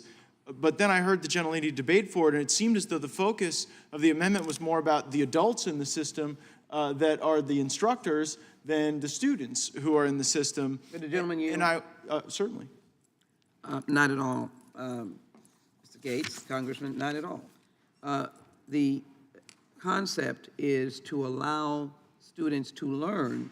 The only way they're learning is if a professor opens it up. I disagree. My time at Florida State University, some of the things I learned most weren't directly from the professors, from the collaborative experience and environment, the extracurricular activities. But textually, I think the gentlelady is accurate in wanting to define the scope of the work of the subcommittee, but I do want to reflect for a moment on my concern that we seem to believe that the free speech rights of the instructors are somehow untethered from the academic mission of the university and untethered from the interests of the state as expressed through their elected leaders. At many of these colleges and universities, they are not separate from the state government. They are but an appendage from the state government. In most cases, they receive most of their funding from the state government. The tuition and scholarships that students furnish for their education, often provided through state government programs. So it doesn't seem improper at all, in fact, for a state government to say, well, maybe we want a particular institution to have a focus on agriculture and mechanical work, and we want another institution to focus on building great nurses, and maybe we want none of our institutions to teach students to hate each other based on immutable traits like their race. And I, as a taxpayer of Florida, am very pleased that my governor and my state legislature are working to ensure that the curriculum that students receive is timely and relevant and in accordance with industry standards and different certifications that prepare someone for the workforce, not the woke force. Yield to Chairman Jordan. I thank the gentleman for yielding. I too, am, I think, okay with the language that the gentlelady from Texas offered. My concern is she wants to strike what we had in our oversight document. And I just want to read that. It says, the subcommittee will examine restraints on free speech, including efforts by some colleges and universities to limit protests, speeches, distribution of literature, petitions, and other expressive activities. We've all heard about safe spaces and free speech zones and all the things they're doing on college campuses. We've heard about the heckler's veto when some typically conservative, but I'd be just as upset if it was a liberal coming to a campus to speak out where they get heckled down and shouted down. We're concerned about that as well. So I think my gut tells me most Republicans would be fine with the gentlelady's language she wants to add, as long as she and the Democrats are willing to keep the language we had in our original plan. I think that's a compromise the committee could reach. And with that, Gentlemen, yield back to the gentleman. Yes, as the chair of this subcommittee, the one affected, I would vehemently oppose eliminating the language that you just stated, because we know that this is a massive problem. And, you know, under our experience, I mean, I know anecdotally of many examples of academic freedom of conservative professors being the ones who are targeted and for censorship and silencing and retribution and all the rest. So, I mean, I have no problem looking into that. We certainly want to support academic freedom. That's what America's built upon, and our universities should be. So I'm not opposed to adding this language. I just want to clarify that but we cannot eliminate the existing language. That'd be my position. Would the gentlelady accept that compromise? Who am I speaking to? I don't know who's. It's my time, Ms. Jackson. Is it your time? I would accept that in adding the amendment of the Jackson-Lee amendment to the existing language. So we're on a roll. We're on a roll. Yeah. The gentleman yield? I'll yield to the chairman. I thank the gentleman. So if I understand it right, Ms. Jackson-Lee's amendment, instead of the first sentence which says on page 10, strike the paragraph beginning freedom of speech and replace with the following, we get rid of that first sentence and then we keep what's in our original oversight document and then we add her freedom of speech language, the second sentence, the subcommittee will examine threats to the right of free speech, including state attempts to undermine or attack academic freedom at state colleges and universities. If the gentleman would yield, that is my acceptance. All right? Without objection? Mr. Chairman. The gentleman from Arizona is recognized. Thank you, Mr. Chairman. I don't mean to be the stinker in the punch bowl, but I think I'm going to have to. Are you objecting? Yeah, I guess that's an objection. And I think we should have a vote on it. And here's why. The term academic freedom in and of itself is amorphous. So I quickly went through to see what does academic freedom mean? Well, to the American Federation of Teachers, it means only the teacher has a right to academic freedom. And to the gentleman from Florida's point, having spent many years on campus, as a 40-year-old going back for an MA and working on a PhD, and knowing I couldn't say what I really thought because they held me hostage, and listening to one of my professors saying, gee, I've never met a liberal on a college campus. And as we discussed, he meant a classical liberal. He met plenty of Marxist liberals. He just never met a classical liberal. I think you need to, if you're going to include your language on academic freedom, I think you need to define it. I also think you should include things like admission policies. How about admission policies, where places like certain universities like Berkeley have now gone to a race-based admission policy. Would the gentleman yield? Rather than a... Would the gentleman yield? Sure. I would just point out that, excuse me, without going into the merits of what the gentleman is saying, that would seem to be a separate amendment, not here. Thank you. And I'll yield now to Mr. Bishop for a moment. I think the gentleman's point is well taken. There seems to be, and the thing that's most problematic in the language as it stands is this implicit premise that Ms. Jackson Lee gave voice to, that it is that at state colleges and universities, the faculties are on their own to define whatever it is they want to do, and the fact their power is, without exception. And I've been seeing that at the University of North Carolina for some time, and I know what the Constitution of the state of North Carolina says about that. Power and control over the university system is vested in the General Assembly. And we always hear about preserving our democracy, except when they don't want to preserve our democracy. So I can't subscribe to the notion that apparently is being built in here, that state attempts to undermine or attack academic freedom might be triggered by any exercise of by the legislature of sort of setting cultural bounds and so forth, or what is taught in the universities that the state provides. So I think Mr. Biggs is right, and I yield back to him. Thank you. And I want to add to it, just before I yield to you, Mr. Van Drew, and I will yield to you, is that we're not talking here about, unless you're imputing to the state university, which in most states by constitution is a subdivision of the state. In Arizona, it's a subdivision of the state. So the state legislature can actually make definition on policies and standards. But what do you do when it is the state university itself that is restricting the academic freedom of students? And that is a problem and is not addressed in this, and actually might be exacerbated by this clause. And I'll yield to the gentleman from New Jersey.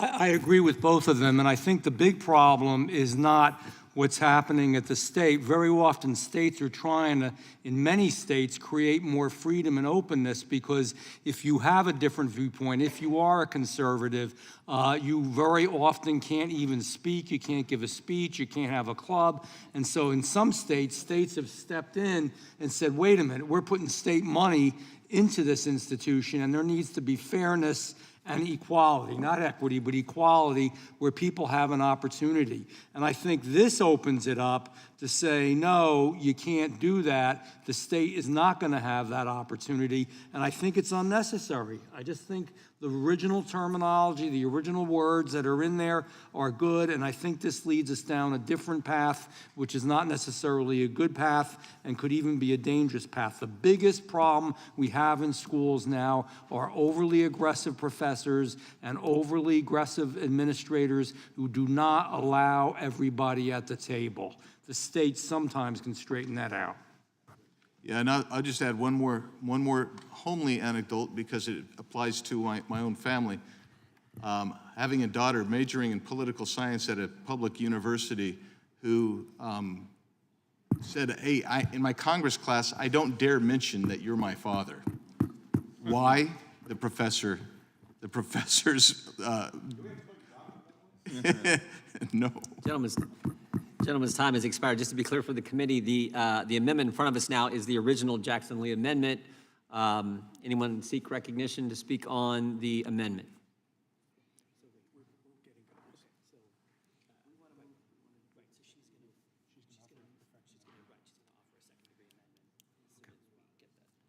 Okay, the committee will stand in recess while we're waiting for we will suspend while we're waiting for that amendment to the amendment that Ms. Jackson Lee is going to offer.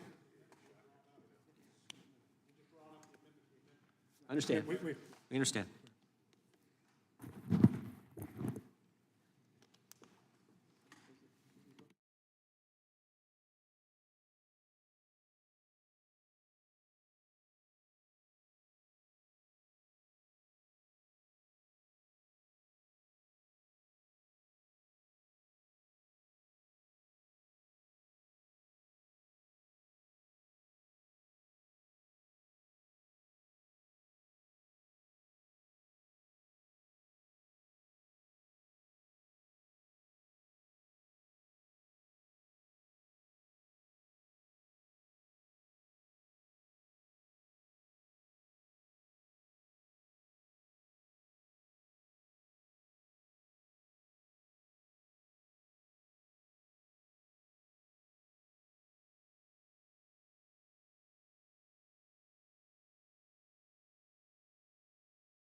Clerk will distribute the amendment, or the amendment, I should say.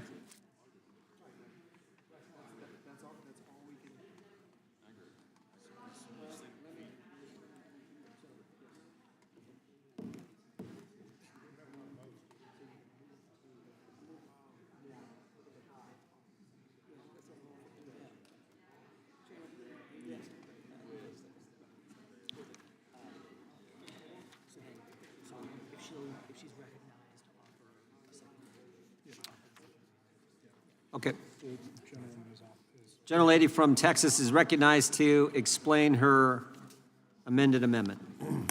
Mr. Chairman, thank you for your courtesy. With the reasoned arguments and advocacy of my friends on the other side of the aisle, I am delighted to offer an amendment in the second degree to the Jackson-Lee amendment. On page 10, insert at the end of the paragraph beginning freedom of speech.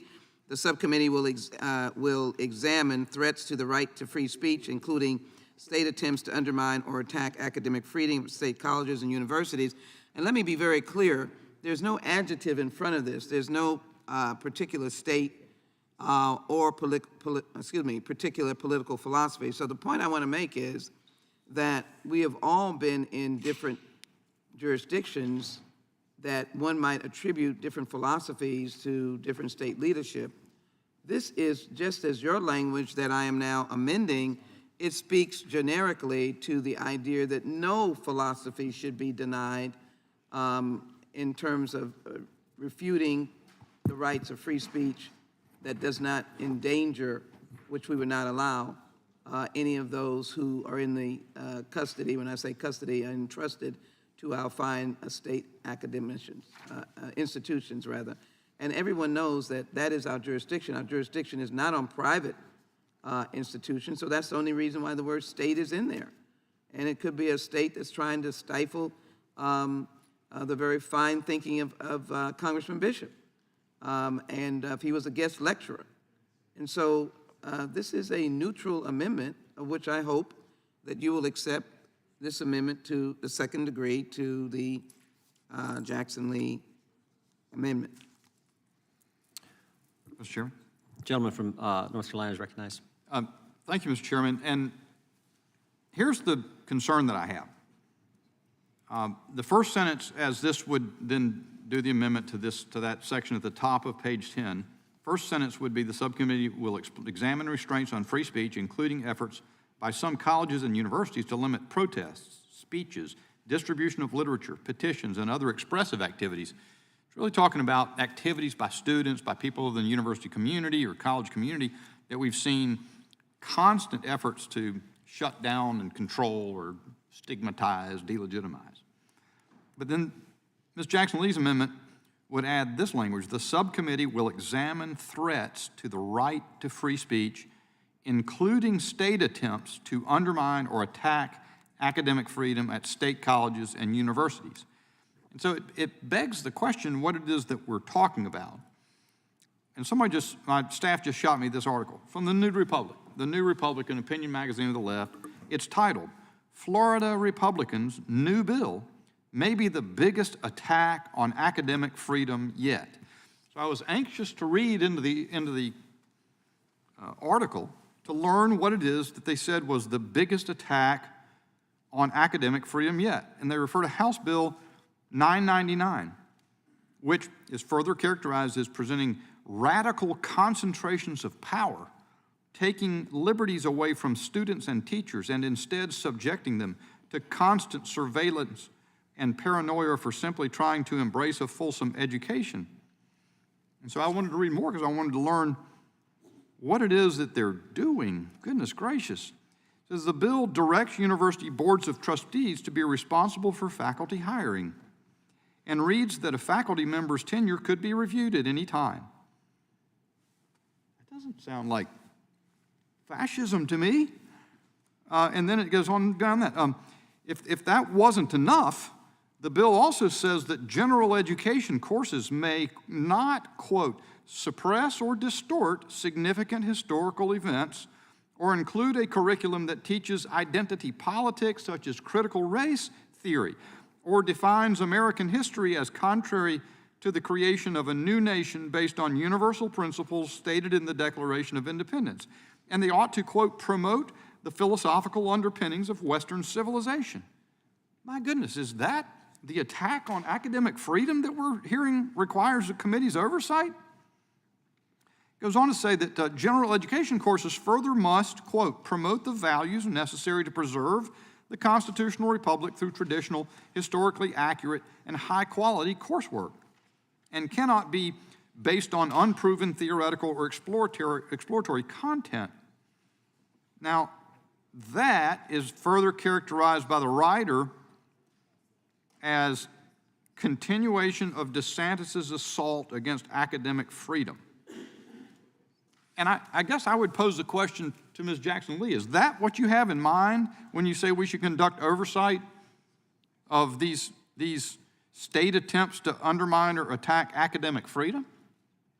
If the general lady care to address that? I certainly do. My amendment is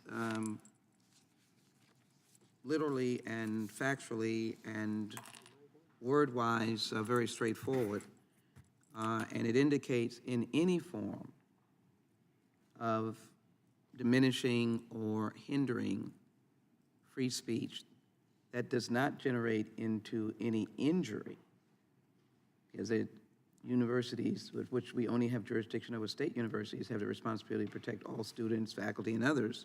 Well, does the general lady share the... You allow me to finish? Or Oh, I beg your pardon. Yeah.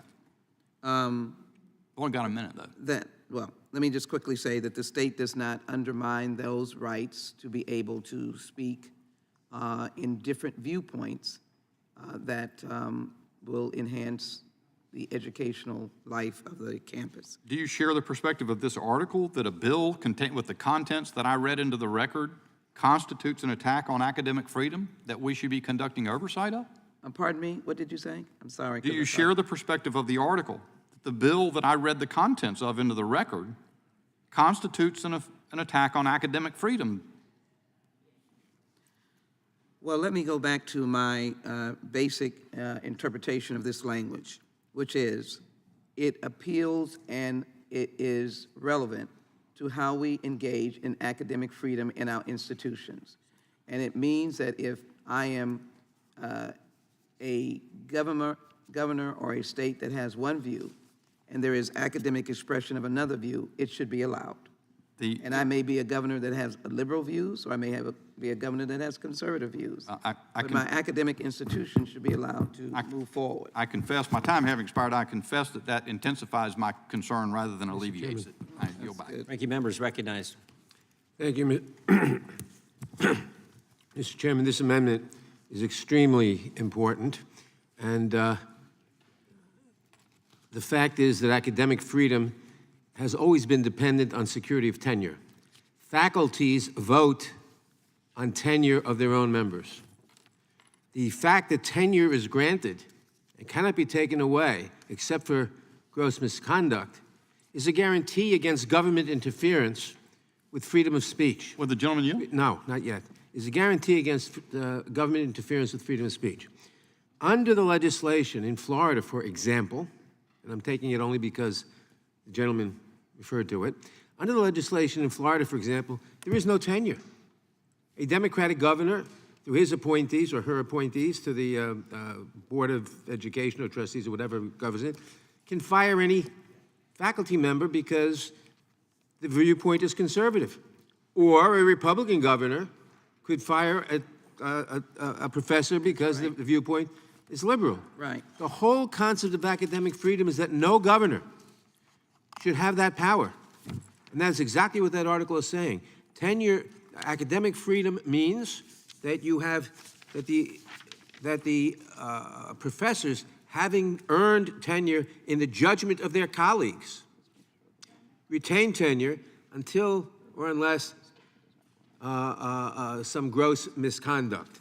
So the subcommittee will examine threats to the right of free speech, including state attempts to undermine or attack academic freedom of state colleges and universities. There is an attempt in Florida, for example, to undermine academic freedom at state colleges and universities by removing the guarantee of tenure.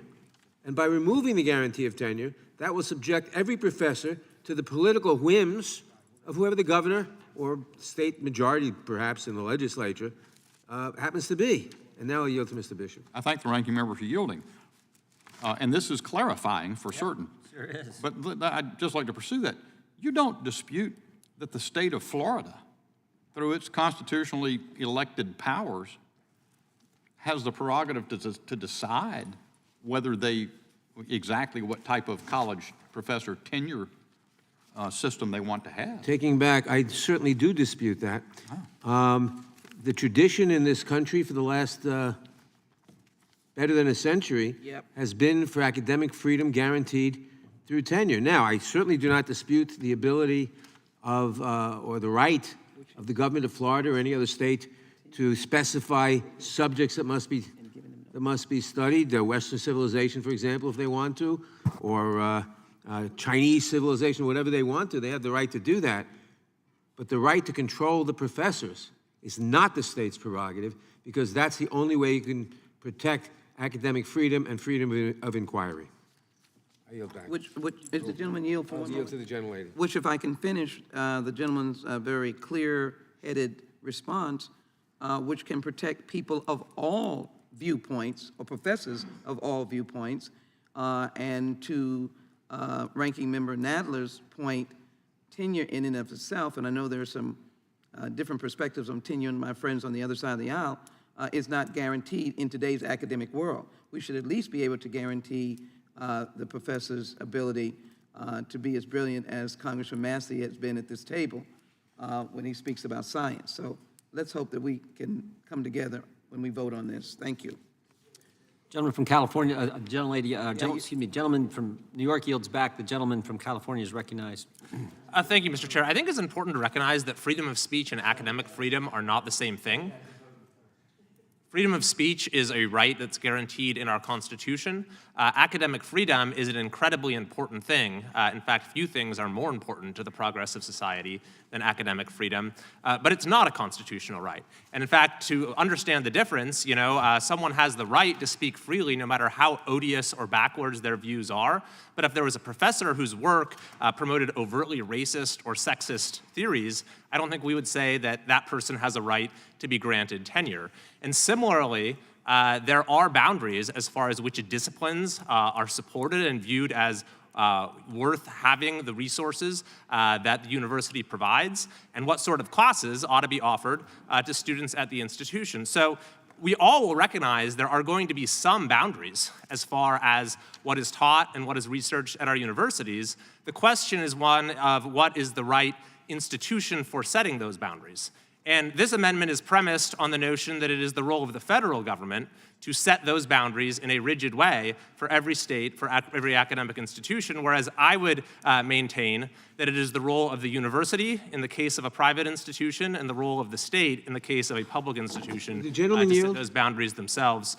And I'd further add that if the concern on the ranking member is one of political discrimination, there have been proposals to protect people from adverse state action on the basis of political orientation or viewpoint that would be much more narrowly tailored. Would the gentleman yield? Yes, I yield back. Well, let me just say that the gentleman is right in much of what he says, or much of what you say. But the amendment simply says that the committee will undertake, in effect, to guarantee free speech in state colleges and universities. And yes, we can dispute what free speech may mean, but it certainly should be under the committee's purview to protect that freedom and to advance that freedom. Which may... I yield back to the chair. Gentleman yields back. Who seeks recognition? My Republican colleagues have convinced me to oppose this. The question occurs on the amendment offered by the gentlelady. Excuse me, amendment to the amendment offered by the gentlelady from Texas. Those in favor say aye. Aye. Aye. Those opposed, no. No. Roll call. In the opinion of the chair, the noes have it. Roll call being asked for. The clerk will call the roll. Mr. Jordan? Nope. Mr. Jordan votes no. Mr. Issa? Mr. Issa votes no. Mr. Buck? Mr. Gates? Mr. Johnson of Louisiana. No. Mr. Johnson of Louisiana votes no. Mr. Biggs. Mr. McClintock. Mr. Tiffany. Mr. Massey.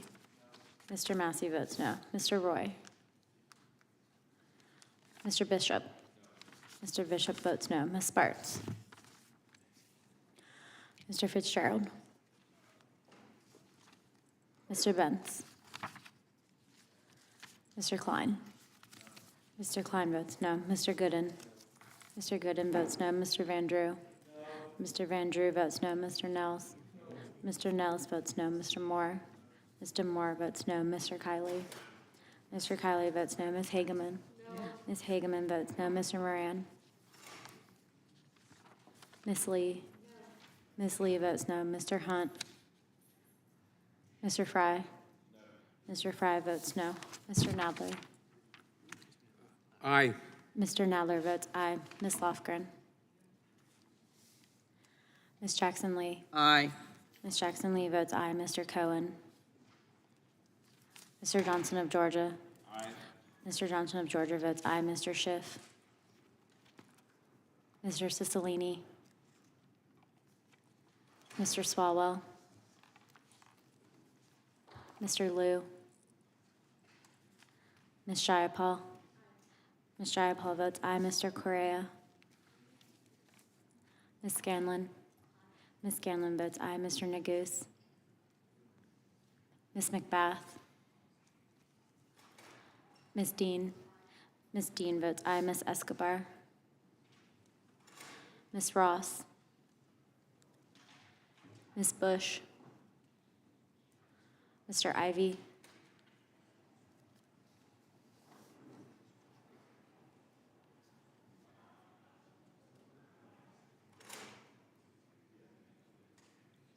Mr. Biggs.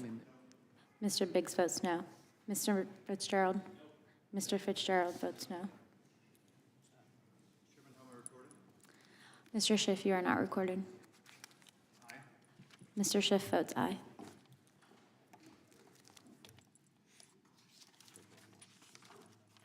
Does any other member wish to vote? If not, the clerk will report.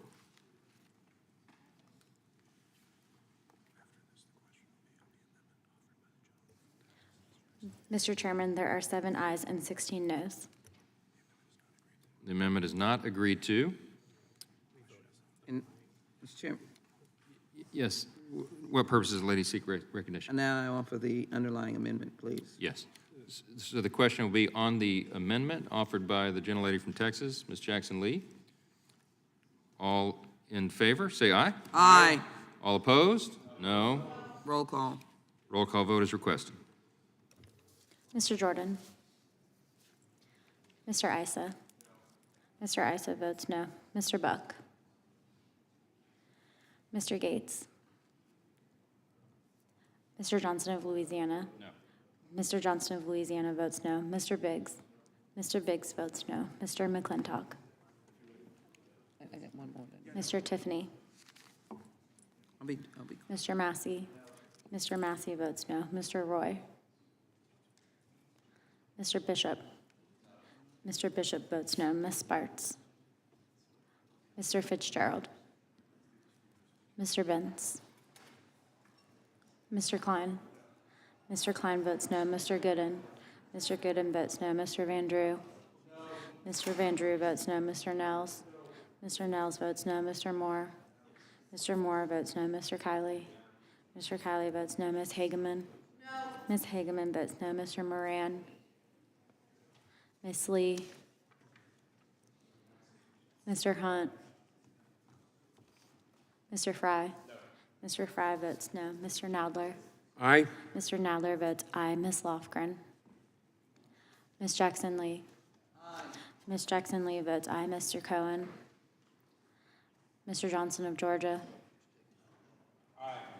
Mr. Johnson of Georgia votes aye. Mr. Schiff. Mr. Schiff votes aye. Mr. Cicilline. Mr. Swalwell. Mr. Liu. Mr. Cohen votes aye. Ms. Jayapal? Ms. Jayapal votes aye. Mr. Correa?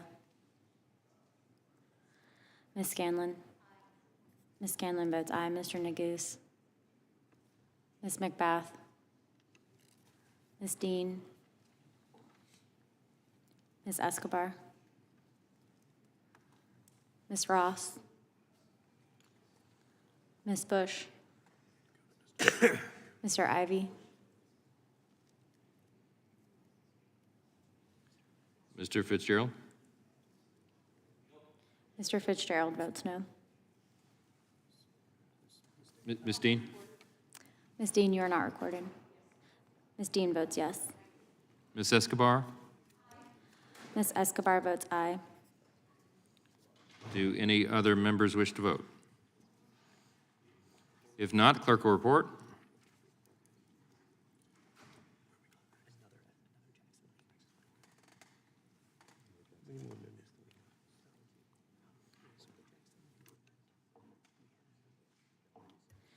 Mr. Chairman, there are 9 ayes and 14 noes. Thank you. The amendment is not agreed to. For what purposes, gentlelady from Texas seek I have an recognition? amendment at the desk. This one involves the protection of constitutional and civil rights. Clerk will report the amendment. Amendment to the Committee on the Judiciary Authorization and Oversight Plan for the 118th Congress offered by Ms. Jackson Lee. On page 9, in the paragraph beginning, protection of constitutional and civil rights, add at the end after civil rights the following, comma, including state and local voter suppression. Reserve a point of order. Suppression efforts aimed at minority voters.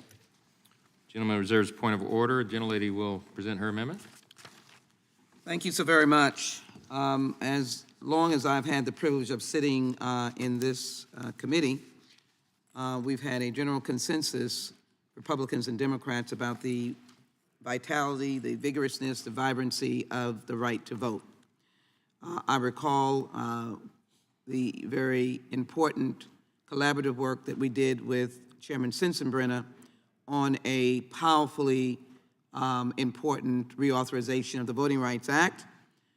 It was truly the conquering of fears and the work of Republicans and Democrats. I know that Ranking Member Nadler recalls the much work that we did on that reauthorization, and that every member here had an opportunity to include language that enhanced the right to vote. Tragically, through some misunderstanding, that the right to vote is only to be given to those of a particular view or maybe a particular region, contrary to the American spirit and the American right, the Constitution. I refer us again to equal protection of the law, 15th Amendment protecting the right to vote, 13th Amendment getting rid of and undoing slavery, which created less than a person. All of that was to give wholeness to citizens of the United States. And so it hurts me to know that we have had over the years, the last couple of years, an intrusion on the right to vote. An intrusion on the right to vote, almost an absolute prohibition on the right to vote, on impoverished people, on people who are out of state, from their state, on individuals who work night shifts, on individuals who are in the United States military. We've found challenges to military personnel getting their ballots in timely and being counted. In particular, in the state of Texas, when our communities championed around-the-clock voting, banned. Drive-through voting, banned. All of these are with documentation. Public officials sending vote-by-mail applications, banned. Senior citizens being challenged as to whether or not their votes could be counted, and having to drive senior citizens to the polls, frail as they were, because they were denying either mail ballots were not received. There was a fear and intimidation by expanding the right to vote legally. So my amendment is clearly one that this body that protects the Constitution has often said that is our task. and is a protection of constitutional and civil rights. Let me applaud my colleagues on the other side of the aisle for having that heading. And so I believe they should include looking at whether or not states and local governments suppress anyone's vote, and in particular, the votes of those who have experienced this suppression, and that is minority voters. Well documented in every election over the last few years. And so I'd ask my colleagues to support this amendment, and I yield the time. Thank you, gentlelady. I recognize myself in opposition to the amendment. Here are the facts. During the last 4 years, House Democrats passed legislation to impose what would amount to a federal takeover of election administration and politicize the voting process in an attempt to garner a political advantage. As part of their efforts to politicize voting rights, a number of Democrats unfairly maligned election integrity laws in states like Georgia, calling it Jim Crow 2.0 and voter suppression and all other manner of criticism.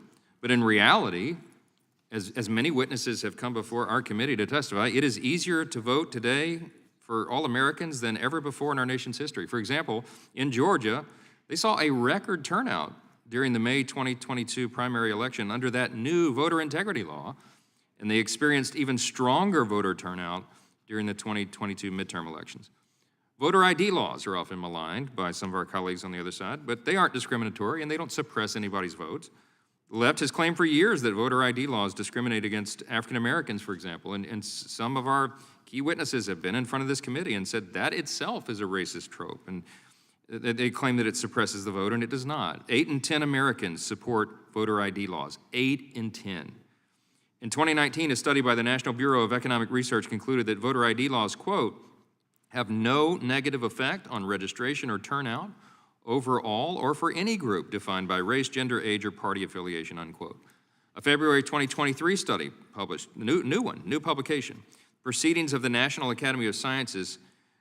This study reinforced this conclusion and categorically refuted the myth propagated by the left that voter ID laws place a disproportionate burden on, quote, historically disadvantaged groups such as the poor and people of color and therefore hurt candidates of the Democratic Party, unquote. The study concluded that the first voter ID laws actually benefited Democrat candidates. It also concluded that both parties saw an increase in voter turnout after the implementation of new voter ID laws. The Supreme Court case in Moore versus Harper will be decided this term. The issue there is whether a state court may nullify a congressional map passed by the legislature and replace it with a court-drawn map. But Article 1, and that includes drawing the boundaries of congressional districts. So there's a lot of controversy about this, but let me just say, all that said, in summary, why I oppose this amendment by Ms. Jackson-Lee is that on page 9, in these descriptions of what our subcommittee on the Constitution and limited government are going to do, there are just simple one-line, sometimes one-phrase descriptions that encompass a lot of things that we may be investigating. And in this particular sentence on page 9, it reads currently, the subcommittee will examine the adequacy of current protections for U.S. citizens' constitutional and civil rights. We could, of course, take pages to lay out what all those constitutional and civil rights are, but we have chosen to be broad in the description to allow for any number of investigations, and if we go down the road of specifying this limited exception or this illustrative example, we're going to be here for days because we'll have to add 20 pages to the rules. So for that reason, it is not what you're aiming at here is not precluded under the existing language, and there's no reason to go down this road of specificity because it will be endless and will open a Pandora's box here. I will yield back the remainder of my time. Does anyone else seek recognition? I'd move to strike the last word. Yes, ma'am. Ms. Scanlon, you're recognized. Thank you. You know, I certainly understand the reason for the amendment since the plan was put together without consultation. It's a little unclear sometimes what was intended here. And there are some pretty glaring omissions that we're trying to address with these amendments. But I would yield my time to Representative Jackson-Lee. I thank the gentlelady, and I'm asking my colleagues to support the Jackson-Lee amendment that would ensure the protection of voting rights, and particularly voting rights to prevent state and local voter suppression efforts that have been aimed at or that has impacted the minority community. Let me share with you that is in fact accurate, that minority community has been deprived many voters their right to vote, reducing participation, and stand in direct opposition to our country's trend of including more Americans in the democratic process. Many Americans do not have one form or forms of identification that are acceptable to states for voting. These voters are disproportionately low income, racial and ethnic minorities, the elderly, and people with disabilities.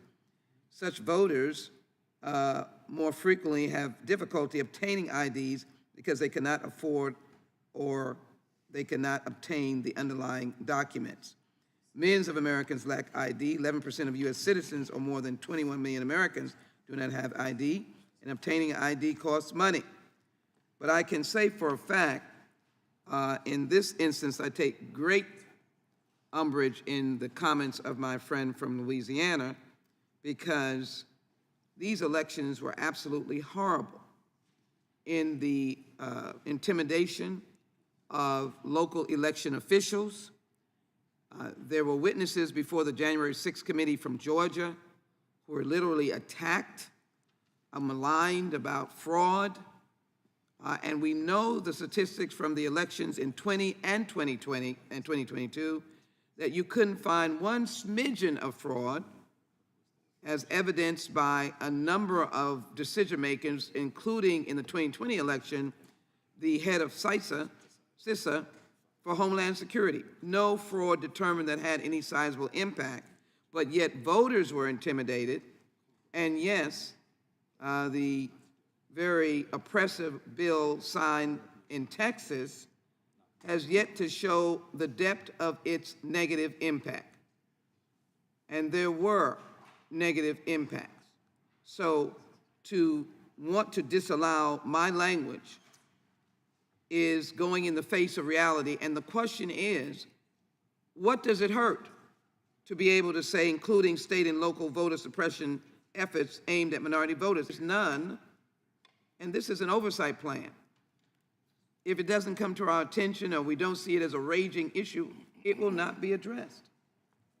But it will at least be in place to say it is a reality. Talk to some of those Georgians. Talk to people throughout the whole sphere of voting in 20 and 2022, and you'll find some egregious cases impacting minority voters, impacting young voters.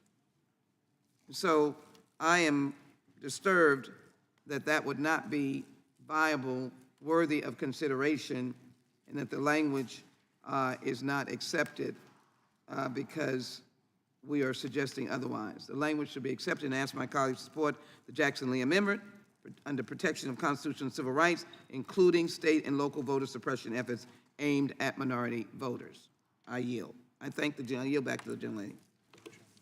Gentlelady yields back. For purposes, does the gentleman from North Carolina seek recognition? To strike the last word. Gentleman's recognized for 5 minutes. So I think the gentlelady poses the question, what does it hurt? Well, if you're talking about, as the existing sentence does, the full panoply of U.S. citizens' constitutional and civil rights, and as Mr. Johnson already made the point, that could be, you could go for pages, but let's begin with the enumerated individual rights in the Bill of Rights of the Constitution.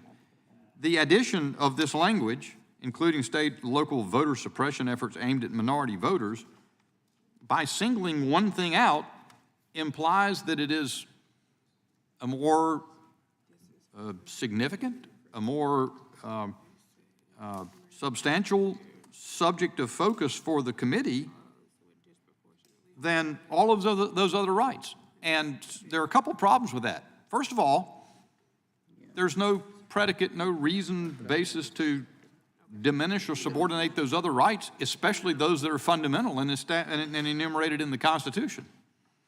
But beyond that, it's predicated on a conspiracy theory and a smear. Mr. Johnson sort of touched on this or hinted at it as well.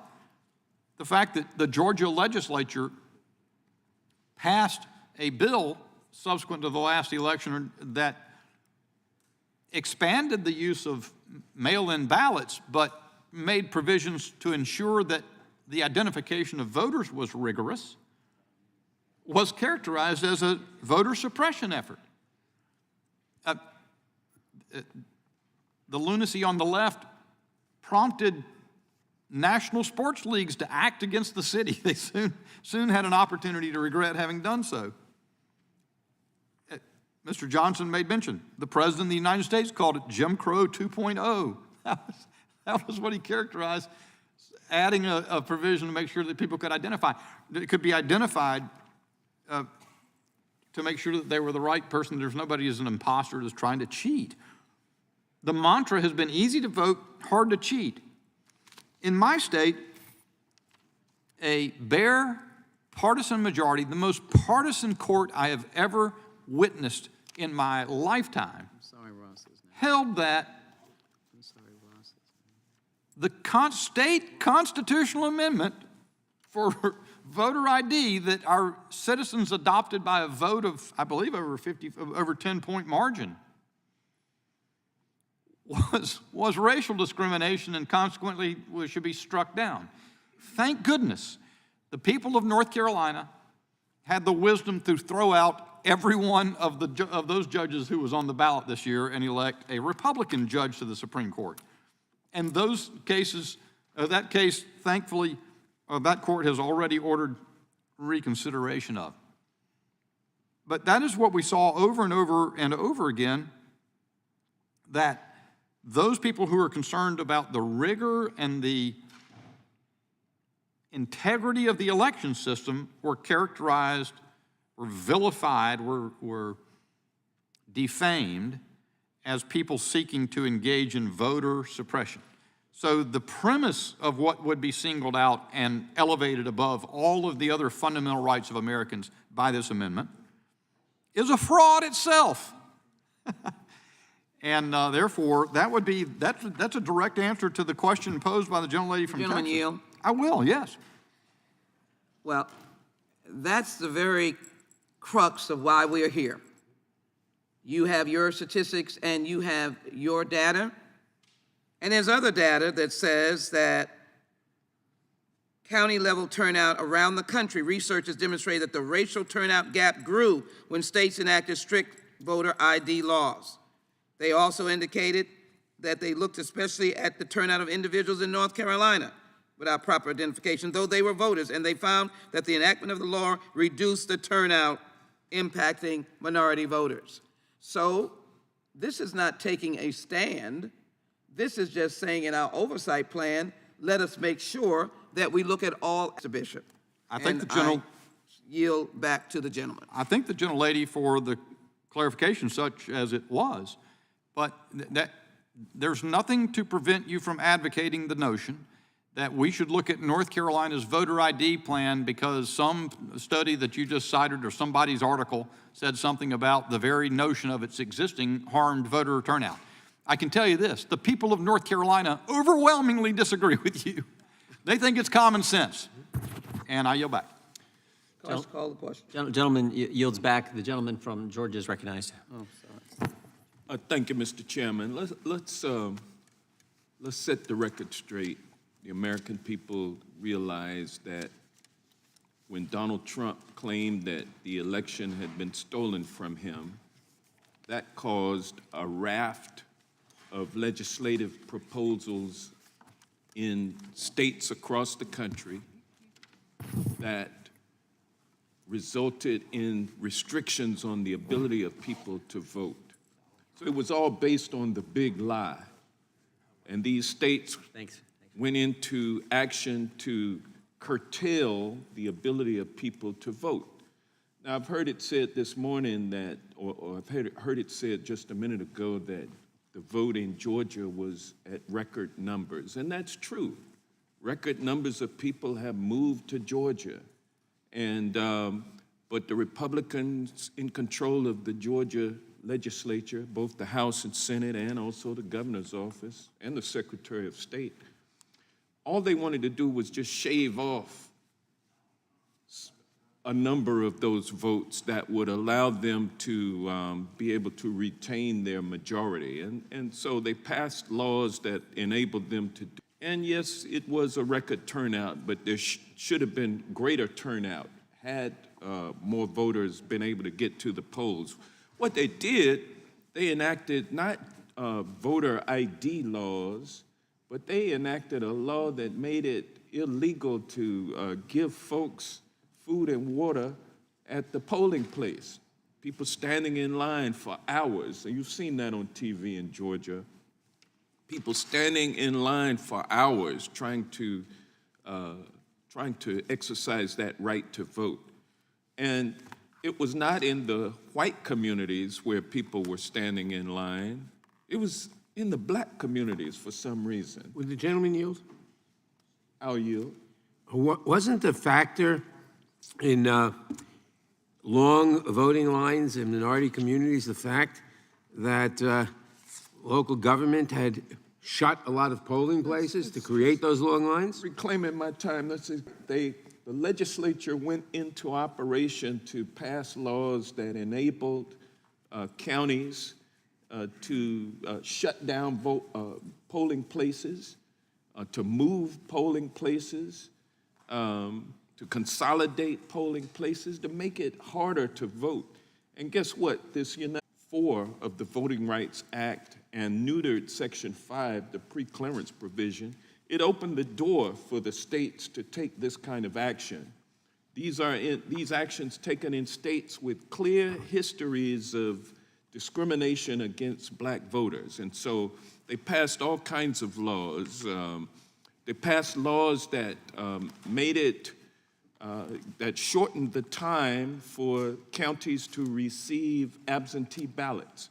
So a lot of ballots that were mailed in did not get counted because of new laws passed by the Georgia legislature in response to the big lie. So let's set the record straight. It's not about voter ID, it's about voter suppression. And the tactics that were used were quite effective. And this amendment simply would go towards having this committee take a look at those kinds of tactics and devices. And so I rise in support of the Jackson-Lee amendment, and with that, I yield back. Gentleman yields back. Who seeks recognition on the amendment? Question occurs on the amendment from the gentlelady from Texas. All those in favor say aye. Aye. All those opposed, no. No. Opinion of the chair, the noes have it, and the amendment is not agreed to. Gentlelady requests a roll call vote. The clerk will call the roll. Mr. Jordan? No. Mr. Jordan votes no. Mr. Issa? Mr. Issa votes no.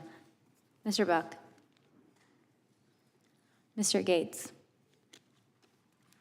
Mr. Johnson of Louisiana? Mr. Johnson of Louisiana votes no. Mr. Biggs? Mr. Biggs votes no. Mr. McClintock? Mr. Tiffany? Mr. Massey? Mr. Massey votes no. Mr. Roy? Mr. Bentz? Mr. Klein? Mr. Klein votes no. Mr. Gooden? Mr. Gooden votes no. Mr. Van Drew? Mr. Van Drew votes no. Mr. Nels? Mr. Nels votes no. Mr. Moore? Mr. Moore votes no. Mr. Kiley? Mr. Kiley votes no. Ms. Hageman? Mr. Moran? Ms. Lee? Mr. Hunt? Mr. Hunt?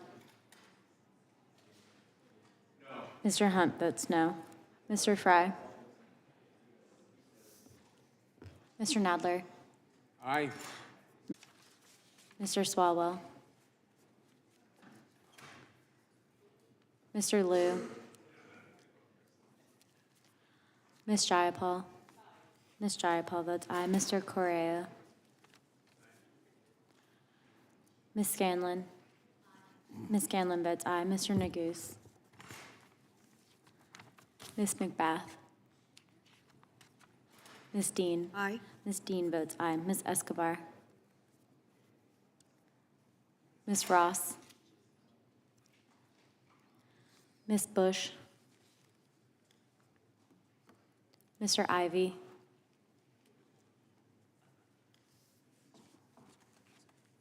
Mr. Fry?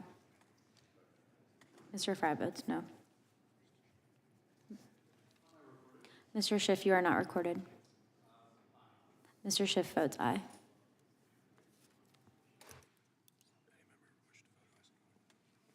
Any member wish to vote who hasn't voted? Clerk will report.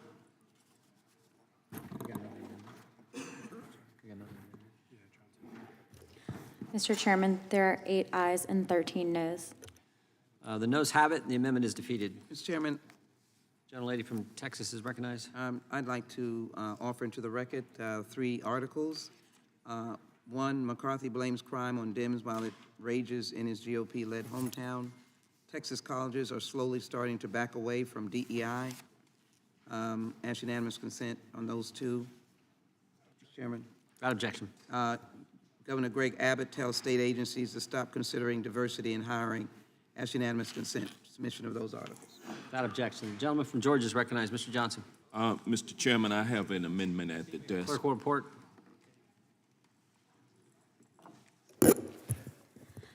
Amendment to the Committee on the Judiciary Authorization and Oversight. Without objection, the amendment is considered as read. The gentleman Mr. Chairman. recognized too. Point of order reserved by the gentleman Yes. from Louisiana.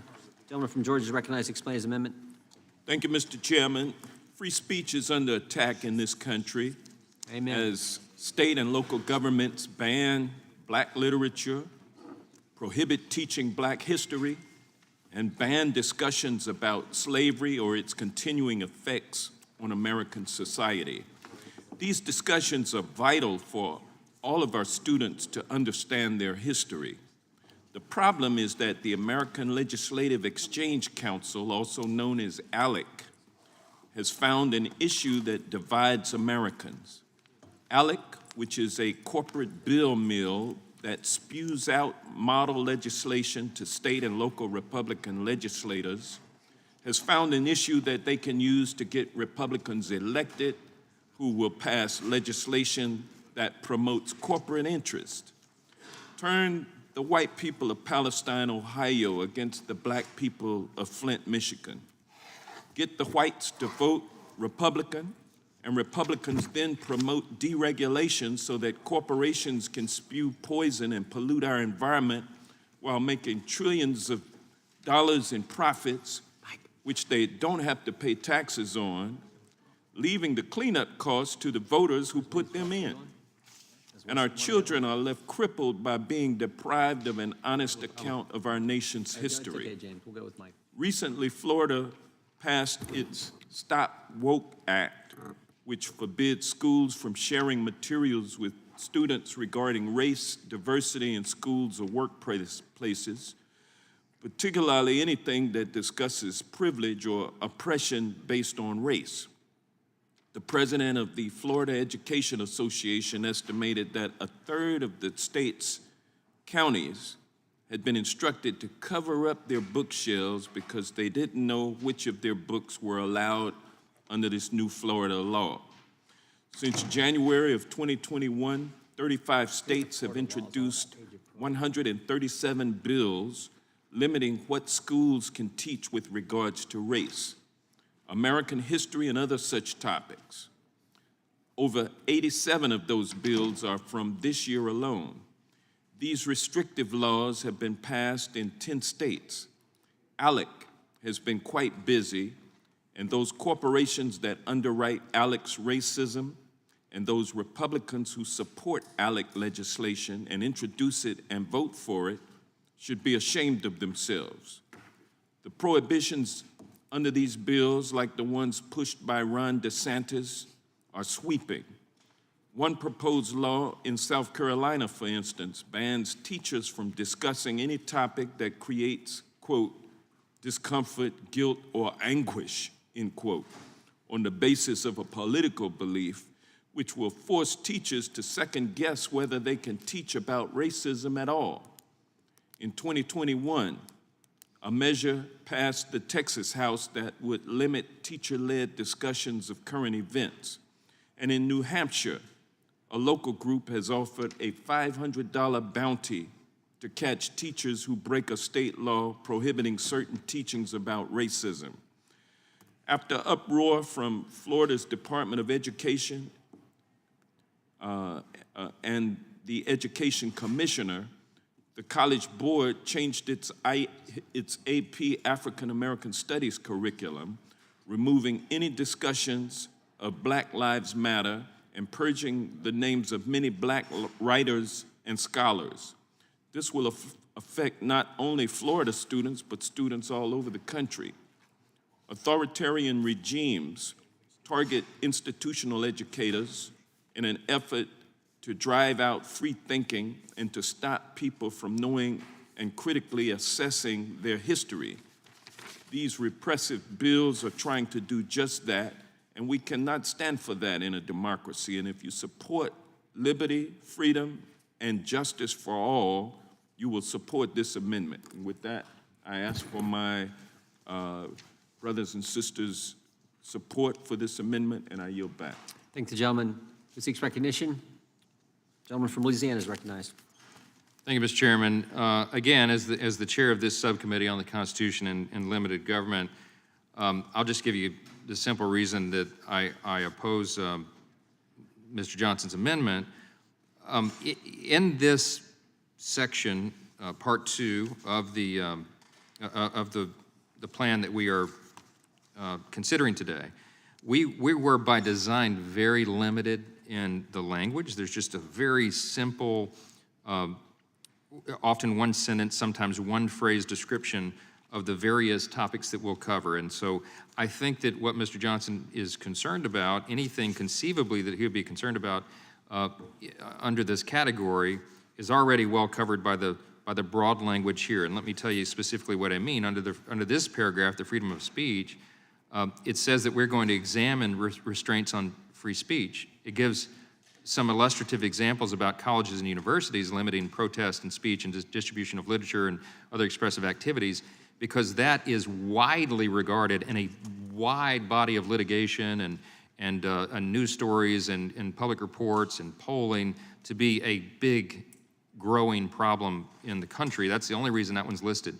If we go down under this subcategory and list more and more illustrative examples of things, again, we'll be here for days because we'll have to add pages and pages to this simple structural document. Clearly be covered by other things that we'll be looking at. And so just for the purity of the document itself, the simplicity, the structure, the brevity of the document itself, I just don't think that we can be here all day long listing all the possible things that we may look into. I don't think that this is a big problem. I'm not convinced, but if the evidence suggests that it is, then we'll address that accordingly. But I just, for that reason, I oppose this amendment, and I yield back the balance of my time. Gentleman yields back. Who seeks recognition? No. Pin the Ask for a chair. roll call. The noes have it. The gentleman from Georgia asked for a roll call. The clerk will call the roll. Mr. Jordan? No. Mr. Jordan votes no. Mr. Issa? Mr. Johnson of Louisiana? Mr. Johnson of Louisiana votes no. Mr. Biggs? Mr. McClintock? Mr. Tiffany? Mr. Massey? No. Mr. Massey votes no. Mr. Roy? Mr. Bishop? Ms. Sparts? Mr. Fitzgerald? Mr. Bentz? Mr. Klein? Mr. Gooden? Mr. Vandrew? No. Mr. Vandrew votes no. Mr. Nels? Mr. Moore? Mr. Moore votes no. Mr. Kiley? Mr. Kiley votes no. Ms. Hageman? Mr. Moran, Ms. Lee, Mr. Hunt. Mr. Hunt votes no. Mr. Fry.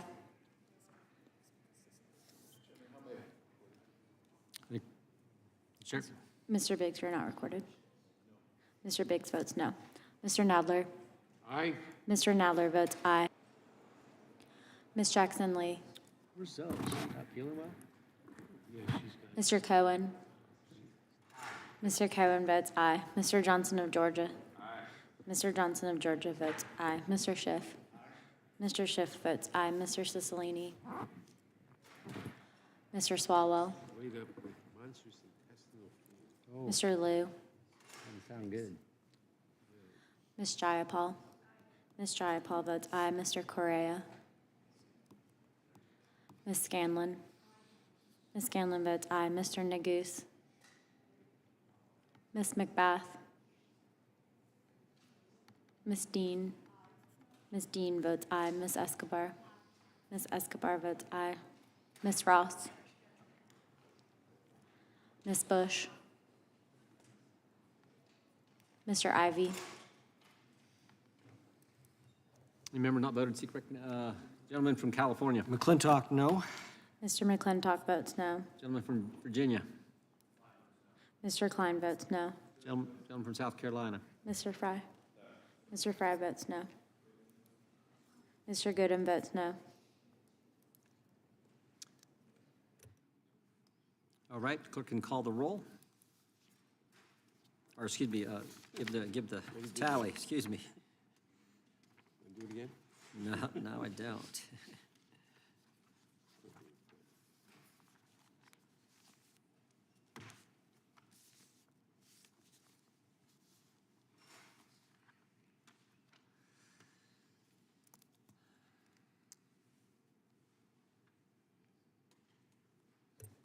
Mr. Chairman, there are 8 ayes and 13 noes.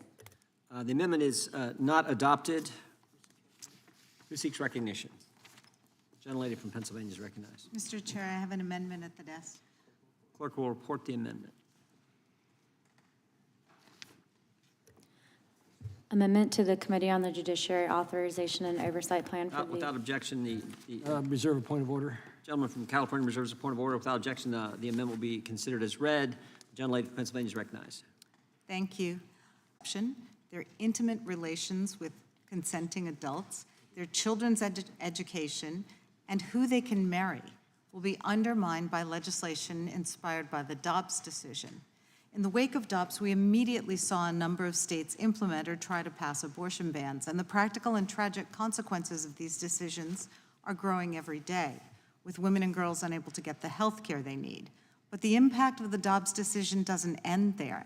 As my colleague from California referenced during the debate on my prior amendment, statements by members of the court have highlighted that the ramifications of the extremist Dobbs decision extend to other settled civil rights precedents predating Roe v. Wade, such as Griswold versus Connecticut.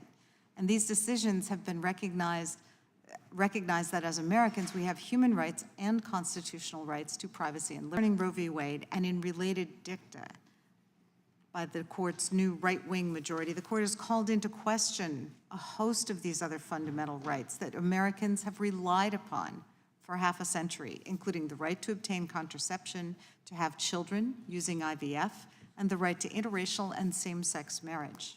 The extremist right-wing majority on the Supreme Court has put our country on a perilous path by opening the door to reconsider and overturn these fundamental freedoms that the overwhelming majority of Americans support. Americans have a right to make their own deeply personal decisions with loved ones about whether and when to become a parent, and to make deeply difficult decisions when their lives and the lives of those that they love are at risk. Politicians and the government don't belong in those decisions. The majority in Dobbs and others who hold this minority view are pushing a right-wing agenda that can be summed up as this: for all their talk about states' rights and individual freedoms, the right-wing majority is only too willing to uphold the rights they support, but to take away the rights they oppose. So I strongly encourage all of my colleagues to support my amendment to examine these conditions, and I yield back. The gentlelady yields back. The gentleman from Louisiana, Mr. Johnson, is recognized. Thank you, Mr. Chairman. Again, as chairman of this subcommittee, the one that seems to be getting all the attention today, I'm going to point out my exact same objection to this amendment as I did the previous 2 or 3, and that is that the plain and very broad language that we have already before everyone for consideration on page 9 says, the bold heading is protection of constitutional and civil rights, and it says the subcommittee will examine the adequacy of current protections for U.S. citizens' constitutional and civil rights. We are not going to start a laundry list of subcategories of things and theories and partisan invectives and all the things that we just heard about radical right-wingers and all that kind of stuff. Look, we're going to examine the facts. We'll assess the current state of the First Amendment and all of its protections, the Second Amendment, the Fourth Amendment. We're going to have hearings on all these things. And if any of these wild conspiracies that have just been suggested and are suggested here in this proposed paragraph are true, then it will come out in those hearings. But it's just simply not true. There's no radical right-wing conspiracy here. The constitutional and civil rights that we all have are to be guarded and protected, and we will do so, and the current language does that adequately. I yield back. So I oppose the amendment. Yield back. Mr. Chairman. The gentleman from New York, the ranking member, is recognized. Thank you, Mr. Chairman. The gentleman from Louisiana argues that we're going to look into all fundamental liberties. If that is the case, why do we even have this paragraph protecting the sanctity of life? The subcommittee will examine the constitutionality and enforce the federal and state law statutes relating to anti-life measures. Why do we have the freedom of speech provision? Why do we need any of the specific provisions? The fact of the matter is, we should have specific provisions. But if we're having specific provisions, we should have the ones suggested by Ms. Scanlon. The subcommittee should examine the threat posed by a nationwide abortion ban to women's lives, reproductive health, bodily autonomy, and equality. We know that members of the committee want a nationwide abortion ban. We know that as the gentlelady from Pennsylvania remarked, that the decision in Dobbs, strongly hinted that Griswold, the right to contraception, was in question, that Lawrence, the right to same-sex relationships, never mind same-sex marriage, the right to same-sex relationships, that Loving, the right to interracial marriage, all of these are on the chopping block under the logic of the Dobbs decision. Look at Justice Roberts' majority opinion, in which he said, or Alito's majority opinion, in which he said that the fundamental rights were different here because you're dealing with a life. What that seems to mean is that the fetus, and I expect the Supreme Court, this terrible Supreme Court, will decide at some point that a fetus is a person from conception, and under the 14th Amendment, you cannot deprive a person of life, never mind liberty of property, without due process of law, and therefore will have a total ban on abortion, which would also mean a ban on in vitro fertilization, a ban on a lot of things. So it's certainly within the purview of this committee. If we're going to be looking at protecting the sanctity of life, we also ought to be looking at the threat of a nationwide abortion ban. Some people, if we're going to be looking at the threat to fundamental rights, we should be looking at the danger that Americans will lose their constitutional rights to make decisions about contraception, their intimate relationships with consenting adults, their children's education, who they can marry. These are certainly fundamental rights within the purview of this committee, and we should look at them. And that's all that this amendment does, and I therefore support the amendment.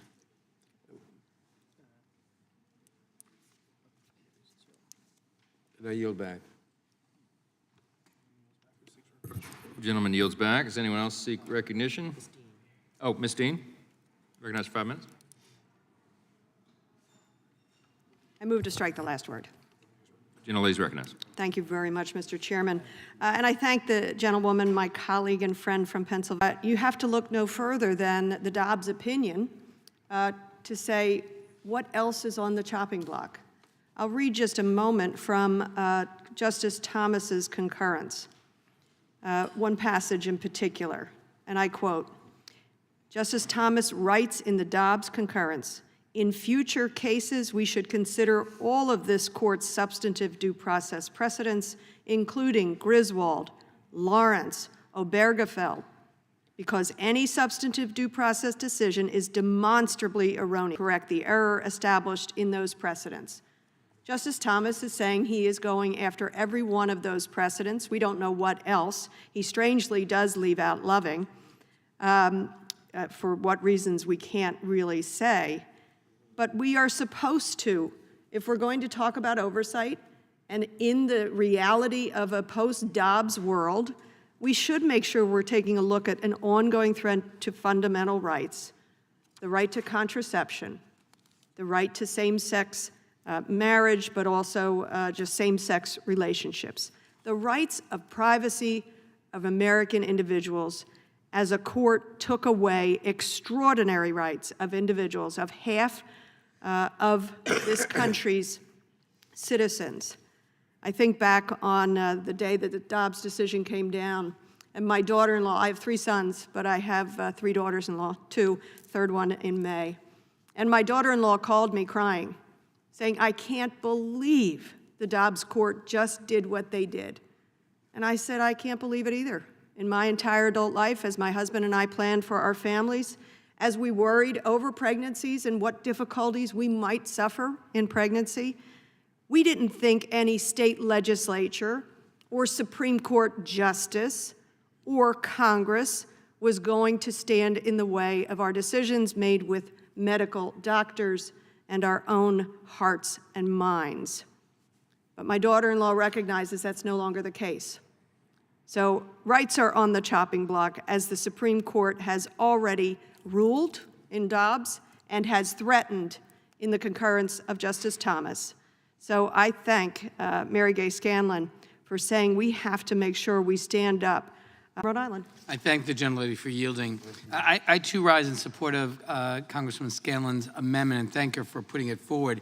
You know, in addition to what Justice Thomas said in his concurring opinion, after saying we should reconsider all of this court's substantive due process precedents. And remember, that was a series of cases in which the court said that the due process clause under the 5th and 14th Amendments prohibited the government from depriving persons of life, liberty, or property without due process, and specifically interpreted those rights to provide people with substantive rights, a growing list of liberties or freedoms upon which they were entitled to constitutional protection. And he went so far as to say, in that concurring opinion, after overruling these demonstrably erroneous decisions, so we don't have to wonder what he intends to do, he intends to argue to the court that the substantive due process that in fact provided the right to contraception, the right to marriage equality, the right to a number of other rights ought to be overturned. And so of course this committee has a responsibility to conduct oversight of these fundamental rights that have come to be accepted by the American people as basic constitutional rights. So I ask my colleagues to support this amendment, to support freedom and the constitutional rights that have been articulated. I ask unanimous consent to put into the record 2 articles, one entitled, Thomas's concurring opinion raises questions about what rights might be next, and another article entitled, Clarence Thomas signals same-sex marriage and contraception rights at risk after overturning Roe versus Wade. Without objection. Does the gentleman yield back? Yield back to Ms. Dean and thank her for her accommodation. The gentlelady yields back. Does any other member seek recognition? Hearing none, question occurs on gentlelady's amendment. Those in favor say aye. Sorry. Aye. Those opposed, nay. And independent chairs, noes have it. Mr. Issa. Mr. Buck.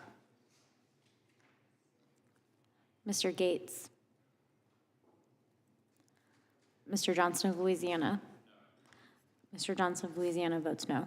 Mr. Biggs. Mr. McClintock. Mr. McClintock votes no. Mr. Tiffany. Mr. Massey. Mr. Massey votes no. Mr. Roy. Mr. Bishop. Ms. Sparts. Mr. Fitzgerald. Mr. Bentz. Mr. Klein. Mr. Klein votes no. Mr. Gooden. Mr. Gooden votes no. Mr. Van Drew. No. Mr. Van Drew votes no. Mr. Nels. Mr. Moore. Mr. Moore votes no. Mr. Kiley. Mr. Kiley votes no. Ms. Hageman. Mr. Moran. Ms. Lee. Mr. Hunt. Mr. Hunt votes no. Mr. Fry. Mr. Nadler. Mr. Nadler votes aye. Ms. Lofgren. Ms. Jackson Lee. Mr. Cohen. Mr. Johnson of Georgia. Mr. Johnson of Georgia. Mr. Johnson of Georgia votes aye. Mr. Schiff. Mr. Schiff votes aye. Mr. Cicilline. Aye. Mr. Cicilline votes aye. Mr. Swalwell. Mr. Liu. Ms. Jayapal. Ms. Jayapal votes aye. Mr. Correa. Ms. Scanlon. Ms. Scanlon votes aye. Mr. Neguse. Mr. Neguse votes aye. Ms. McBath. Ms. Dean. Aye. Ms. Dean votes aye. Ms. Escobar. Ms. Ross. Ms. Ross votes aye. Ms. Bush. Mr. Ivy. Chairman Jordan? Mr. Jordan. Mr. Jordan votes no. Mr. Biggs? Mr. Biggs. Mr. Biggs votes no. Do any other?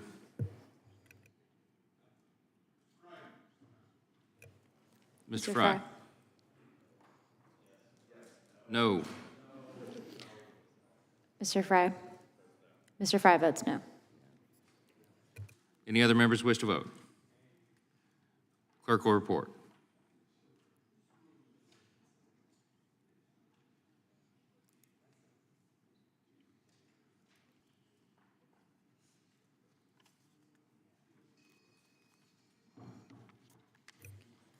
Mr. Chairman, there are 9 ayes and 12 noes. The amendment is not agreed to. Who seeks recognition? Mr. Cicilline. Mr. Chairman, I have an amendment at the desk. Clerk will report. Amendment to the Committee on the Judiciary Authorization and Oversight Plan for the 118th Congress, offered by Mr. Cicilline. Mr. Chairman, I reserve a point of order. Point of order is reserved. Beginning protection of Without constitutional. objection, we'll consider the amendment as read. The gentleman is recognized to explain his amendment. Thank you, Mr. Chairman. This amendment would ensure that as a body, we examine the adequacy of current protections for U.S. citizens' constitutional and civil rights, that it will also include assessing such protections for the LGBTQI+ community. This committee has done vital work in recent years to address discrimination. Unlike other communities, there are no explicit protections in our key civil rights laws for the LGBTQI+ community. We must acknowledge that these protections do not exist. And through this amendment, we'll demonstrate that this body will continue to work on this important issue to extend civil rights protections to LGBTQI+ people.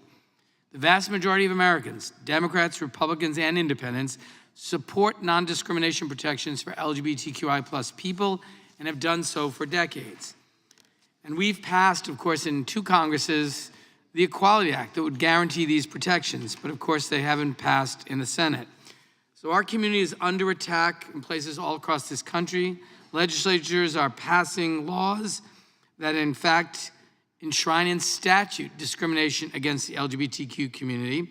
And so this amendment will ensure that as we conduct oversight in this committee, the Judiciary Committee that has particular responsibility for civil rights, that it includes discrimination against the only community in America that it's legal to discriminate against in 2023. And so I urge my colleagues to support this amendment and include this in our oversight plan. And please spare me the, oh, we believe in equality, but just not for this group, or we believe in equality for everyone, so we don't need this. This is a special category of people who don't enjoy civil rights protections today. We're seeing increase of violence against our community, increase in introduction and passage of state laws that will allow discrimination. So this is an urgent oversight responsibility, and I ask my colleagues to support the amendment, and I yield back. Gentleman yields back. Recognize myself in opposition to the amendment, and I'll just say very quickly and succinctly, because we have a vote that's pending. We're trying to finish the work here today. Again, as I've stated earlier in regard to the last several amendments, on page 9, we have very specific language. It says, again, the protection of constitutional and civil rights.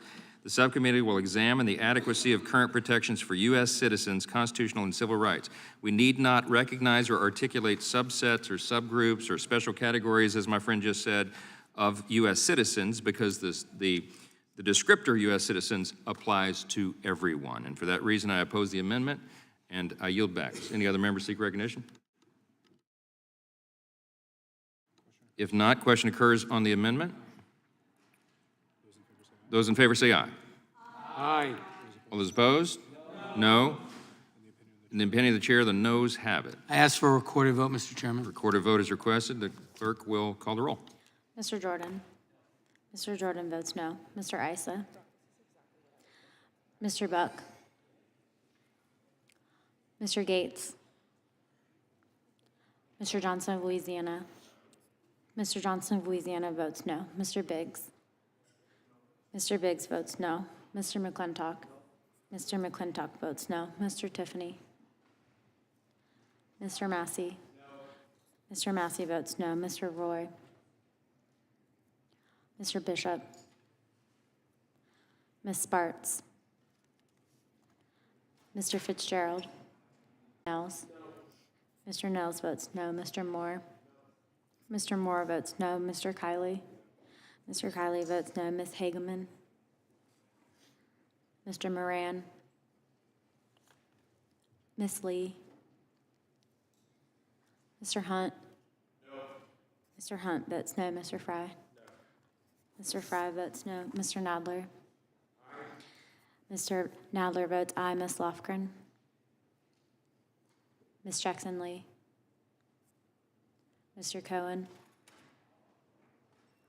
Mr. Johnson of Georgia. Mr. Johnson of Georgia votes aye. Mr. Schiff. Mr. Schiff votes aye. Mr. Cicilline. Aye. Mr. Cicilline votes aye. Mr. Swalwell. Mr. Liu. Ms. Jayapal. Ms. Jayapal votes aye. Mr. Correa. Ms. Scanlon. Ms. Scanlon votes aye. Mr. Neguse. Mr. Neguse votes aye. Ms. McBath. Ms. Dean. Ms. Escobar. Ms. Ross. Ms. Ross votes aye. Ms. Bush. Mr. Ivy. Mr. Gooden? Mr. Gooden votes no. Any member wish to vote who has not voted? If not, the clerk will report.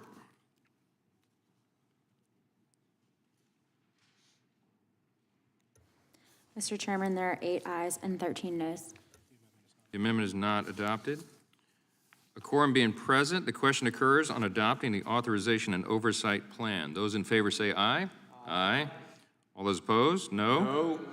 In the opinion of the chair, the ayes have it, and the plan is adopted. Roll call. Roll call vote. Clerk will call the roll. Mr. Jordan. Mr. Jordan votes yes. Mr. Issa. Mr. Buck. Mr. Gates. Mr. Johnson of Louisiana. Yes.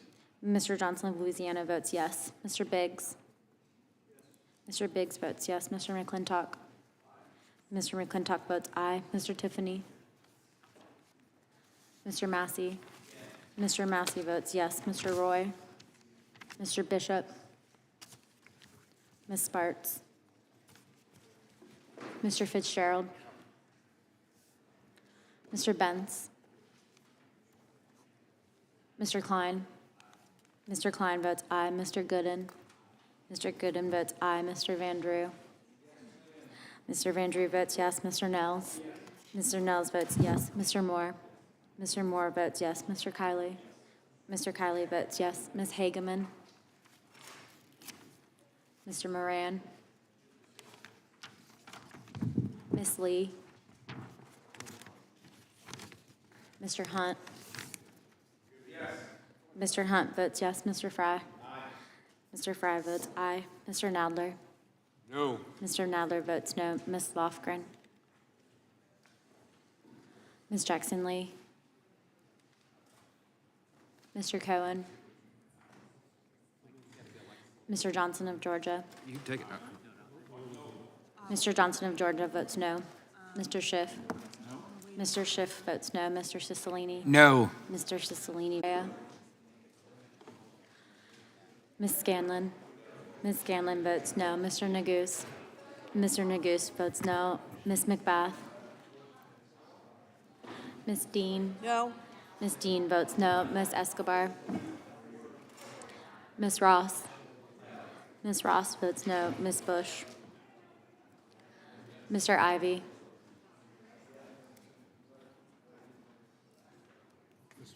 Mr. Gates? Mr. Gates votes aye. Mr. Fry? Oh, you vote. Mr. Fitzgerald? Mr. Fitzgerald votes aye.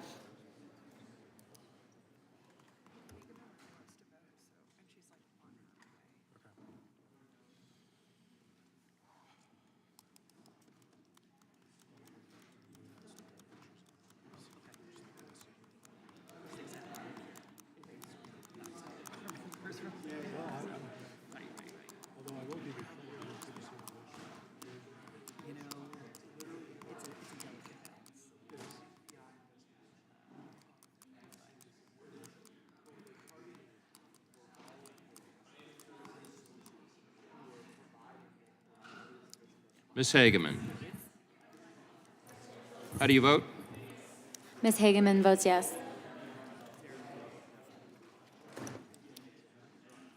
Are there any other members who wish to vote who have not voted?